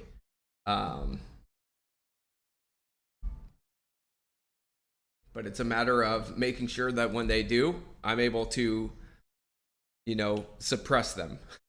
That's all I'm doing. I'm trying to suppress the FOMO and all the humanly, you know, impulses that don't work for trading, because those impulses work in other areas of life. You know, FOMO and, you know, the greed and fear serve purposes and other purposes in other areas of my life, but in trading they don't. So that's what I'm trying to do. When we do that, I like to start it off to let everyone know that I am not a robot. I go through the same shit that you guys go through, just different levels, and I'm at a different stage psychologically in my evolution, I guess you could say, than most people who aren't profitable or who are just starting, especially. we're basically psychiatrists, psychologists of ourselves and of the markets. That's what's cool. You know, it's cool when you can put it together like that. So for me, every week I want to know, am I psychologically fucked right now, or are the patterns fucked right now? Right? If my trading's struggling, okay? My trading's struggling, I want to get down to the bottom of it. Am I not executing properly? Is it a performance issue? Or am I having some kind of psychological block? Or is FOMO creeping in and I am not dealing with it like I should be professionally, which is just like move on, setup's gone, move on to the next trade. Am I doing that, you know? Or am I buying fucking high a day because all of a sudden it's kind of attractive to me because I have FOMO and I'm, you know, you can start justifying things, you know, and that's what that's about for me. Some things that we'll talk about that are particularly dangerous are people who get into like a revenge trading mode, myself included. I think that's probably the most dangerous mode for me. Is if I'm trading to like make money back. And that goes for anyone, you know, anyone who's trying to make money back, that can lead to big spirals, you know?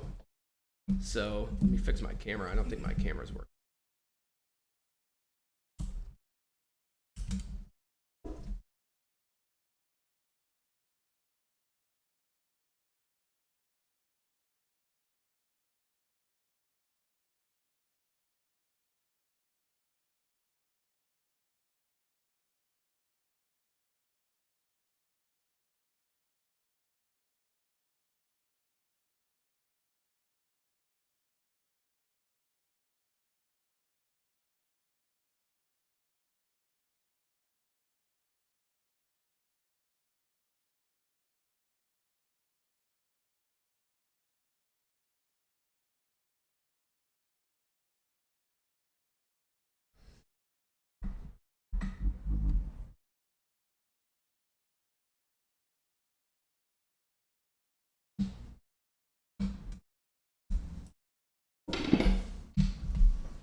But the revenge trading, man, you know, that's the one thing that I really, one of those modes that I have to catch really quick, because yeah, you can drain an account, you know, and I've heard so many horror stories of people that don't realize that they're doing that, and they're like 2 weeks into it.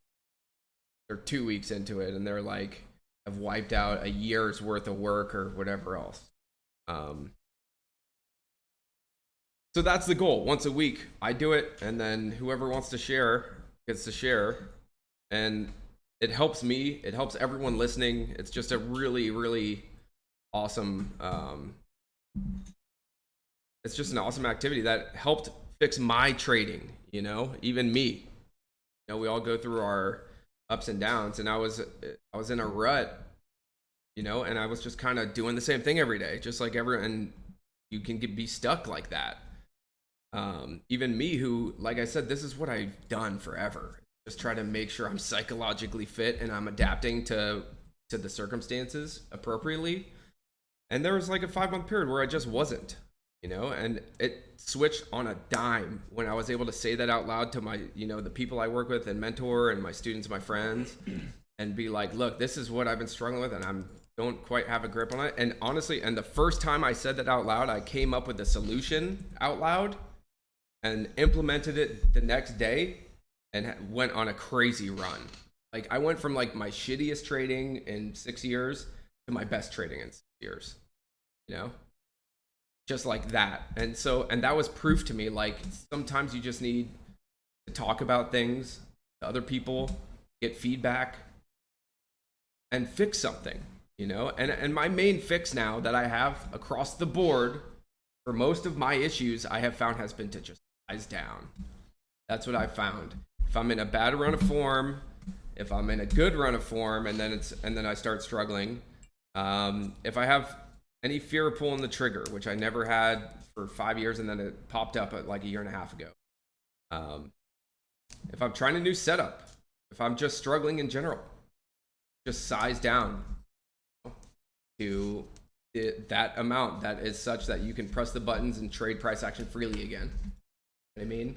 That's what it is. If we have fears, or for me at least, when I'm have some kind of weird block going on, that's all it is. I have too much size usually for my trading at that time.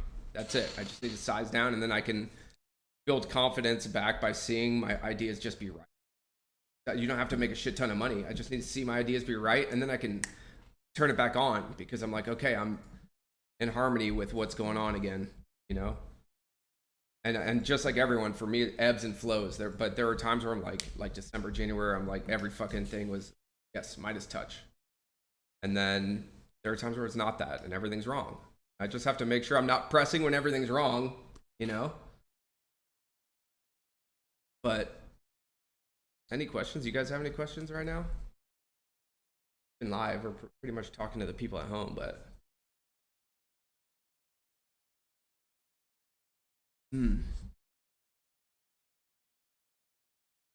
but that's what that's all about. I think if nothing else, you should find someone to speak with. If you have one person, one friend who you can talk to about these things honestly and openly, and so this is where I'm struggling, and preferably someone with at least the same knowledge as you. They don't have to be, you know, it could be your wife, I guess. Probably not the best. depending on your wife. Yeah, depending on your wife. If she's like super supportive, or your husband, for my ladies out there, boyfriends, whatever. But yeah, if they're supportive, then sweet, you know. But if they're like my wife, you know, my wife's super supportive. I'm just kidding. I'm just kidding. My wife's so supportive. She's super supportive.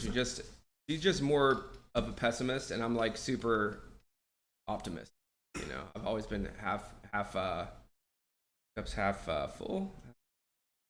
So I always half empty to her. Let's see here. Loves the good news, you know. Bad news is fine too.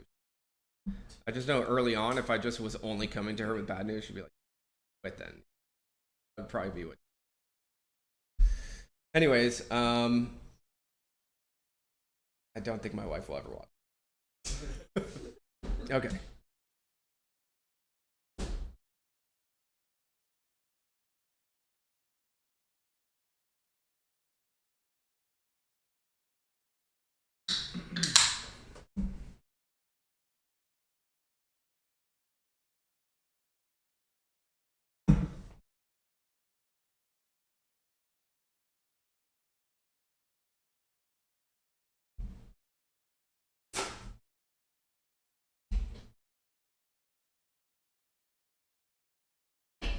Okay.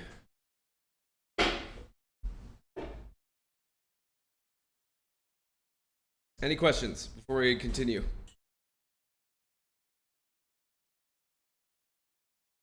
No, my wife's the best. She literally just brought me this coffee right now. Yeah, great. Just clarifying. She does watch this. I love you so much. She knows it. Okay. I've loved my wife since we were 18 years old. Even though some women in between. Because we broke up. Because I moved to I moved to Europe and she stayed in Arizona.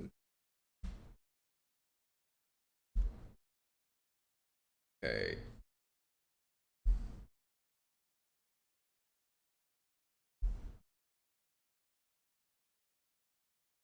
What? Oh my god. Stop it. Jesus.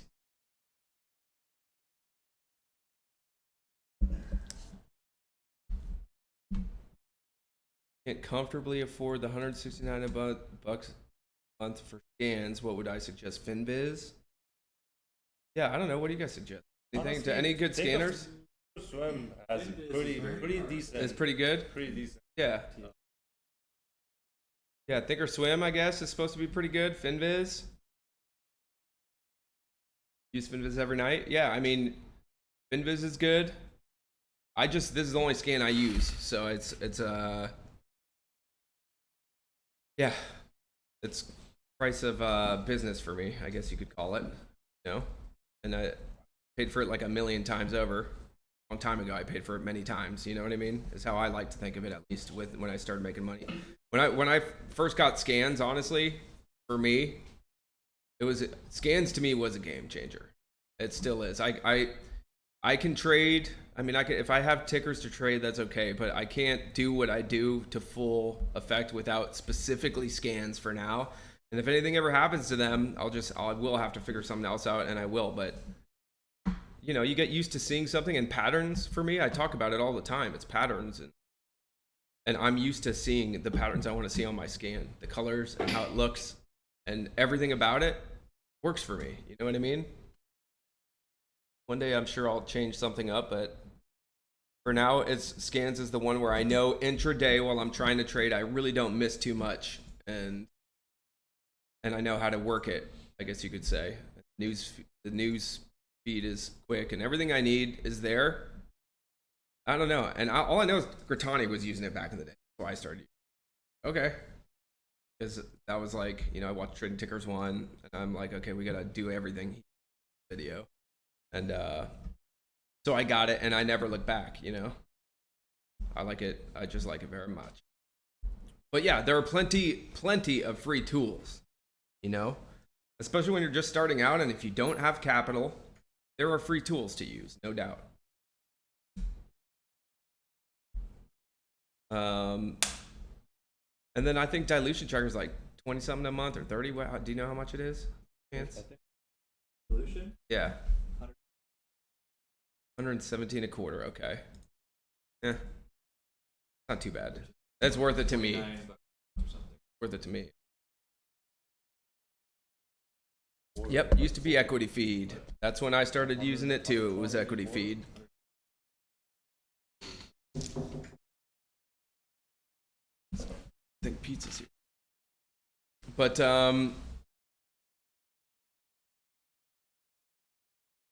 yeah.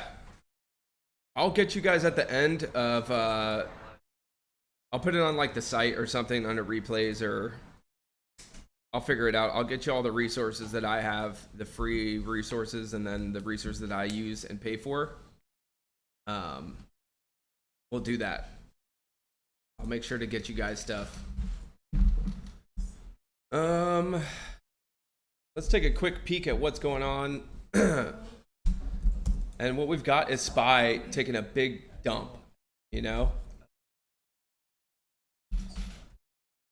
And because of that, you just got to be careful. You know, it didn't used to so much be this way. Like a red day on SPY didn't really mean so much in terms of small cap back in the day. But now I notice, I mean, it's totally palpable that small cap kind of slow. I mean, we actually still have some runners today, but how much is it? $75 a month. Grandfather did. Dilution tracker $75 a month? They did. Like 300%. It's a pump and dump. Not what I. Annual is 50 a month. But annual. Come on, guys. I can never They cancel. charge more than I charge for my services. It's like live trading every day. That's nutty. But I mean, That's crazy. I'm still gonna pay for it personally. But for me, it is a tool that and they know this, probably this is why they're doing it, because they probably get good use. Probably everyone who's signed up probably uses it every day, at least you would think. But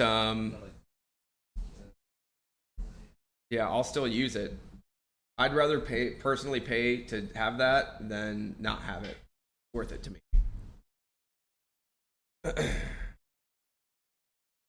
Sure, it'll rub some people the wrong way. I don't really yet. Still gonna use it.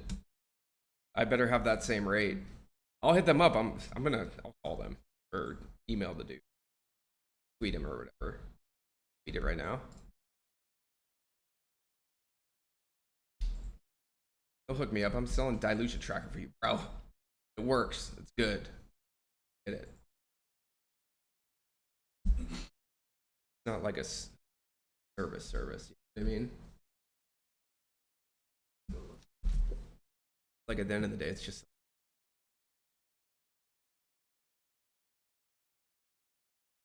Sign up. Mm-hmm. Exactly. So, you guys enjoying it so far today? I know it's a little bit. This is a little bit more of a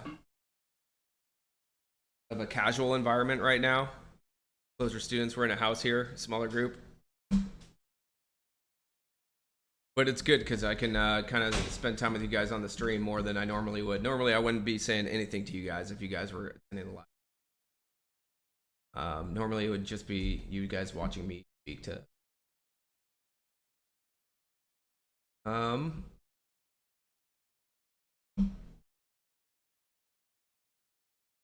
Which tomorrow afternoon will be more classroom setting, and we'll have a whiteboard and do some.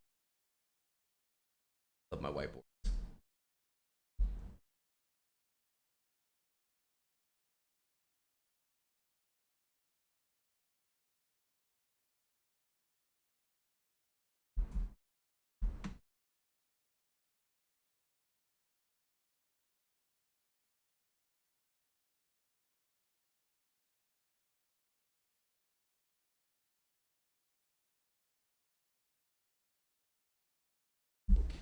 So we have what, 2 hours till market close right now? Is that right? A little disoriented. Yes.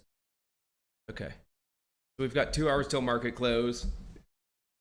Generally speaking, this is when I am coming back to look for afternoon trades. All right. 2 hours before market close. Hotter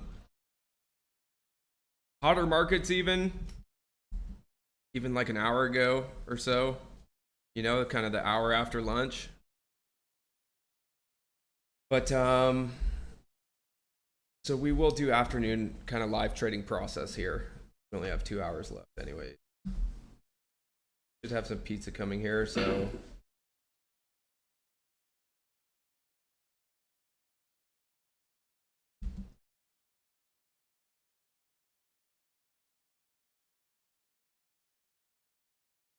and then at the end, we're gonna just do kind of an open Q&A towards the end today. Tomorrow, just for those who want to know, tomorrow we'll be starting at 7 my time, so 9 Eastern. I think it's the same spot, right, Tanner? Be the same spot for tomorrow? Yeah. Okay. You just go to the same spot tomorrow, just to let you know.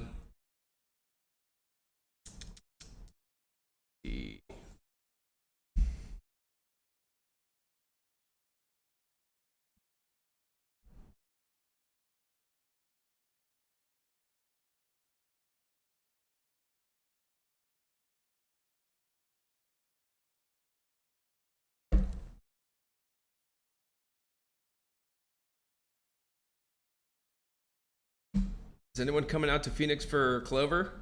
My Clover Boys stuff? Besides you guys who are here?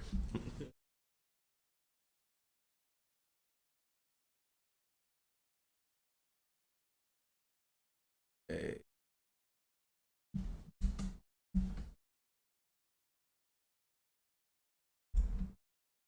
Yeah.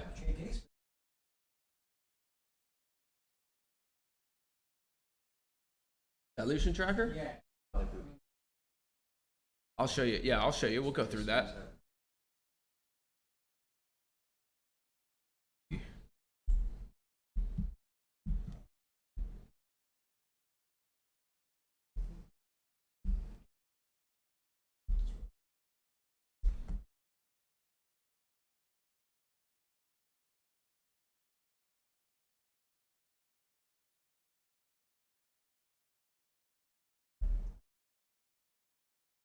Is struggling. Are they?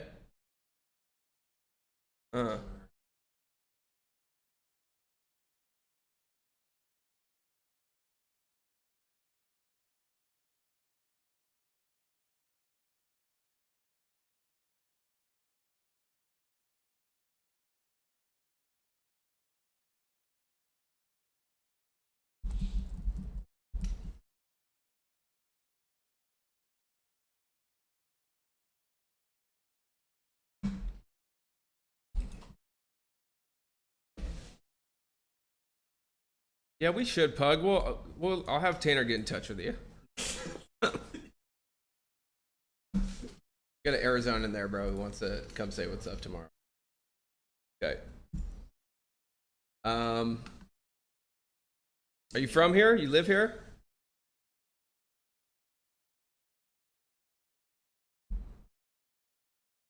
Love my Phoenicians, man.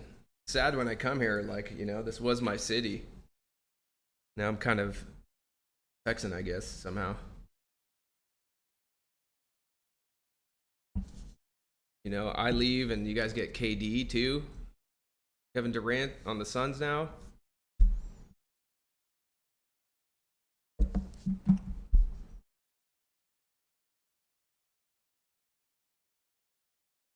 Mark has a Discord, by the way. Crook has a Discord. I thought it was just on his site. His Discord. Love Mark Crook. One of my favorite people in the trading realm is Crook, by the way. Okay. He was at my boot camp, Miami one, the Miami boot camp.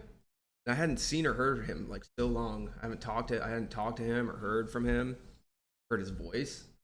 And I heard him like in the hallway talking to a couple students out there, or a couple traders in the hallway.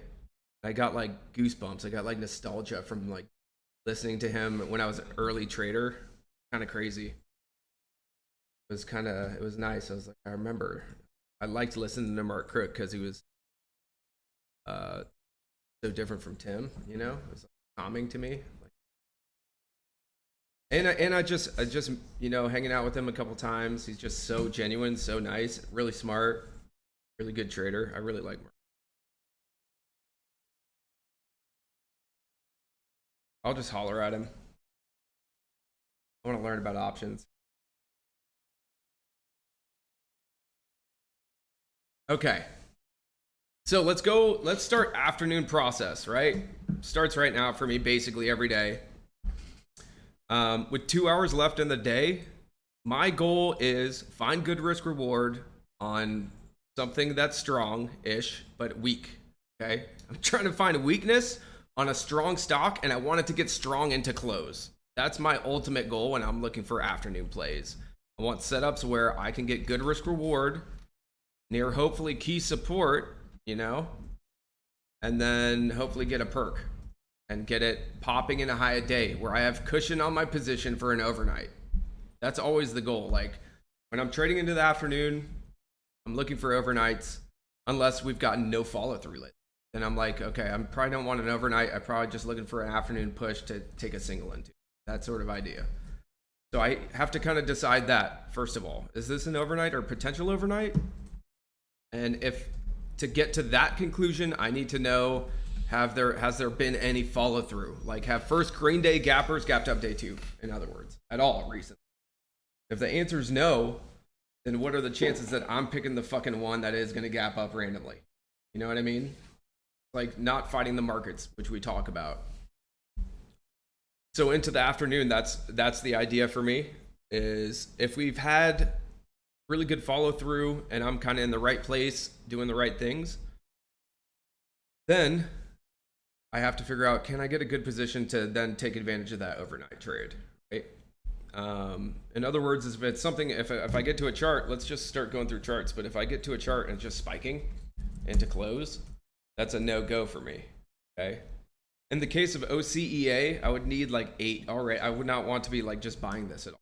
I need 8 sevens, maybe 8 now at this point. And then I would want to see it like going through highs or at least near highs going into close. That sort of idea. That is what I'm trying to do. This is a little funky for me personally. Pattern wise and stuff like that. Risk reward wise, more importantly, because let's get down to risk reward. Let's say I did want to be an OCEA overnight. Well, where the hell do I buy it right now? Okay, where do I risk? I guess, you know, you could pick out a bunch of levels, but at the end of the day, like 750. That's how I look at this. I look at 750 and 950 as the range on this stock, okay? Yeah, it's higher lows and stuff like that, but higher lows easily becomes right back to low a day if those start to break down and VWAP breaks down, because people are trading VWAP into the afternoon. VWAP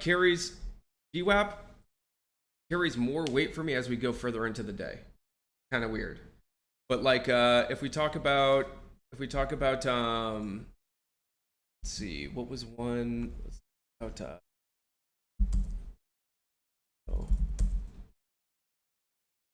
yeah, Toro. Okay, so check out Toro. Even this perk, this afternoon perk, this kind of midday perk, if I'm trading, okay, so people always ask me this because there's gap and crap reversal in the morning. First couple minutes, first 15, 20 minutes, where it goes, where it craps and then it goes to high a day or maybe pre-market highs or whatever. That's the pattern. But then it comes back to lows. What do you do then? Is it still a buy? That's the pizza. And the answer is sometimes, you know, it's as long as you're getting that good risk reward off lows, it can be worth it. But as we get into the afternoon and we're well below VWAP, shorts will re-short VWAP, right? Won't they? A lot of shorts will. A lot of shorts will re-short a VWAP fail, you know, especially ones maybe had FOMO from earlier in the day or ones who have a good position. They can just add to it at VWAP, you know. So I kind of put a little bit of weight into VWAP once we do get a perk if I'm playing backside. And I don't mean back like fully backside, but after the morning run.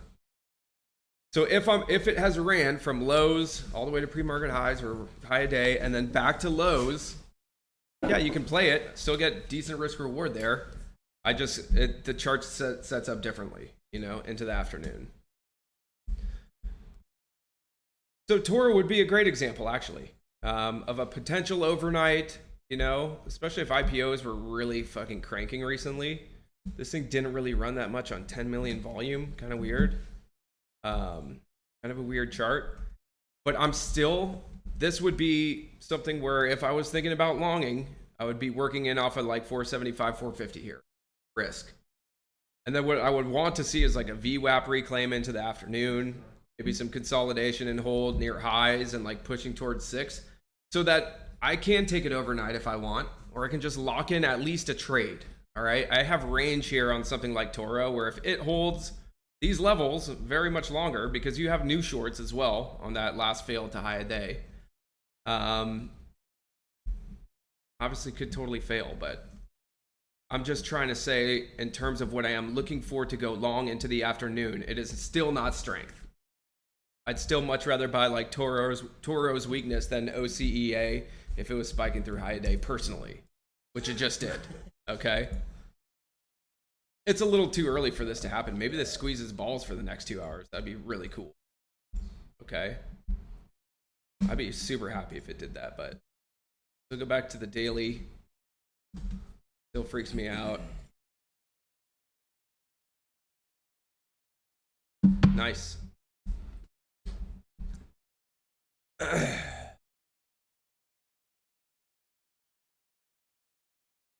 Oh, I'm watching it. Yeah. Great. Again,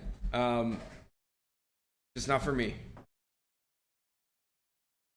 You know? It could totally squeeze too. And there are times where I miss the big like 10 to 40 squeezes and stuff like that, but that's not how I made my money in the first place doing that. I made my money, you know, being in the right place at the right time and buying stocks that move 1,000% and I sell them for like, I don't know, 50%. You know what I mean? That's how I've made my money over time. Not by buying and holding it to the top and trying to fucking make $1 million a trade. Anytime I get into that mode where I'm like, yeah, let's YOLO and trying to go heavy, hot and heavy with size and stuff like that. Yeah, it never works out like that. It never works out how I would want it to unless, you know, if I'm forcing that sort of issue. But what I like to do on high day breaks is just buy it in my head. And I do this almost every time. I'll like buy it in my head and then be like, yeah, see, that fucking sucked. You know, like, and I'm serious. Like, I'll be like, I am a noob. I just bought it at 10.05 because that's where you would have got filled on that squeeze through high day, probably. You know, in the 10s maybe. Some of you listening probably are owning this in the 10s right now. You know what I mean? I get it. That's exactly where I would buy. And sometimes you get paid. Other times you're putting yourself in the worst possible spot in the whole And out of everything you could trade that day, most of the time, those are the worst spots to be. I could see this squeezing though, you know, if it holds long enough, but where's it going to go? At 11.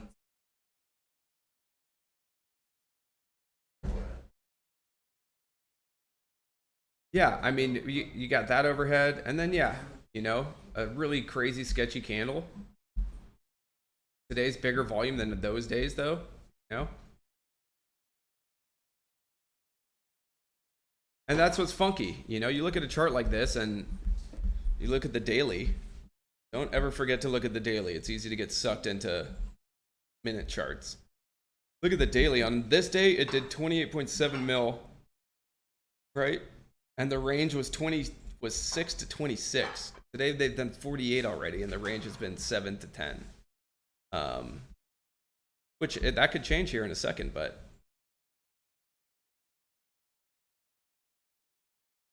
for the purposes of this, you know, boot camp and webinar, I would much rather see this go straight back to low a day. You know what I mean? It's just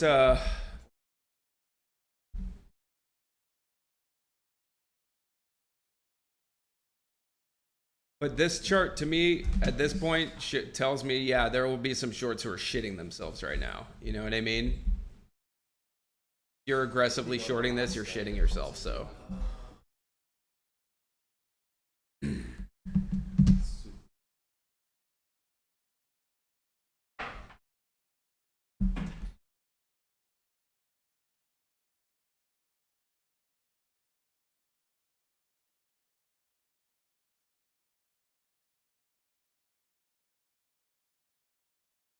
Anyways.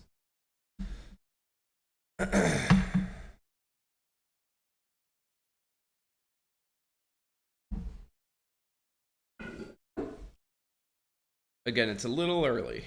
A little bit early.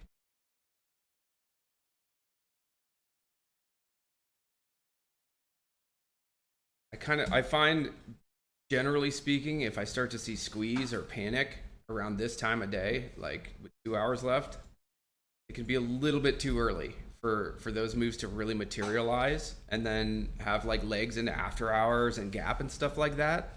You know, I'd rather that momentum kind of be coming in end of day and as opposed to too early, you know, most of the time.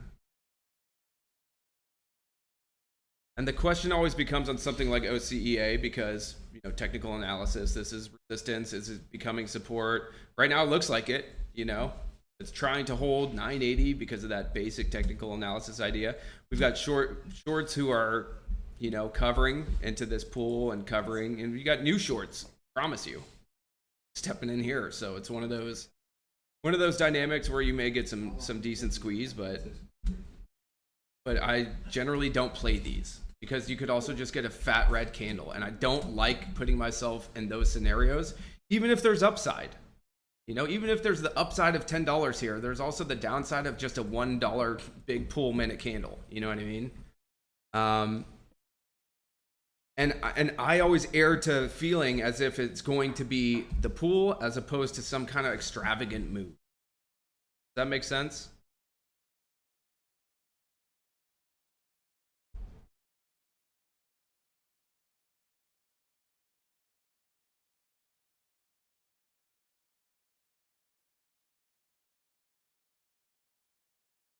All right, I'm just going back to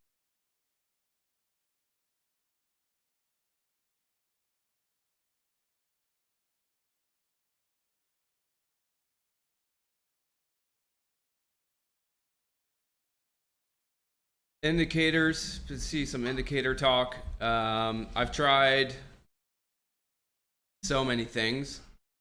You know, especially starting out when I was my early trading, you know, the MACD crosses, and when the MACD crosses this and the EMA also crosses that, and it's the second phase of the lunar cycle, and then all that shit, when that crosses, and then what is it, 3 months after lunar eclipse, that was the other Wednesday, I thought it was Thursday, but rain on a Thursday, and that is the signal, you know, too fucking late.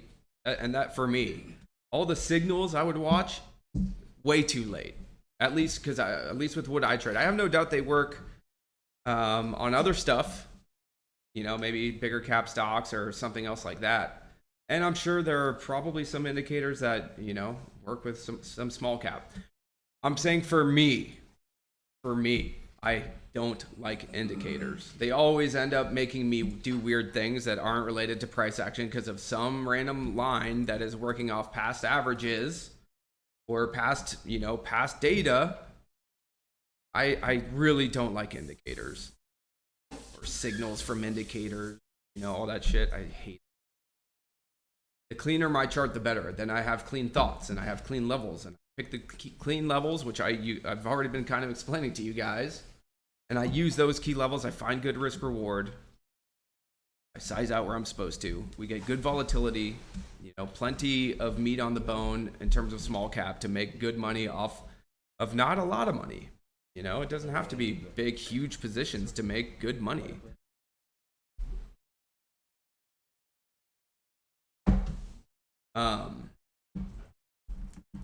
So yeah, I've used RSI and stuff. Yeah, you know, but I know it's fucking oversold when it's at low a day, and it's a low a day, you know. And I know it's overbought as it's going through high day and spiking, going parabolic. Not. I never found rhythm within RSI or MACD or EMAs or SMAs. Only VWAP I use. One line most of the time. Sometimes I put the anchor VWAP in, and that's it. So I'm not hating on it. If you have something that works for you, then great. But I find them more than indicators to be more like excuse makers. You know, like justification lines. What you could call them. You could justify it because there's another line and there's another line you could use as risk, but it hasn't broken this and it hasn't broken that. Then you're playing that game where you're just using indicators and you're not even playing actual price action because there's always another indicator somewhere. I can justify anything with indicators. New highs on OCEA. Nice hold there. Nice push. You know, and again, we're in this territory. Like, where is it going to go? You got to go back. Go to 30-minute chart. Last bit of resistance here for the several days post spike up through 12, pretty much, right? Yes.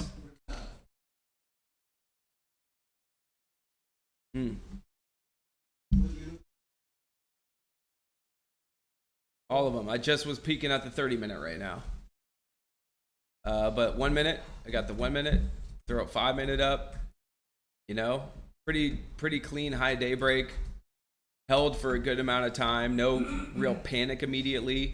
If you look at the breaks this morning, big panics like right through high day immediately, right? This one kind of tried again, big panic. And again, this one held a little bit, still going. I still don't give a shit. I am still not buying it. I just don't like doing it, guys. I can't explain it. Well, I'm explaining. I don't like buying high a day. I don't like buying through high a day. I don't know what the good risk reward is here. I have to risk pretty much, you know, you can find consolidation, you can find this and that, but none of those levels are key. I don't care what anyone says. Like, just consolidation below, you know, intraday high a day levels. It's just a blip in the span of time of the markets. You know, it's literally nothing. The support and resistance is not going to be that great on like between low a day and high day. You know, it's one of those things where most of the time, unless we're in the kind of market that warrants me coming out of my shell and buying places like this, in which I turn it into a momentum trade, in which basically I would risk buck 975 straight up, like, and I wouldn't fuck around with it, let it drop and let it test. And I can tell you, like, 9 times out of 10, that stops me out there. That level, you're going to get stopped out at 9 times out of 10, maybe more. 9.5 times out of 10. It's going to come back below high day a bit and stop you out if I'm trying to use that. So I have to give it some wiggle room. And if I'm just giving it wiggle room, I'm using arbitrary levels. And I don't like using arbitrary levels. Right? Does that make sense? I don't know. To me, it makes sense. You know, I don't see the risk reward here as being astronomical. I just don't. And I rarely look at it like that, and that keeps me grounded, and that keeps me selling into the spikes in the high day, because I'm not thinking about tomorrow. You know what I mean? I'm just trying to trade the trade. When I'm thinking about tomorrow, honestly, my swing trading will mess me up. It messes my in terms of my trading. So I've been trying to just get back to day trades right now. After stuff, I want the markets to die. I want all the stocks to go back to zero right now, and we'll have reverse splits galore, and we'll have 10-cent stocks and 20-cent stocks bouncing to $1. There's nothing better than that for small accounts. There's nothing better. When you have 10-cent stocks going to, there's nothing better, in my opinion. You know, where you can take 10,000 shares for $1,000 and then make $10,000. Make sense? Theoretically. That's how I built my account initially, was not playing like $10 IPOs and shit. I couldn't afford to trade them. And just from a mathematical standpoint, the cheaper the stock, the more shares I can take. And, you know, I can take Apple 10 cents, or I can take a penny stock 10 cents, buy 1 share of Apple, or a shit ton of some penny stock. Of course, it's sketchy, but once you understand what's going on, and then when the markets are ripe and everything kind of goes right, it can be so phenomenal. That's why even Jack and a lot of these guys, look where they made most of their money early on. It was the OTC run. Because why? They're trading like 0.005 stocks that are trading less than a penny, that you can take 1 million shares on, and those stocks were going at like 50 cents. Okay. So there are opportunities like that. They come around not very often, and the rest of the time we're just trying to grind away, risk reward every day. All right.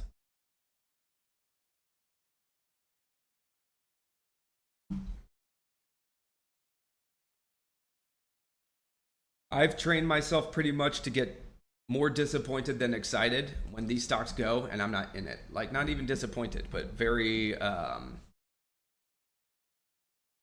just like to leave them be, man. You know, and not let it affect me. But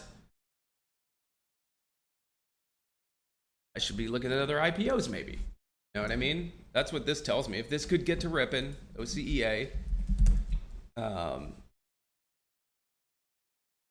you know, maybe LUNR on a dip. It doesn't look as bad to me now. That's all I'm saying. That's all I'm saying. Why, did you dip by some? Are you short? No, I didn't do anything with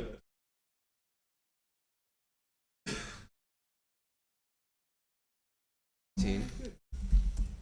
Or Toro down here. You know, I really don't. This would probably be my number one if I was about to pick an overnight for me and have risk reward on one of these. Still probably gravitate to this with OCEA going as it is. And if it were to go parabolic, which I still don't feel, you know. I like being surprised, in other words. Like, if I think that something may not happen and it happens, I like being surprised, especially when we have rippers. Like, we got stocks that run, that breeds other stocks that run. Sympathy plays. It just is how it works. The volume will flow. The people who missed and are missing technically OCEA, if it goes right now, will be looking for the sympathy play. We already know what they would potentially be. So if I'm trading alone right now at home, that's what I'm doing. I see OCEA going through high day. First of all, I'm saying, you know, don't buy that, obviously, but keep an eye on that. It could spur on some other stuff. Then it goes back to LUNR. Got to go back to the daily still always. You know, it's backside. It is a first green day. It's kind of wacky. The volume, everything's sketchy about that. But it did have a phenomenal run. And it did have a first green day here, but that was on the back of just the craziest drop. Tough call. Charts like this, technically speaking, for me, are not the ones that I go long overnight, personally.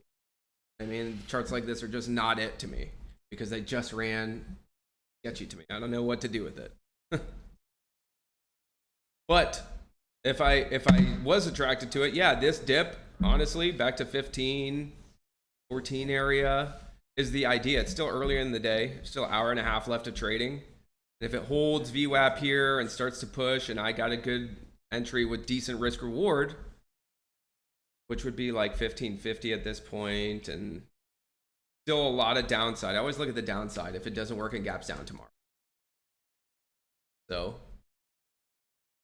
but I would rather, if I wanted to be an LUNR, I'd rather, this is like how I would get in, would be into weakness. Just have to find good risk reward. I don't like it that much personally, which is why, you know, I gravitate honestly towards Toro, which could also just easily fail, but it hasn't really traded volume. What do they do? Let's check them out. Do a little bit of, I have no clue what Toro does.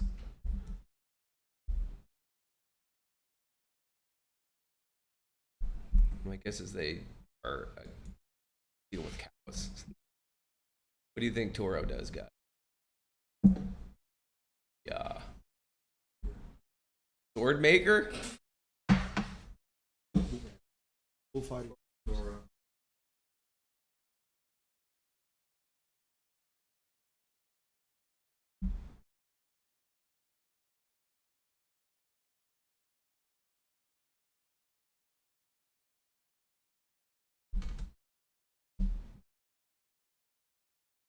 Find him.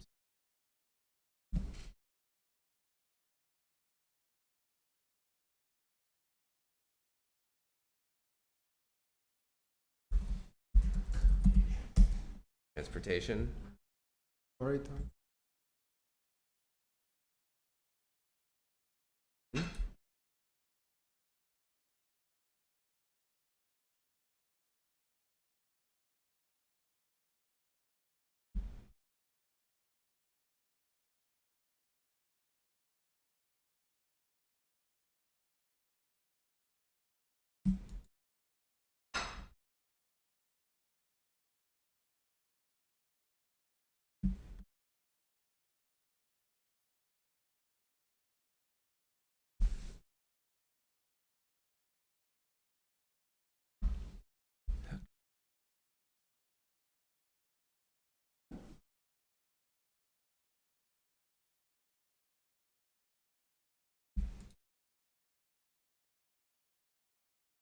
Trend lines, I do use trend lines.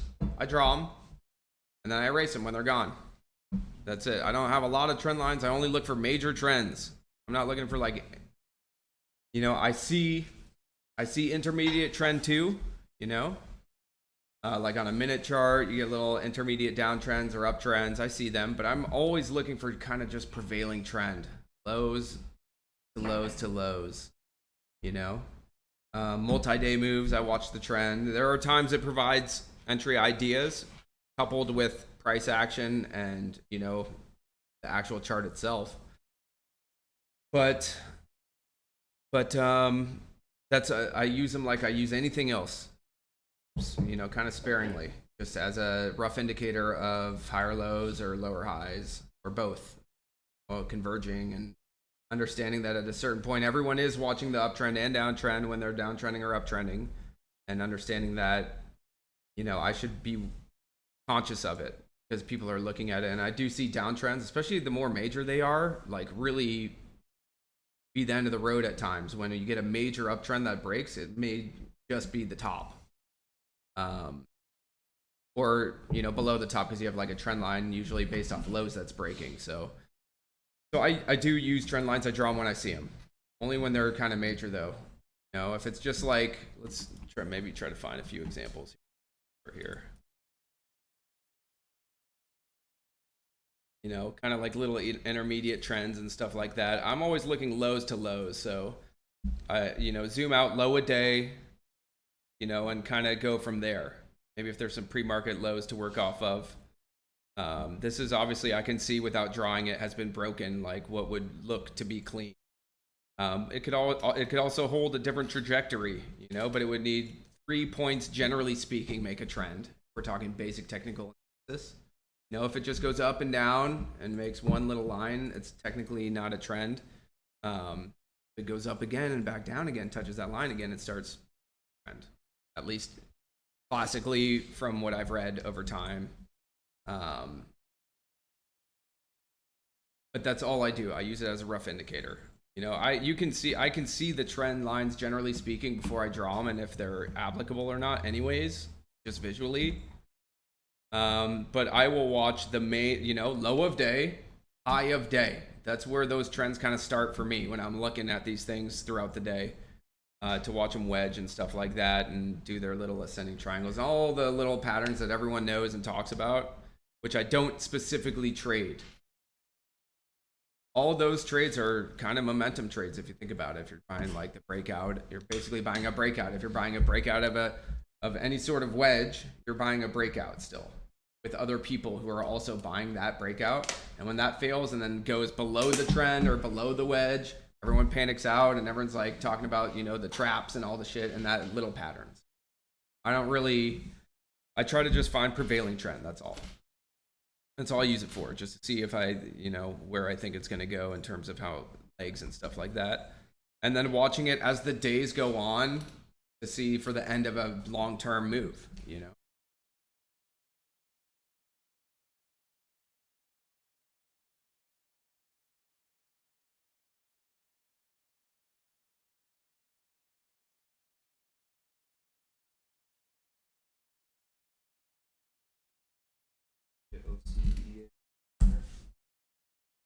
Yeah, whatever happened to Bear?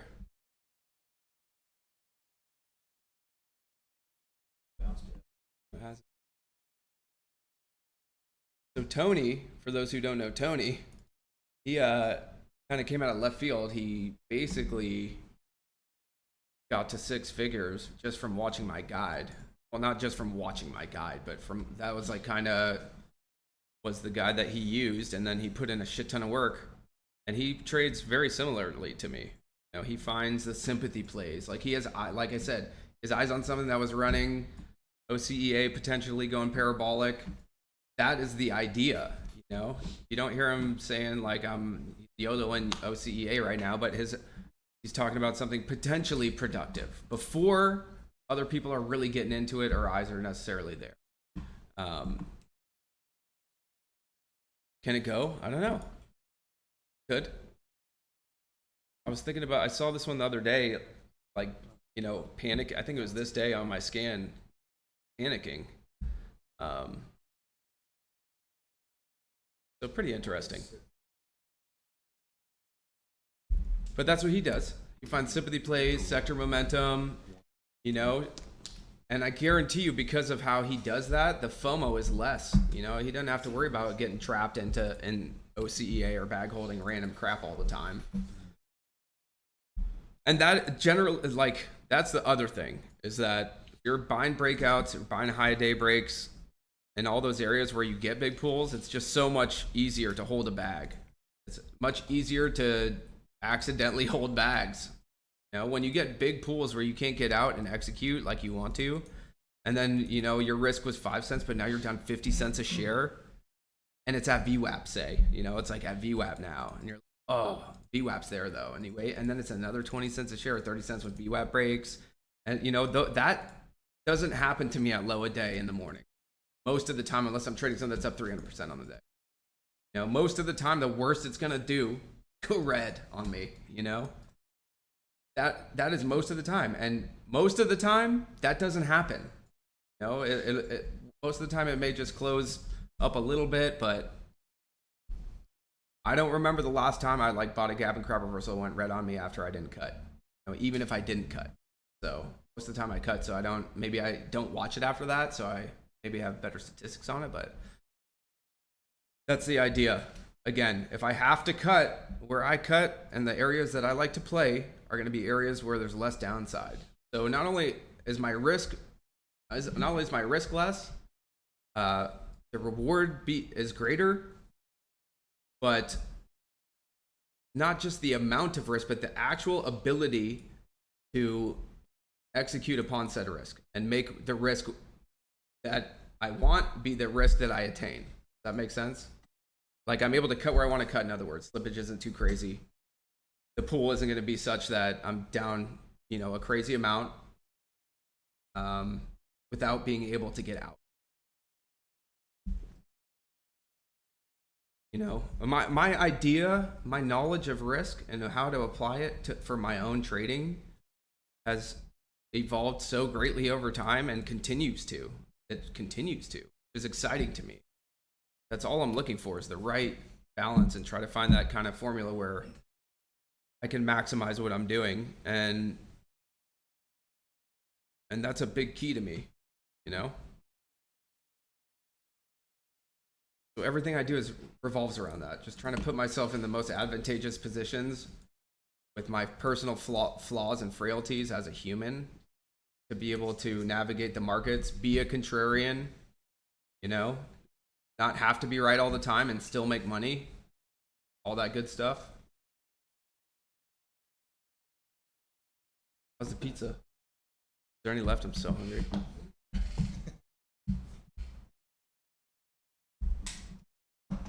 John said, I got pretty good about buying weakness and selling strength, but I am off timing it. How do you go about recognizing turns in the market? Well, in the market, I'm not really watching turns in the market.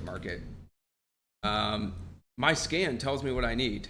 You know, all I need is to know if we have runners and volatility and volume. Okay, and my scan tells me that at the end of each day. You can do that on FinViz, right? Like, will FinViz generally give them, at the end of the day, give you pretty much like what I would see in terms of percent gainers and everything. They'll have all the other stuff. Yeah, so I mean, You can click on.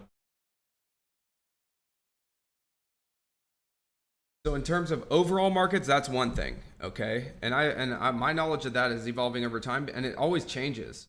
The effects of the overall markets and small cap, they're not always the same.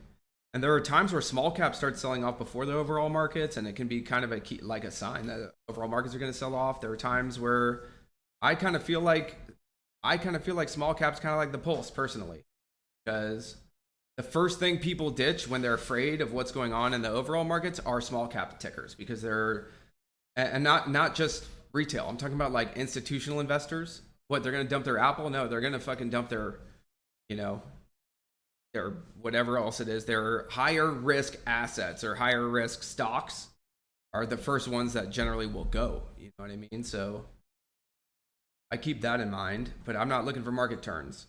I'm looking for what's going on in small cap, and if we have volatility and where that is, and if I don't give a shit. We could be full blown panic and SPY tomorrow, but like OCEA goes to like 150, and you're going to see me balls deep in several IPOs.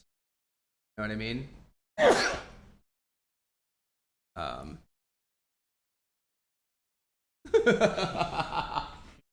Sorry about the metaphor there, guys. Soccer balls deep is what I meant. Don't be nasty. All right. If you're talking about identifying turns, price action in the morning, gap and crap reversal, you know, looking for morning reversals. I spoke about that a bit earlier. I speak about it all the time, but price action, levels of support from pre-market, volume, range, stuff like that. All that good stuff talked about before. And I'll talk about it more tomorrow, because I'm going to get really a little bit more general and then a little bit more detailed on a couple of the setups.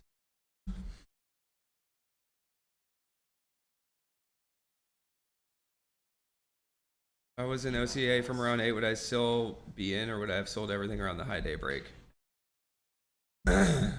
Hypothetical. But as a general rule of thumb, I'd have sold probably most of it into high day. You know what I mean? That's if I was buying down here. And I don't know. It's hard to say in retrospect. This was pretty clean. Like, it went straight through high day. Okay, it wasn't so much like, I don't know if it's going to get through high day. It pretty much went straight through high day and then started just immediately consolidating over high day. So there's a chance, if I were long, there's a chance I would still have some shares, possibly. You know, if I locked in, but hypothetical. Not a fan of hypothetical trades. Very, very easy to see things very clearly.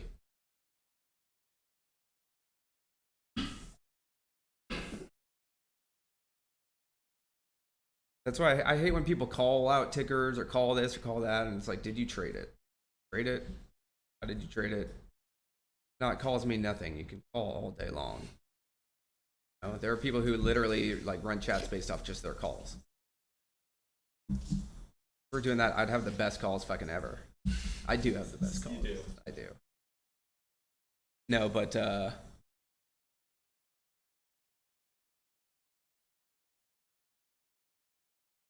so far this high day break in my mind, it works so far. But do the next. That's the problem with trading. You know, you see one work and like the next one you're up in it, and that one doesn't work. Trading. Why I'd rather just buy low day. You know, I can't explain it. Explaining it though.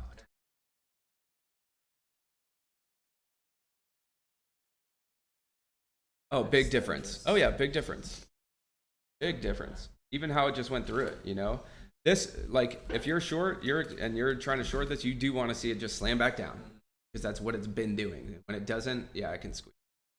But I still tell myself, I don't really care. You know? You know what I like to do when I'm looking at these in retrospect is find the buy. Go find the best buy there. What was a good buy? What was a good buy? And then maybe it'll lead me to do something better next time. Or buy off lows. If buying off lows is still working, you know what I mean? Just be productive with what you're doing. Not like be sitting here like have to be in this fucking thing because it's going to go to 20 or whatever. You know what I mean? All this stuff, it was just like got me so jazzed back in the day. Right now, I'd be like just anticipating this massive. Hope it does. That's what you don't understand. Like, I really hope it does. Hope it does it without me. And I may take a little stab at something else. Okay.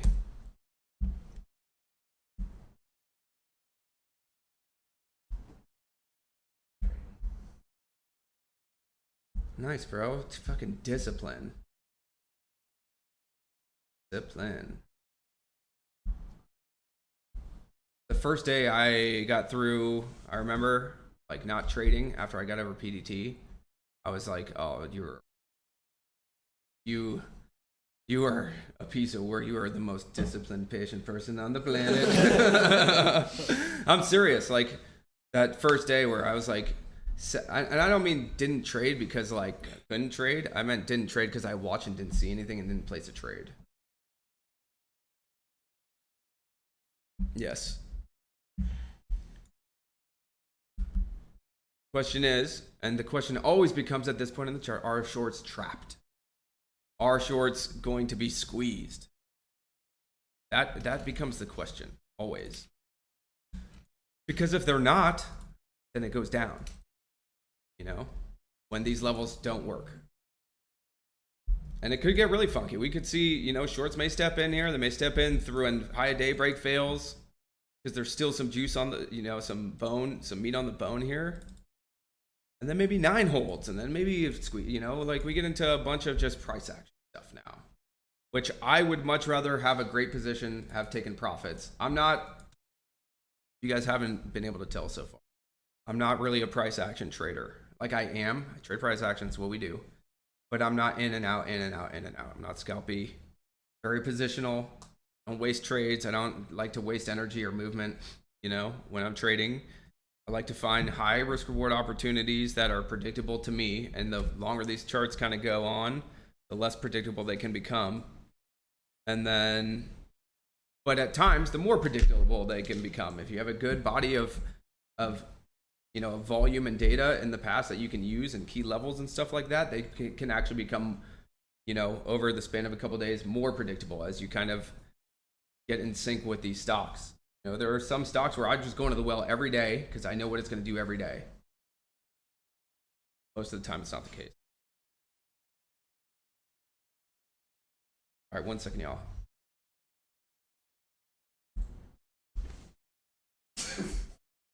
Always giggling over here.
All right, so hey, so I would have just got stopped out right there, you know, and I'd be like, fuck breakouts, because they suck, you know, fuck high day breaks.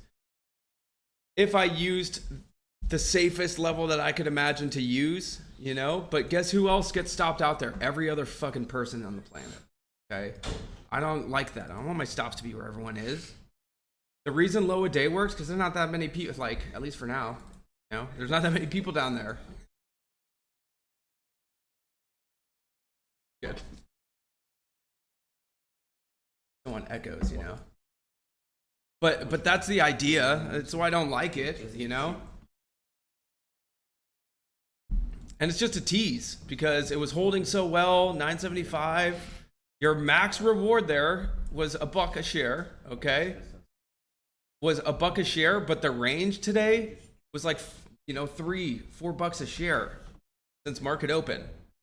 So out of that range, from you buying, you know, $10 or whatever, it's just the worst risk reward on a macro scale. Not like when you're looking at your little minute chart. Does that make sense to everyone? I'm not really able to keep up with chat so much, but.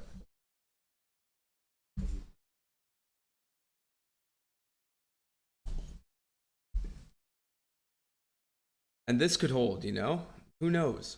But for me, it just gets difficult to play in these areas, you know?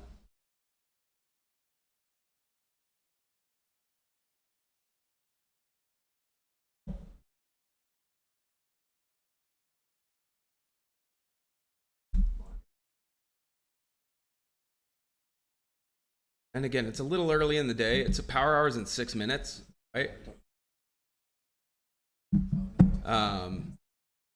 And again, you know, maybe the pool holds now and then we get more squeeze, like I was trying to say earlier.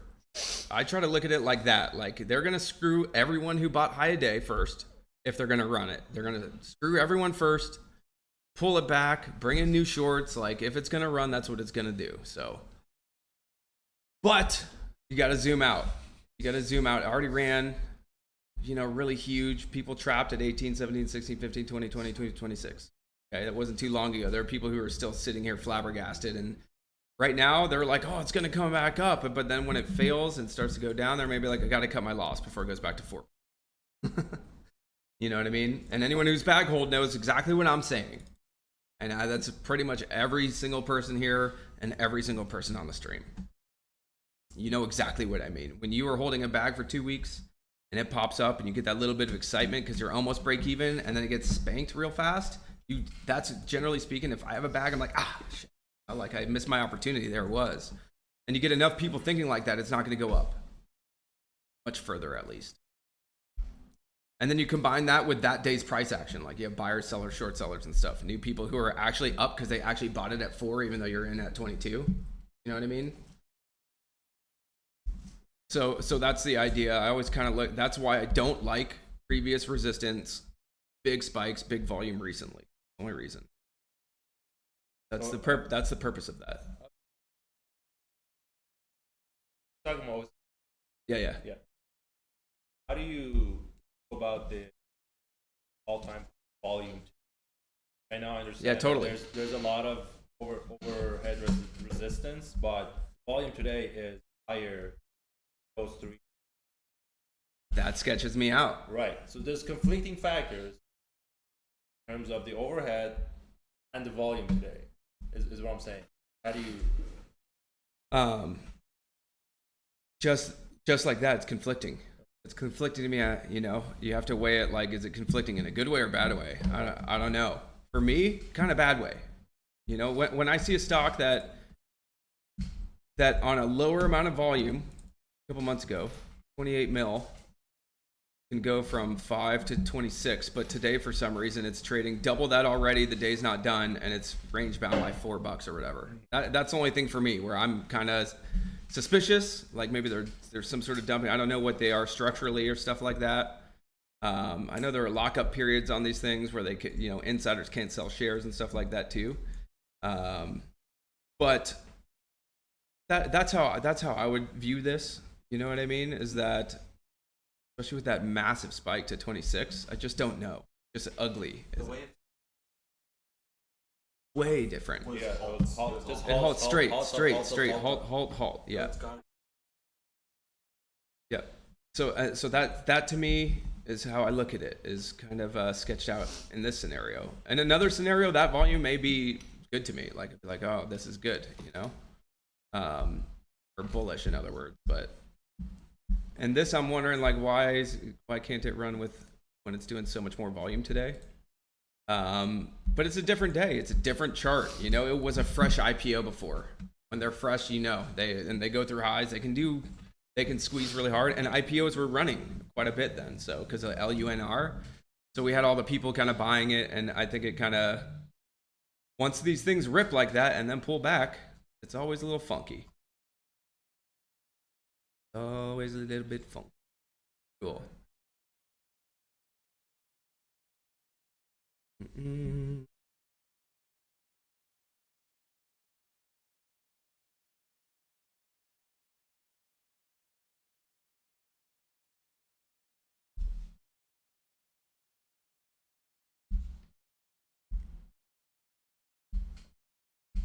again, OCEA, it's not to say it can't squeeze, still can. Conflicting factors, that's all. And if I'm buying it on the pulls. That's it. If you do nothing else and you wait for stocks to pull back to support as opposed to buying through or into resistance, you're ahead of the curve too. That's kind of my goal for these next 2 days. Just if you get nothing else, just little bits of information that will get you away from being like the rest of retail, which really suck because they can't get away from their impulsive trading. They can't get away from their lack of discipline because where they buy doesn't enable them to be disciplined. It's really hard. You know, I did it. It is real. Everyone says, oh, you got to be disciplined, but it's really hard to be disciplined when you're buying it and it drops a buck in a second. Where's the discipline there? Other than, you know, especially if you don't know what you're doing, other than to not trade, you know? You just don't know what you don't know yet, so. See. But buying weakness, buying support, you know, will always be better. Almost always for me. Risk reward wise, from every sense of the word.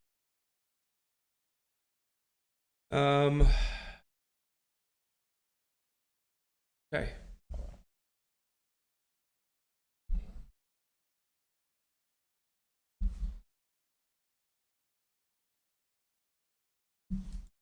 Power hour has cometh. Okay, so OCEA, some pool for now. We got 2 splits. A can split today. Is that right? Popped up for me. Yep.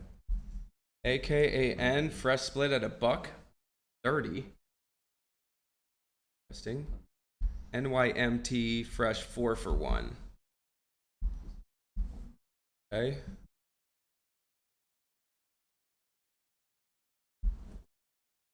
Do a quick search of these things. We're just gonna trade out power hour together today. We'll do a Q&A when that's done, and then we'll wrap up. And then tomorrow we're gonna do pre-market, some live trading, and then just straight lessons for the most part, with a little bit of Q&A at the end as well. Tomorrow will be much more so strategy, risk reward, psychology, but in more of a lesson format as opposed to just straight live. To let y'all know. It will be in the same place, same link, all that good stuff. You can see here in the chat what Tanner said about YouTube and stuff like that. Okay.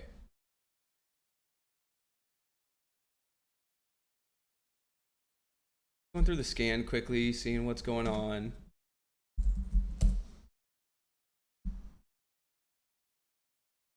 Yes. I trade OTCs when they're in play, and if there's good volume, you know, I will, but I haven't been trading them really. It's just not been, pretty much since, you know, 2021 or whatever, it's not been the same. and the volume's not the same. And my broker won't even let me trade a lot of this stuff now. I can't even open position some of the sub penny stocks. And Schwab right now, trade zero. I just closed. I'm just going to be pretty much Schwab TD Ameritrade. And then the only other account I want to have right now, I'm going to open one with Guardian. I still haven't done it, but shorting, when I get back into shorting, I'm going to just use Guardian, huh? I was, yeah. Well, I actually was using it for a small account challenge thing I was doing because I could technically short from that account. And I like that with being under PDT, I could buy, sell. I could size in and out with using 1 day trade. So I put 5 in there. They took like 200 from me off the bat just for the software. It's not for my liking very much. But I got that to about 15. And now I took that 15 out. I'm going to put that in TD Ameritrade. And the new plan is for just to do it is I'm going to try to go 5 to 25 as many times as I can each year. So I'll just go 5 to 25 just to show everyone, look, you can get out of PDT. It's not a big deal. It sucks. It does suck. It's not a big deal. But get from 5 to 25 and then fucking put myself back in 5. Perpetual prison. Just torture myself every day. Just the nipple clamps on every day. Can I say nipple clamps on YouTube? That's fine, right? What kind of prison is this?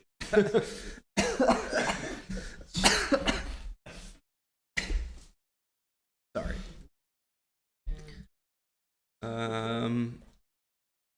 Might have trapped again.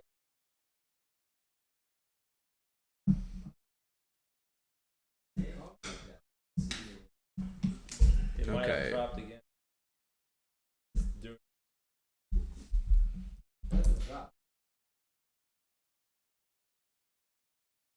Well, if it better than. So again, OCEA. I'm not long it. I'm not going to, but you buy dips. Like if I have to be in something, I just gotta, which happens to me, where I'm not doing everything I just said and finding great risk reward and buying lows and stuff. It's okay. I don't want to. There are times in markets where I don't want to be pigeonholed to just low. You know what I mean? There are times, and when that's the case, I still need good risk reward. And you wait for weird stuff like that to happen, where it's like a breakout that fails and then holds, you know, that sort of idea. And when I look at a chart like this, you can tell usually from the morning action if the afternoon's gonna be funky. You know what I mean? Usually, just a matter of which direction it's gonna be funky in at the end of the day. But this would undoubtedly be enticing shorts when on this last breakout too. You know, I mean, it'd be hard to not short this for a lot of people. So we'll see. So here's a scenario where like I'd be stopped out if I used the breakout level, but where did it end up holding? Not an actual level. You know what I mean? Not anything. Like I would have had to use basically like 9, which isn't even a level. You know, 850 maybe would be probably the safest. Give yourself, but that's a buck downside and then like 5 cents upside if it doesn't work. I don't know. That's what it's all about for me, man. And I'm not watching this with FOMO. I'm just kind of interested to see if it can have some more legs or not. What else do we do? Power hour. I'll hit this one up real quick. Just percent change 5 minute. It'll kind of tell me what's running into power hour. If there's anything perking over the last 5 minutes, it'll give me kind of an idea if there's something I need to go back and look at or I missed. Today's not the case except for Toro, I think right now. See, Toro just popped up on it. It just perked too if you go to the chart. So Toro, just as I said that on the percent 5 minute, and it's not that it ran yet, but it did perk a little bit. You know what I mean? So for me, entry idea would be probably use 475-ish if I wanted to play this, give myself like 35 cents downside or something. Best idea is still 430. That puts me like a buck away of. If it gets back there, it's not great looking at going into tomorrow early too, you know. So, but if I'm looking for an overnight or an afternoon play, you know, I missed OCEA through highs and then that last dip or whatever, Toro would be my my numero uno right now. Don't know what's going on here. Kind of funky that they did this kind of volume today and haven't moved, but macro, what's up with SPY? Shitty. Holy crap. Holy crap. Yeah, not a nice day.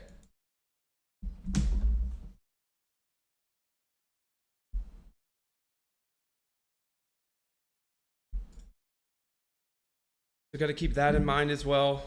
Obviously, LUNR again perking a little bit.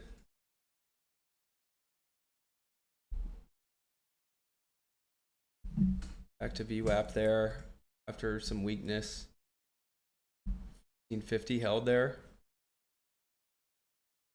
Again, so like if I'm looking for overnights, I'm looking for afternoon plays. This is the action I'm looking for. You know, I'm looking for something where I can buy some weakness and then hopefully get strength in the close. Towards high day, over VWAP towards high day. Where everyone's like thinking it might be an overnight, stuff like that. Shorts maybe starting to cover, which is another thing you have to remember. There are a lot of short sellers where if they're shorting stuff and they're shorting it all day, a lot of them are gonna close in the afternoon. Before the close, you know, especially like all day faders. That's why you may see like a little bit of life at the end of the day on some of these and kind of perk. Generally speaking, I assume that that's shorts covering, kind of closing out the positions. A lot of short sellers are going to have, you know, hefty fees for holding your position overnight. And for a lot of people, it's just not worth it to hold it overnight, you know? Especially if they have a great trade that day. So that's why to me, kind of afternoon weakness is kind of attractive. Because if I were short and we get afternoon weakness and then I see support holding, like, okay, fuck it. This trade was a good trade. At least that's what I would do. You know?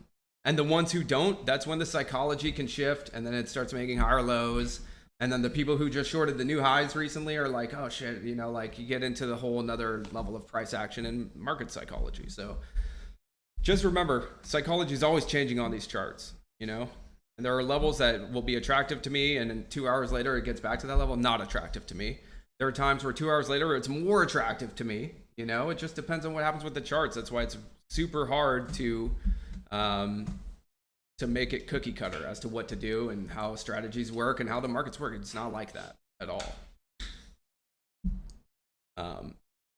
They're so unpredictable. And so what's important to me is that I'm just under control of myself and making sure that I'm being disciplined, taking profits into strength, and buying weakness at this point.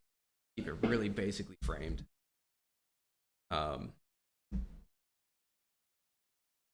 What else? You guys got going?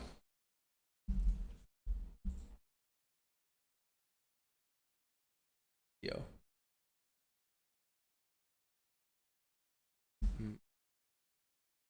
Okay.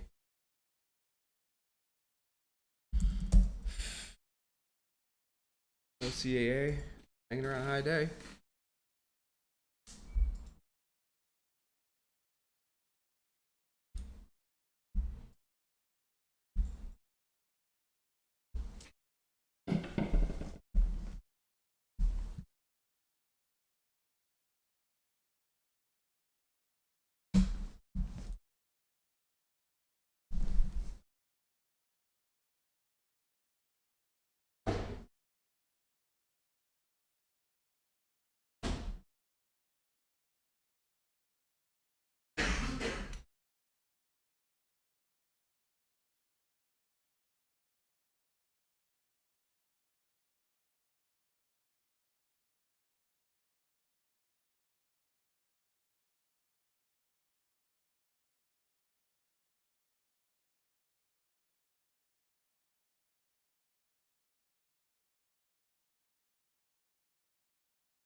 Oh wait, there's. Oh wow! I just realized the other half of the kitchen is there. Like if I like.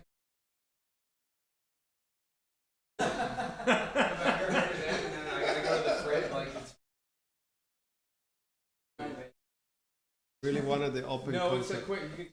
It's cardio. Break the walls, like open space, and just check. Super. Yeah, that's what happened. Yeah.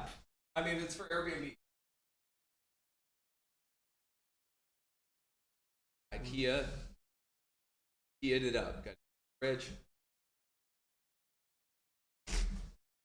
But it's perfect for our. Okay. Oh no.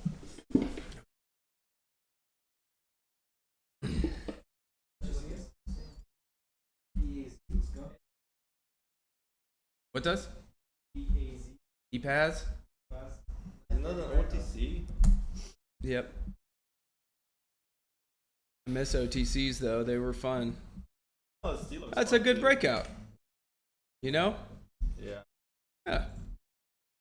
Make 0.06 cents a share. It's perfect. Seriously, I mean, may get a couple pennies though. Maybe. So if you were hella long from 0.005, you really. I miss OTCs very much, man. Like the panics and the breakouts and all that was fun. Very fun. You know, and lucrative. But now it's just a different game for now. Okay. Questions? Everyone can still see everything? See the chat? Can still hear me? Tomorrow should be a little bit more smooth, hopefully. I think I say that every first day of the boot camp, and it usually is.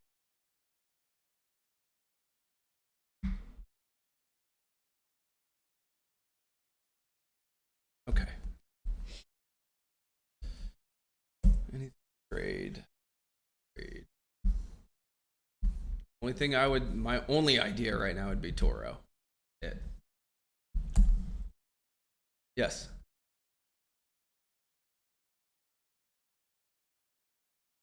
The catalyst affects my decision as much as catalysts are affecting stocks at the time. You know what I mean? So if in other words, if like phase news are moving biotechs, like we've been seeing all year pretty much, biotechs have been pretty good when they have news come out. Whether or not they have follow through is a different story, but they've had decent day one spikes and reversals and stuff like that. So it just depends, you know. Like the ChatGPT news we talked about the other day. You know, it's kind of like Boy Who Cried Wolf, but for a while there, everyone who said it, you got 100% pre-market spike at least. So that went for a while. So in other words, like for those first couple days when they were doing ChatGPT and stuff, anyone who mentioned ChatGPT or AI, that catalyst held a shit ton of weight with me. Where I'm like, I gotta fucking buy this shit. You know what I mean? Still find risk reward, but yeah, definitely conviction and just having that catalyst helped. Yeah. Same with like the naked shorts thing earlier this year, you know, GNS and stuff like that. Biz. But then, you know, everyone's like, oh, we're hiring people to fight the naked shorts too. And they're literally one of the companies like, we're doing naked shorts. And I'm like, oh, that's sketchy. And then they did an offering like right after, you know, they spiked up pre-market on a naked short news. And then pre-market did an offering. It may have been after hours that day, but still really sketchy stuff. You know what I mean? So it just depends. It just depends. There are times where like the same exact catalyst on two different days, same exact stock will make this stock react in two different ways. You know, it just depends on the day and what's going on. But there are catalysts that I like, and then there are a ton of catalysts I don't like. To keep it simple, biotech's phase news that is positive is always good. They all are also going to need money to keep this thing going. You always know that. So they're usually some of the most dilutive, but they can run. Anything where a company has a large sum of money that they're getting, you know? Yeah, and then they can.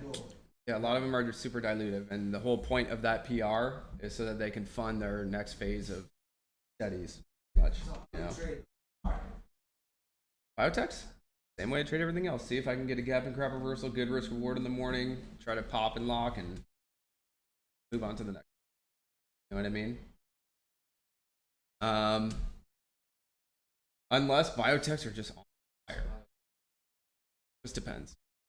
Let me see.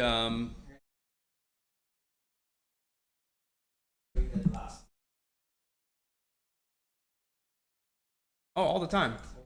I mean, if you look at gap and crab reversal in the mornings when I play them, oftentimes if they're going to go back to high day, it happens in 2 to 3 minutes, 5 minutes, which is the beauty of it. And when I don't lock those, especially, is when I'm like sitting around all day, like because they will go back to low a day too in the morning. And then I'm playing that game like, oh, do I add low a day? And then I maybe just be sitting in a range bound stock all day long, or at least until the afternoon, Case by case. Okay.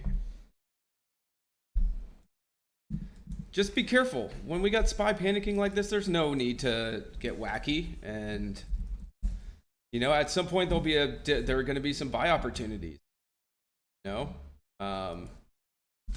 Just a matter of when. But that is not a good day for SPY. Isn't that nice? It's nice, not. Okay.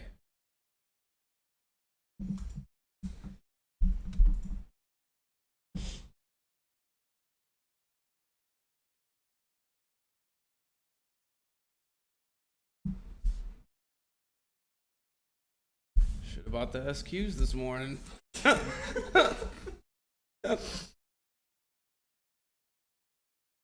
guys tell me to do that. Come on. I just invited everyone in here for some hot tips and alerts. Okay.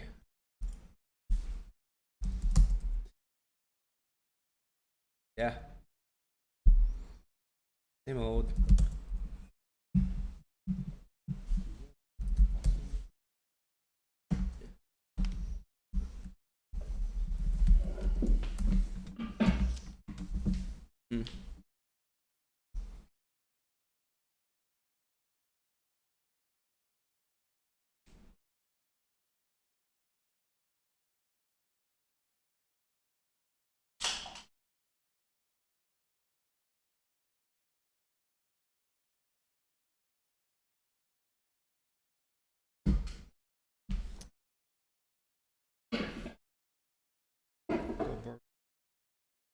That Jack Kellogg, he was just posting about the sale today. He needs. what happened? Jack threw a monitor out the window again? Or monitor.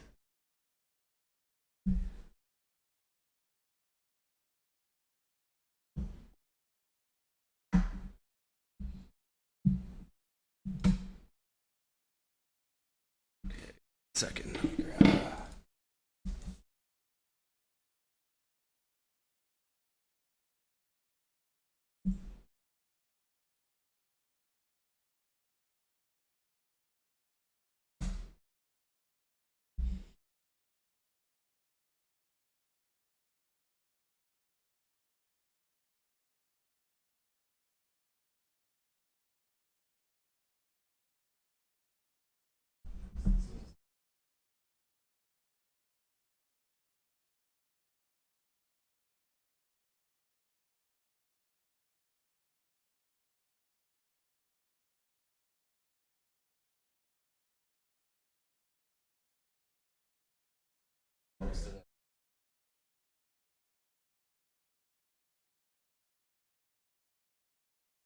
The owner of the service.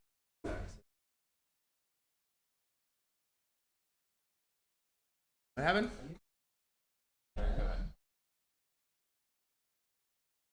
For what?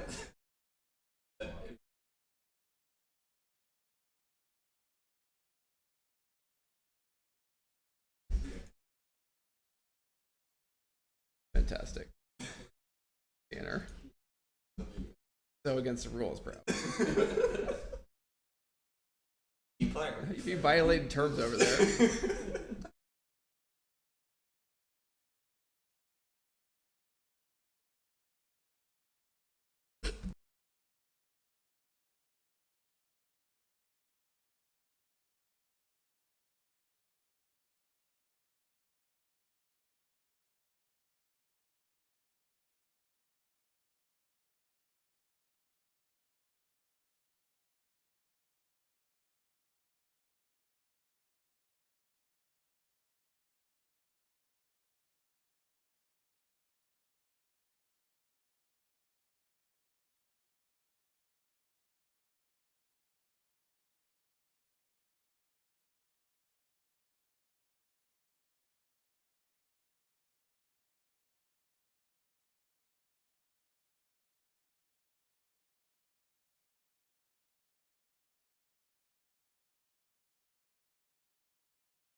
Anyways. No, we're not done. Sorry, guys. Hey, have a good one, Gary. Yeah, keep fighting the good fight, buddy. 401. Okay. Toro, I feel like I should be long. I don't have any yet, and now it's chasey if I buy some ish.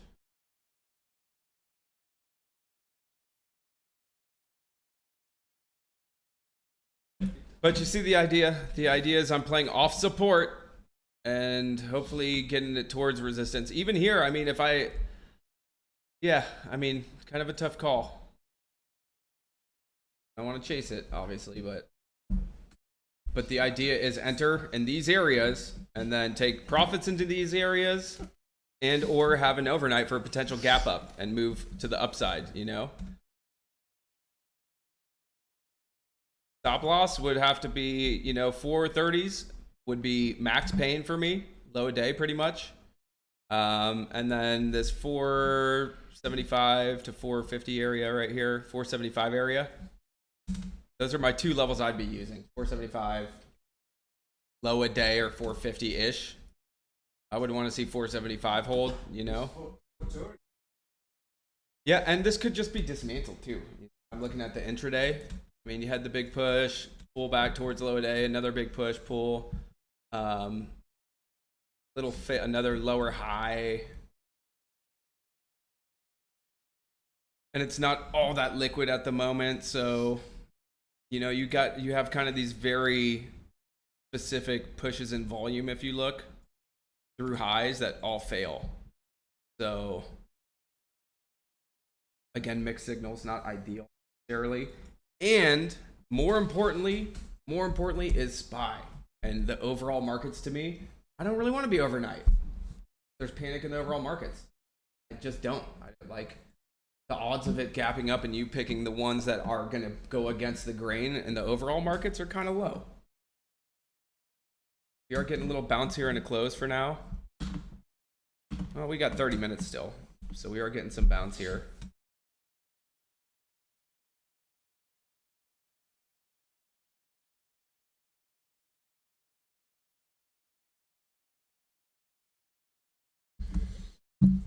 Okay. Yeah, OCEA just holding for now.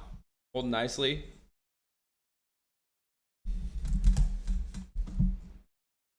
And these are kind of the only ones I'm looking at, you know? The only ones that have any sort of momentum have been some of these IPOs. So.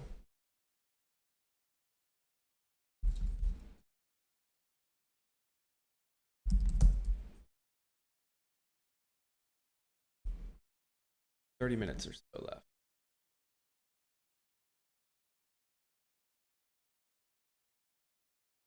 Yeah. Yep. Yep. Tomorrow I plan on being up earlier and being able to get a little bit of pre-market process. We'll see what happens with overall markets too. You know, if we get like a big bounce, we may have some good action to trade. They're getting beaten up. Here we go. Should have bought.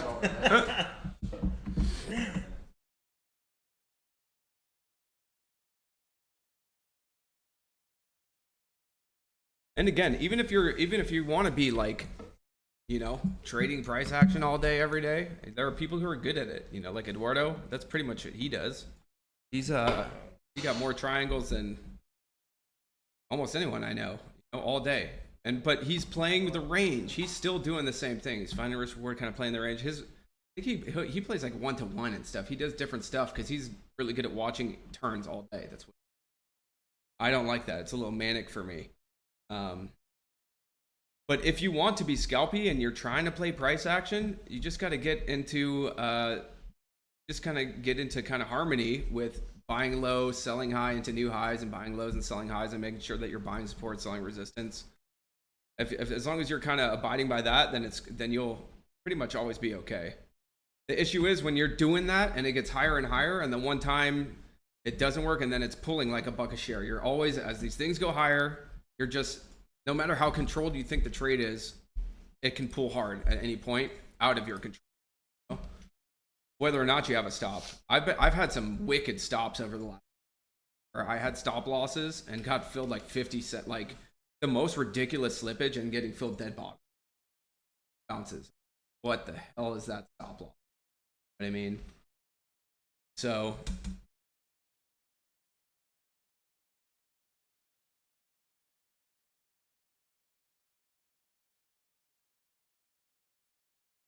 thoughts on Tesla as a long-term investment? There's some laughter, but don't listen to those idiots.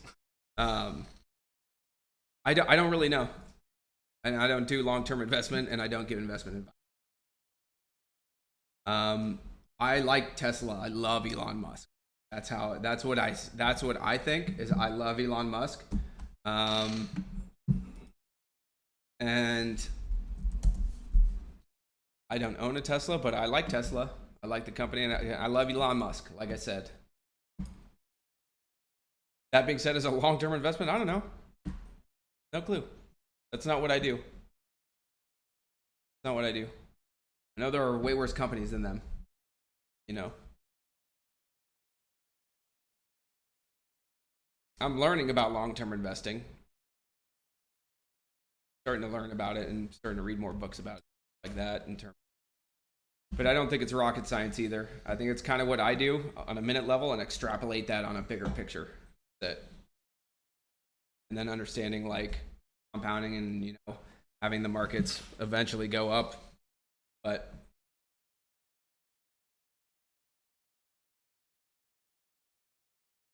I'm a big fan of Eduardo, how he trades, and it's just not, it doesn't fit what I do. You know what I mean? Roland, our best friends. I love Hudson.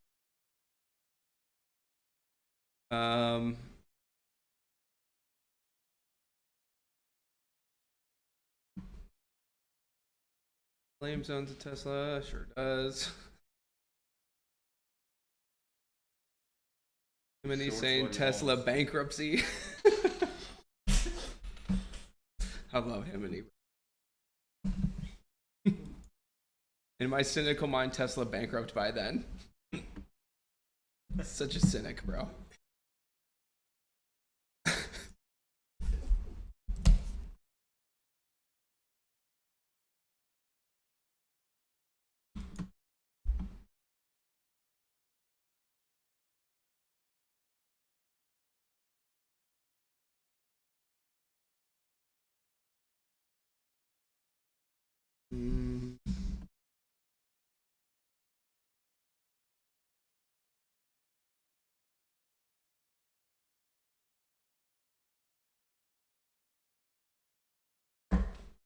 Questions?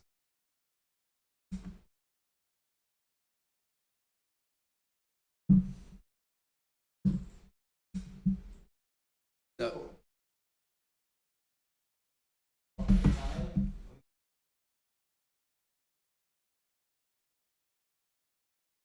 I'll trade multiple stocks when there are multiple stocks to trade.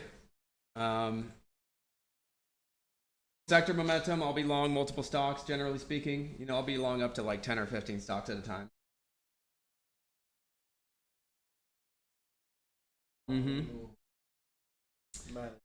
Yeah, that's a good question.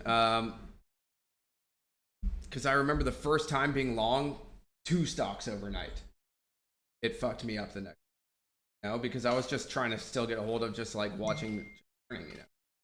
And I remember being long 2 stocks overnight, and the next morning, still didn't know what I was doing, but one spiked and one dropped out the gate. The one that started to drop, I sold immediately. One that started spiking, I was holding because I'm like, oh, at least I got the spiker. And then like a couple minutes later, they reversed. Like I know now, reversal happened. The one that was going down started going up. The one I was in started going down, so I had to cut that one too. You know, so I had to cut both of them. Yeah, it's just, and it was just so still manic to me. I was like, oh my God, you know, because the first candle starts and the volume comes in, just like. But now, you know what solved that for me in a major way was once I settled into realizing, like, give it 5 minutes, man. take a breath, give it 5 minutes, let the level set up for you, trade come to you for the next 5 or 10 minutes. That solved that completely, because now I'm not like just trying to figure out what stock in one, you know, it's not 1 minute. Because I used to think I had to make that decision in 1 or 2 minutes to catch whatever was going to go. That was my terminology, was like catch. I had to catch shit. Chasing shit, right? Cheetahs catch shit. You know, fast. They have to catch shit. They got to run really fast and catch it. That, by nature, catching a morning spike means chasing. Now I'd rather kind of catch a morning panic, you know?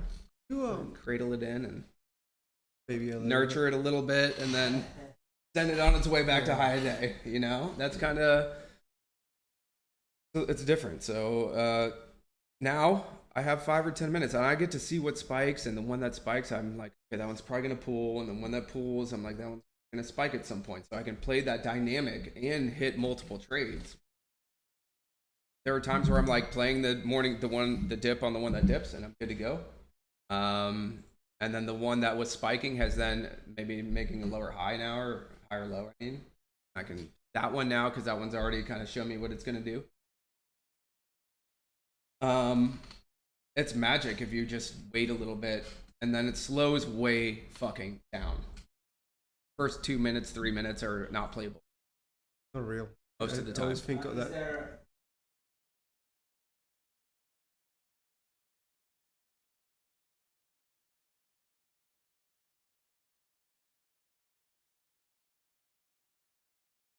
It's like 10 to 15 minutes, generally speaking. I usually want to wait between 5 and 10 minutes to get levels, at least. 5, 6, okay. Give me that early morning range, again, early morning range, to then bounce it. Trying to bounce the high day. Beyond that, like I said, I'll throw the 5-minute chart up, and then we're getting into different patterns. Or slowly. It'll just depend. It's always different. But it can only happen a certain amount of ways when I'm playing off lows. It's either going to go back to high day and reject, back to low day. It's going to go back to high day, then go to pre-market highs, reject, come back to low day. You know what I mean? Or it's going to go through pre-market highs and then be that. It goes back to low day at some point. That's how I look at it. Where is it going to go? It's going to go back to low day, and that's only the place I want to really be interested in it, these things. And then of course higher lows and all the other combinations of stuff that can happen. But for me, how I like to play them, high day, low day, keep it really basic. Everything in between for the most part is, as my good friend Huddy likes to call, fakasha. Yeah, fakasha. When you're playing the law of day and you're picking that level, what point, what should they warn you that all day fader, that fading? Would you let it like drop like one time, maybe like one? Yeah, market dependent. Again, are we seeing reversals work? Are we seeing all day faders? Mm-hmm. You know, if we get all day faders, that breeds more all day, because buyers are less likely to be chasing, buyers are less likely to be stepping in, shorts are going to be more patient, shorts are going to be hitting the lower highs. You know, it's just that ebb and flow of supply and demand and the market psychology of the at that time. I mean, and then it's going to be individually based. What's the catalyst? Sector, all that good stuff. Is it a pattern that's been working lately or not? But mainly, has it been working lately? Has that pattern been working? Not. And then if it works, where does it go to? When I'm thinking gap and crab reversal, because I'm just kind of keeping track every day if they're working or not, you know, and how they're working, what sector they're in, all that good stuff. That's what I ask myself. If they are working, what's been happening? You know, are we getting squeezes back to high day? Are we getting back to pre-market highs? Are they going through and then, you know, trapping longs and slamming? What the overall market's doing? Just this puzzle I am always constantly trying to figure out and get as close to objective reality price action as I can.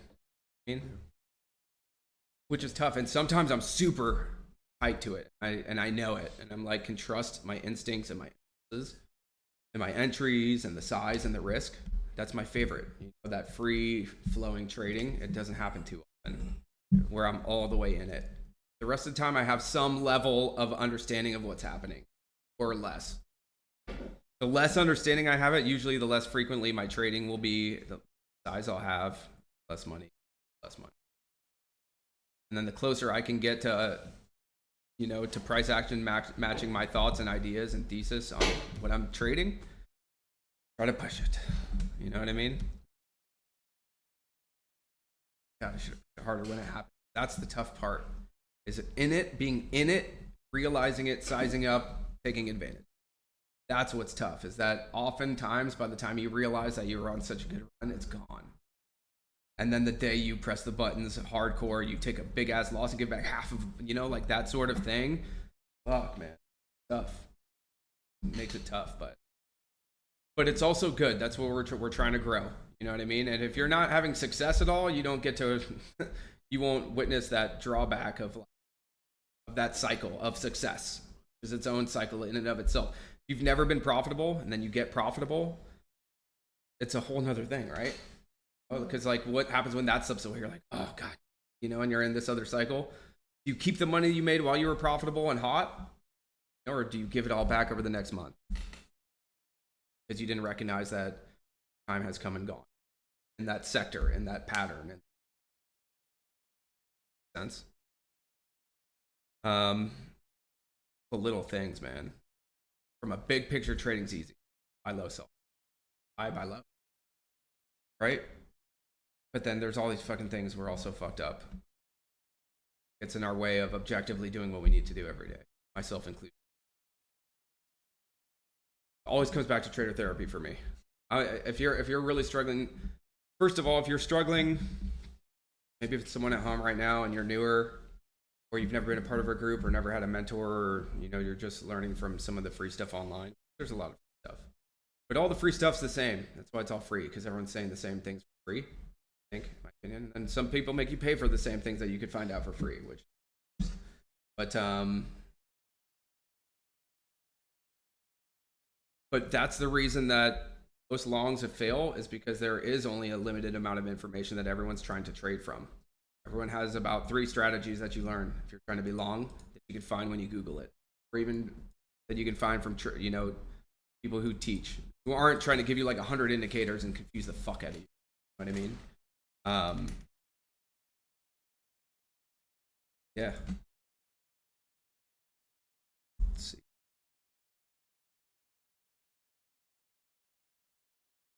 Bro. I broke down there real quick back towards the low a day and then perked up because low. That was the entry on Toro for me, by the way, and I missed it. Right here.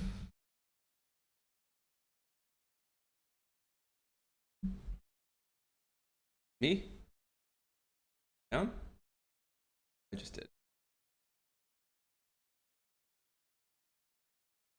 Yeah, 20 minutes till Q&A, y'all.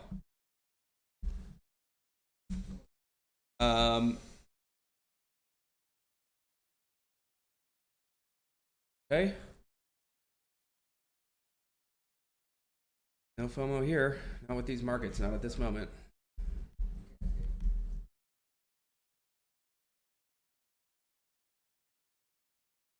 Process for me, man. In terms of when to be pushing it, when to not be pushing it.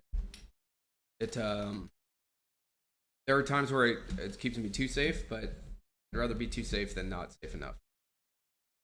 But that's what it's about. If it means I got to pump the brakes for a day, see what happens, and come back tomorrow, that's fine. I'd rather pump the brakes than just keep going down whatever path I'm going down. It's not working.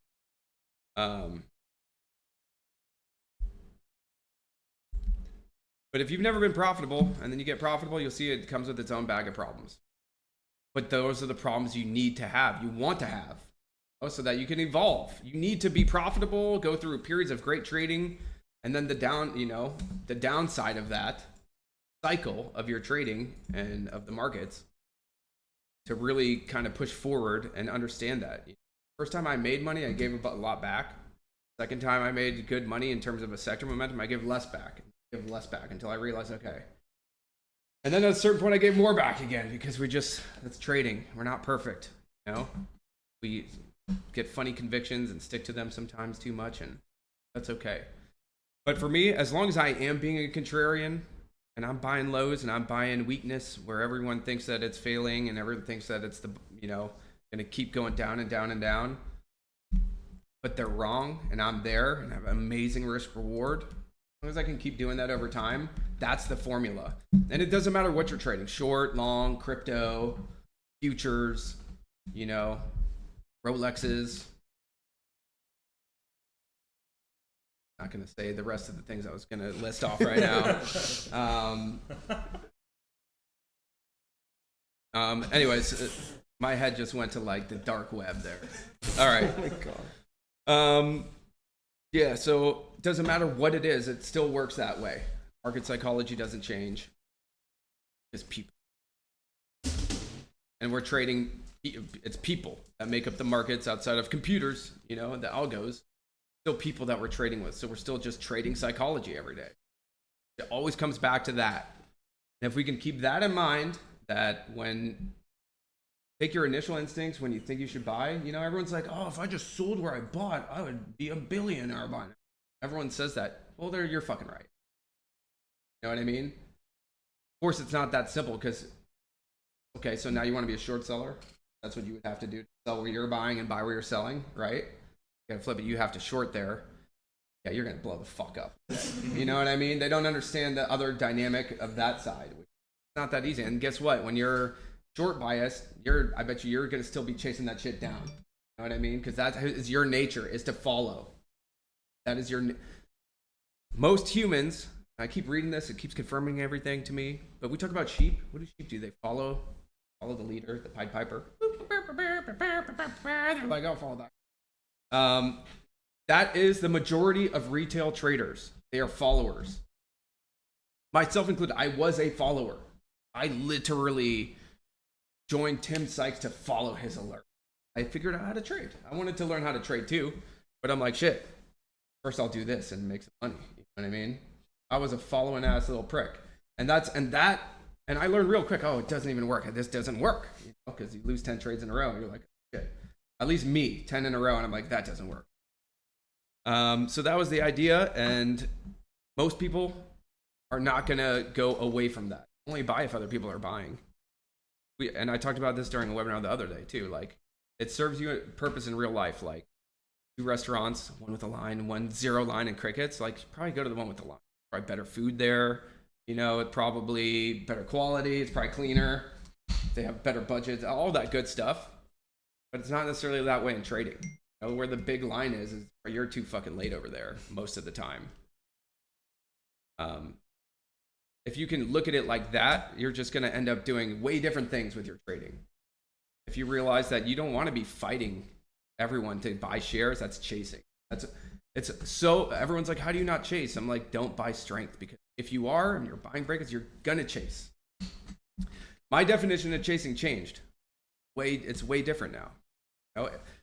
What is a chase to me is if it brings me out of my risk reward. If it gets me out of that ratio and starts getting me to where when I put this trade on, it's 50-50 which way it's going to go. And I'm going to make or lose just as much if it goes one way or the other. You know what I mean?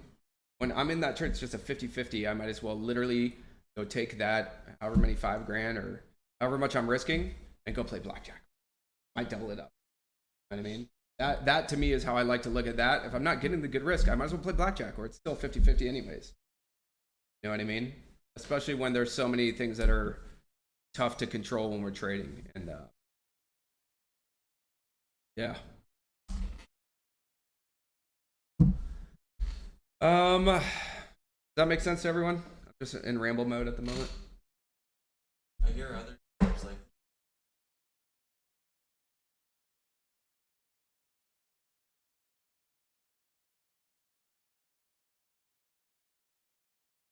not even, but on that scene, another 100 back to the Totally, man. other. That I mean, I love that. I love Alex. Huge. It's funny, like, I studied so much shit for so long. and a lot of it just wading through bullshit, just trying to get to what I needed. But the little golden minutes of like guides and stuff like that have changed my life, and that's why I do. I don't regret any of the hours that were spent learning stuff that I don't really apply, because I was learning what I didn't need to apply as well. But I was learning it. I still have it. I still know it, but I don't have to apply it. That sort of idea. But LX21 was one at one of Tim's conferences where he says, be a professional. He's in Tucson, just up here, just down here, down. And I was here in Phoenix. All right, so same time zone. And I was at 6:30 open. We have 7:30 because they didn't change the clocks here. They don't do that. But at 6:30, I was waking up at 6:20, 6:25.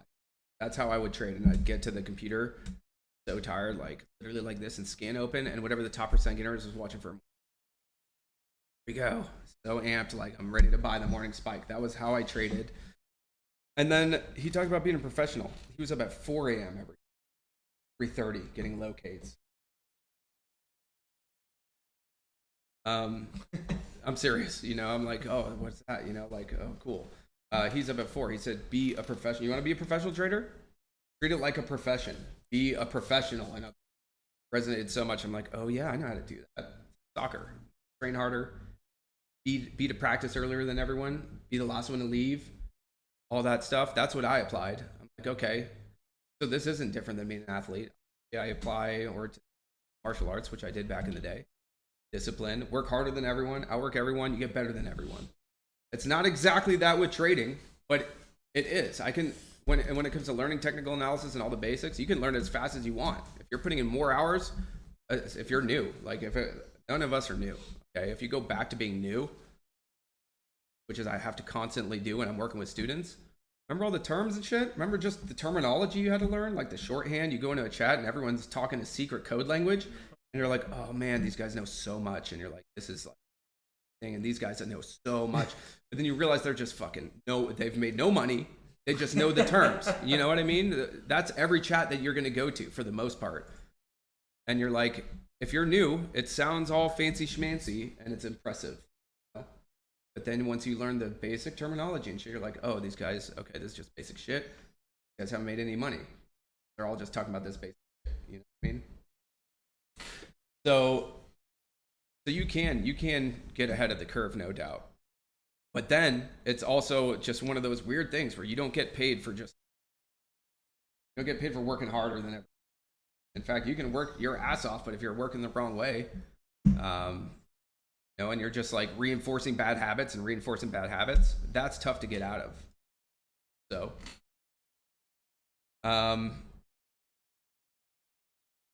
I think a combination of just like badass work ethic, but working smart, And what I mean by working smart, I mean finding the right people. I think at this point in my career, the issue is like, who do you find? It's really difficult, really, really difficult to find. I was kind of shy, when I started trading. I had access to Tim Gratani and just didn't ask him shit. It's not on purpose. Actually, a lot of you probably know the story, but when I got into the chat with him, I was so excited. That's like the one reason I wanted to be in the chat, and he just ignored me right off the bat, even though I had made some money and stuff. I thought he would question it. So I thought he just didn't like me because I was a long trader and he was a short seller at the time. And then I met him at the conference and he was so nice. I'm like, dude, he's like, yeah, I didn't even recall that. I'm like, oh, it's like my hero. I didn't like him for a little. But yeah. Put the hard work in to learn the basic shit so that you can get onto the psychological bullshit that you're gonna have to deal with the rest of your freaking career, is what I'm trying to say. You can get through the basic information as quickly as you want to. That comes down to work ethic. And then down to LX21, be a professional. Be up early. Try to have a game plan. Do what others aren't. Have a process. Don't just run and gun. Cut losses. Be disciplined. Like all the things that make you good at anything else. And then once you understand that you're on a psychological journey and not like a money journey or like a pattern journey, which you are too. I mean, the best traders I know are good at recognizing patterns. But recognizing patterns doesn't mean shit without all the psychological bricks set in place to make you trade well. Any given day, I can go off the fucking rafters. You know, if I'm not like in of sound mind, I can trade like absolute donkey shit. Any day. I keep that in mind too. And everything I do is built around trying to not do that, you know, and recognize when that's happening to me, so I don't have any crazy drop.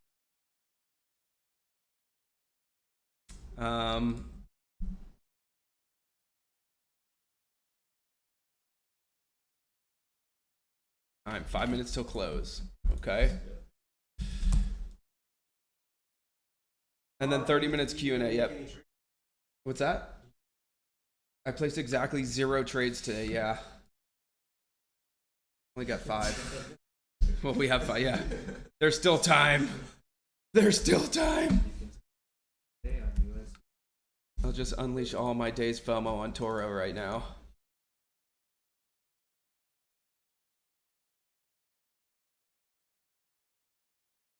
He's the only one personally I would.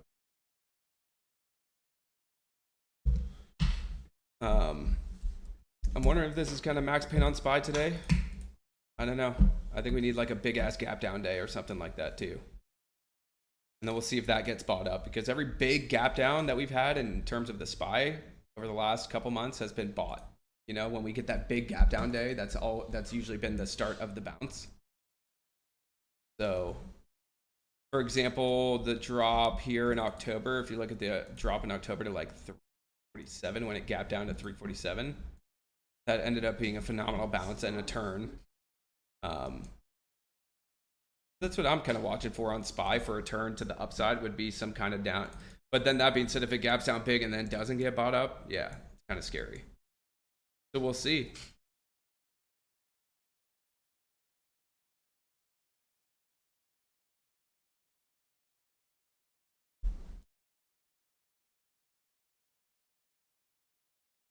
But be a professional. Outwork fucking everyone. Do that. If you can do that, you can learn it faster, first of all, the basic stuff. And like I said, get to the second part of the learning curve, which is learning yourself, essentially. Learning yourself and understanding market psychology.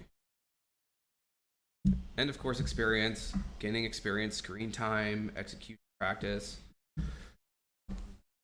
trade tracking, trading through different markets, adapting, you know, all that good stuff.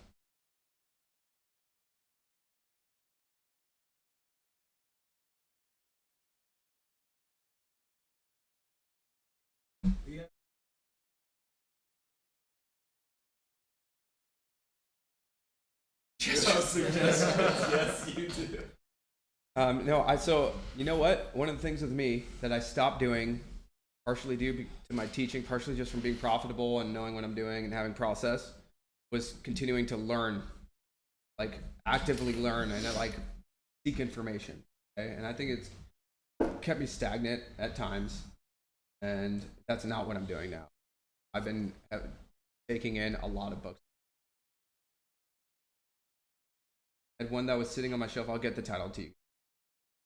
But I have one that was sitting on my shelf for the last 6 years, right behind my desk, that I never really paid attention to. It's about investing. It was written in the 80s, and I got it at a used bookstore for like $1 or whatever. Those things. And I was reading it on the plane on the way here, or whatever. It was my favorite chapter of any book I've ever read on trading. It was just sitting right behind me this whole time. And it basically described everything that I try to describe, not everything, but a lot of it in one chapter. Like it pretty much summed up trading, which is that I'm a contrarian. I'm a contrarian trader. Do what I find stocks that people think are just going to keep going down and down. This is intraday, just intraday stuff. I just didn't think it was so applicable on an intraday level as it has been, and how kind of deep rooted that is. So I'm not staying stagnant now, and I think you're going to see growth. I know, I hope, but it's always worked in my career is when I seek knowledge and it's applicable to me and it resonates, I can put it to use. Why you're not going to really see me playing a lot of stuff anymore. that I would say, okay, I'm stabbing at. I'm not gonna. Trying to not. I'm trying to be more disciplined and a better contrarian. Really get great risk reward and not trade without it. I think I'm going to be jumping levels based on finding new knowledge, and new knowledge being old knowledge, and the old knowledge being stuff that was written in the 80s that's applicable to me today. I could have written this fucking chapter, man. I was on the plane, like my wife was across the aisle, our kids were flying for the first time, so we were all kind of like reading this book. I was like, marker sheet. After the first page, I need a marker. Give me a marker. And I wrote the whole, I'm like, this whole book's is like, it's marked up. Because I'm like, I'm going to underline everything that's applicable that I like and resonate with. The whole fucking chapter's underlined with notes on the side, just reminding me what that note is. And I may never read through it again. But it's just that when I read books and I like them, I like to write in them and fucking absorb. So that's what, so it's really amazing. I had goosebumps the whole time. I'm like, didn't give a shit. It's like, for you, like this is all my thoughts, you know. And like I've been wanting to write a book recently, and it kind of pissed me off because I'm like, this is supposed to be a chapter I wrote, and it's fine, and there's stuff I'm going to use from it. Boom, there it is. Good luck finding it. I told my students about it last week, and I think they bought all the used copies in the world. Yeah, I hope you find it, but I am contemplating literally reading the first chapter for you guys tomorrow out loud. It wouldn't take me too long. In case you can't find it. Like straight gather in a circle and read to you guys style, huh? Contrary Investing. Yes. By Richard Bach. This is one of my favorite books recently. Yeah, the contrary investing one. There is some. It's not just stock trading, and that's the cool thing about it that I've always suspected too. It's not just stocks. It's anything. It's anything. Anytime you're trading human psychology. Anytime there's a market with humans. Okay. This book that's in there can really pretty much explains the first chapter. Pretty much explains my theory on how I like to trade. That's pretty much to the T. Okay, it was written in the 80s. They shunned technical analysis back in the 80s. It was still kind of like a they called it chartist. It wasn't even technical analysis. Maybe it was, but they called them chartists. You know, kind of frowned upon them, like the investors and stuff like that. So it's in an investing context, but I find it to be so applicable to just trading. Because what's trading other than investing on a really small time frame? Right? We're still doing the same thing. We're buying stocks and selling them. No different than someone buying for a month. We're doing that. Just our time horizon's so small, and we're trading super volatile stuff. But we're still trading human psychology.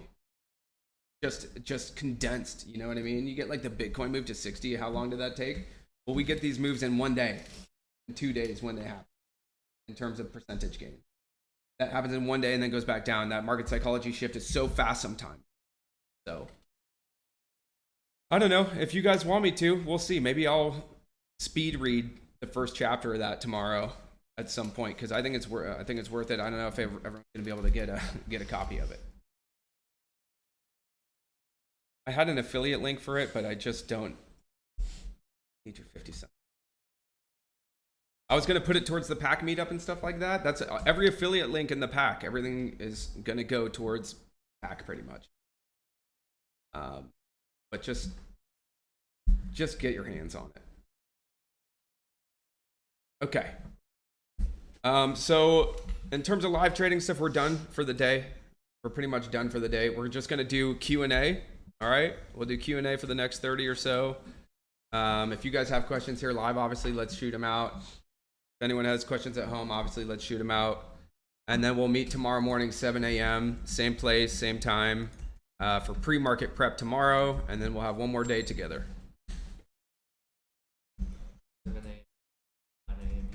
9 a.m. Eastern. Thank you very much. 7 a.m. Eastern is very early here. Yes. No one will be.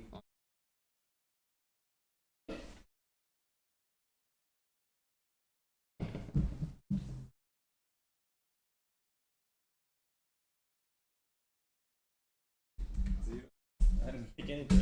Awesome. Asking.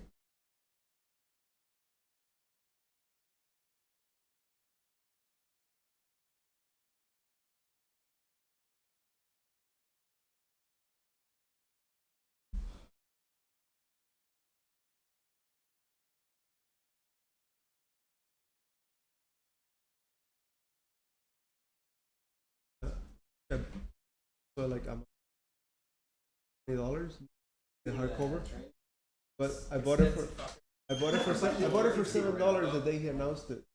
I guess because they saw people were buying it. Now it's like 20. I think I paid $7.43. When they announced it, what do you mean they announced it? When Roland talked about it a few days ago. Oh. He brought it up a few days ago, and then like Soccer. That's like 20, and it sold out. no, like it looks like they found more because they have raised the price, But it was but like they have this, it. with like the turf on. Like, so I went into the ground and I'm like, oh my god, I thought I told her, I'm like, and then I heard right arm Christmas tree. Christmas tree. At Walmart. We need to go for a story for that one. That's all right, but I'm almost healed. $20. Okay, we're gonna do Q&A really fast, and then we'll wrap up the stream for the day.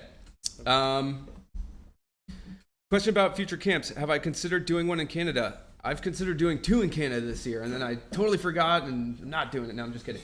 I'm gonna try. I'm definitely gonna do. I'm gonna try to do Toronto and Vancouver. That's both coasts, right, D? All right, trying to hit both coasts, and maybe Saskatchewan, eh? Sorry. No one lives there. Saskatchewan? There's no Saskatchewan traders? Sorry. You're from Saskatchewan, eh? Sorry. Yeah, Canada. I'll be coming to Canada. I love Canada. I love Canadians for the most part. Nah, when I was in Portugal a long time ago, when I was young, I hadn't heard anyone speak English for like however long, because I was playing soccer there. I was there for 6 months. And I was at the mall, and I heard 4 people at the mall at the Burger King line were speaking English. I'm like, Americans. They're like, no, we're from Canada. And then they like turned around. I was like, so I didn't like Canada for a little while, but now I like them again. Let's go. Yeah, I'll be in Canada at some point, probably second half of the year. Talk about importance of trading journal. Super important. Really, really, really important. Okay. When we're talking about psychology. Okay. When we're talking about psychology, especially when you just start on your journey of it, you know, I kind of mixed in trading journal into my tracking of my setups. You know, for a long time, that's what I was doing. So I would track setups. And when I say track setups, I mean setups that I traded, track trades. And then I would have a section of notes. And that note section was dedicated to basically the psychology of the trade and what was under my control or not under my control. Did I execute properly? Was I a victim of revenge trading? Did I chase? Did I double dip? I had a couple terms for the main psychological issues I had. And if I fell prey to any of those, I would put that in there, you know, just to give myself a little more context on setups. Just because a setup doesn't work or you lost on a trade doesn't mean that it's not a valid setup. You know what I mean? So that was the point of it. Track both of it worked for me, but then also the kind of mitigating circumstances. You know what I mean? Like, did I fuck it up or did the setup just not work? And over time, you know, just being conscious of that after every trade, you start thinking about it mid-trade, you know, what's going on psychologically. And then hopefully you start thinking about it before the trade, like everything about it, and it just becomes an all-encompassing thing where you're always trying to figure out what's going on psychologically, and you don't necessarily have to write it down every day. But very, very important. And mainly for me, the main psychological pitfalls that I fall prey to. And if you keep writing it down day after day, you'll discover. That's the whole thing. I didn't know any of this stuff. I didn't know what these things were. I just knew Outside of revenge trading, kind of the basic things people talk about, you know, some of the other things were just little quirks that I noticed didn't work for me psychologically or setup wise. You know, and that comes down to tracking. I did a little bit of shorting. How did that go? Great. I like short selling. I just am more comfortable being long. And you know, my initial goal was to be a master of like price action. Be able to trade long like I do, hit the top, short it, take it back down. And it's still, you know, it's still in the realm of what I want to do going forward. But I just found I had mix-ups with my bias. I would start short selling my A+ long setups. It was really weird. Get aggressive, never see the upside, you know. That was kind of my issue in terms of short selling, and then I'd be missing A+ long setups. And then mentoring people, 99% of the people I mentor are long traders. That's why they came to me, you know. It was funny during the days where I was doing more short selling because people would come to boot camps to learn longs, and I'd just be, you know, this is back in like 18. And the setups would come and be like, yeah, I just shorted it, you know, shorted this, shorted that. And they came to learn longs. I'm like, yeah, here are the long setups, but I'm shorting them, you know. It's just kind of like, I'm going to get back into it, but I also know it's a dangerous environment. You know, I don't like that. Again, if you watch how I trade long, I don't like areas where there's a ton of danger, period, where it could be out of my control. Like I passed out and woke up, I could be, I like the opposite. I like it where I can pass out, wake up, and I'm still green, or, you know, I'm still slightly red. So, I like it. I like it. I like shorting. I think it's an amazing tool, and I'll be shorting more in the future. It's a matter of having it under context of how I want to do it at this point. Even with my small account at Trade Zero, like there were 3 times that I've had it. I started it in December, late December, so I had it for about 2 months. Tripled. I took 2 located shares on it. Never used them. No. We'll get back into it.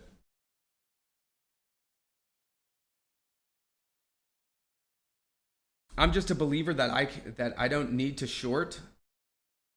I don't need to short to make the kind of money the short sellers do. And I'm trying to really hone in on it now to size up appropriately how I want to. There's more upside than there is downside, generally speaking. You can take about 100% from a short. I can make 1,000% from a long. You know, I can make 300% overnight on a long. You know, that was my best one of that V launch. But 300 something percent. You know? That's, and I always saw that mathematically they can go up as much as they want. They can only go down a certain amount. You know? Which is why it's also tough for small accounts, because the best shorts for the most part are going to be stocks that have been running for a couple days. They're already more expensive. You can't even short that many. That was the dilemma early on for me. I remember with smaller capital was, I want to short, but how many shares can I short this extended stock once it goes to $30? Have AMI. And then where's it going to go? And then with that 3K in your account, you can't even get those shares to borrow. Unless it's T. And then just to borrow it, you know, just to borrow. I believe it's super important to learn about short selling. If you don't understand shorts and how they think and what short selling is, you're like missing the whole other side of the equation. It's kind of like in Stranger Things. Called the under, what do they call it? Who knows? Anyone remember? Anyone watch Stranger Things? The upside down. That's short sellers realm. That's like pretty much what they are. And they just want the opposite. They want to go down. And once you realize that and you can put yourself in their shoes, you can understand price action a lot better. And why it sucks buying into high a day or into breakout levels, not after they've broken out, which that sucks too, you know? So I guess what I'm trying to say is like I don't necessarily need to short. If I can be buying where I buy and selling where they're covering, their covers on the backside of where they're shorting are usually going to be worse range. They're not going to get it to low day a lot of the times. You know what I mean? Just like we're not going to get it perfectly from low day to high day all the time. That's the way I like to look at it. It's like I can actually take more range than the short sellers can by doing what I do. A lot of the time.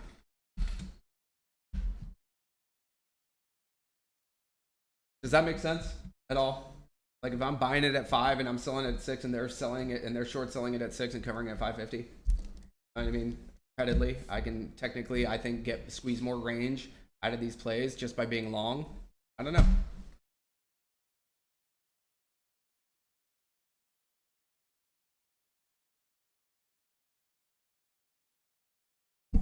Thank you. Because I've been looking that way or what? Okay, next question. We're going to wrap up here pretty soon. What's the lowest volume I feel comfortable trading? Do I short in bear markets or still go for longs? I think I just kind of answered that. And again, just because it's a bear market doesn't mean short selling is awesome. In fact, short selling is not as good in a bear market as it is in a bull market because we don't have extension. You don't have big multi-day runners, okay? Yeah, if you're like fading the markets, like long-term options or, you know, whatever it is that you may be doing, the Qs and stuff like that for swings. Okay, great. You know, but in terms of day trading, the shorts dry up when the longs dry up, right? Because what happens if they're only shorts? They go up, right? It's not how it's going to work. So the lowest volume I feel comfortable trading, I don't have a set amount. If it's a sympathy play that I know and we have like a ripper, you know, then it doesn't matter as much to me. It just depends. I won't be able to get as much size if it's something that's not liquid most of the time. So really the liquidity, it comes down to how many shares do I want to get in the first place. And then is it liquid enough for me to get in and out with affecting it?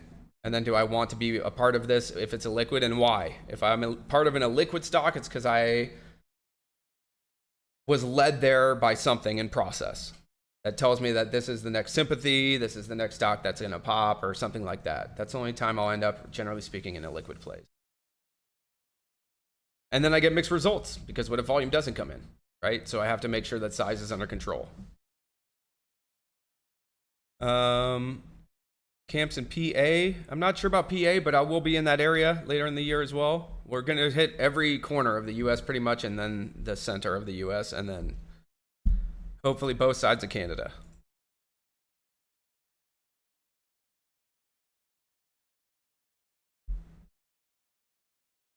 Is that it? If that's it, we're going to wrap up and then resume tomorrow. We've been together for a while. Good?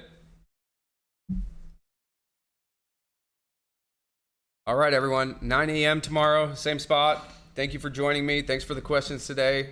I think it was pretty goddamn productive. So stay safe. We'll catch you guys tomorrow.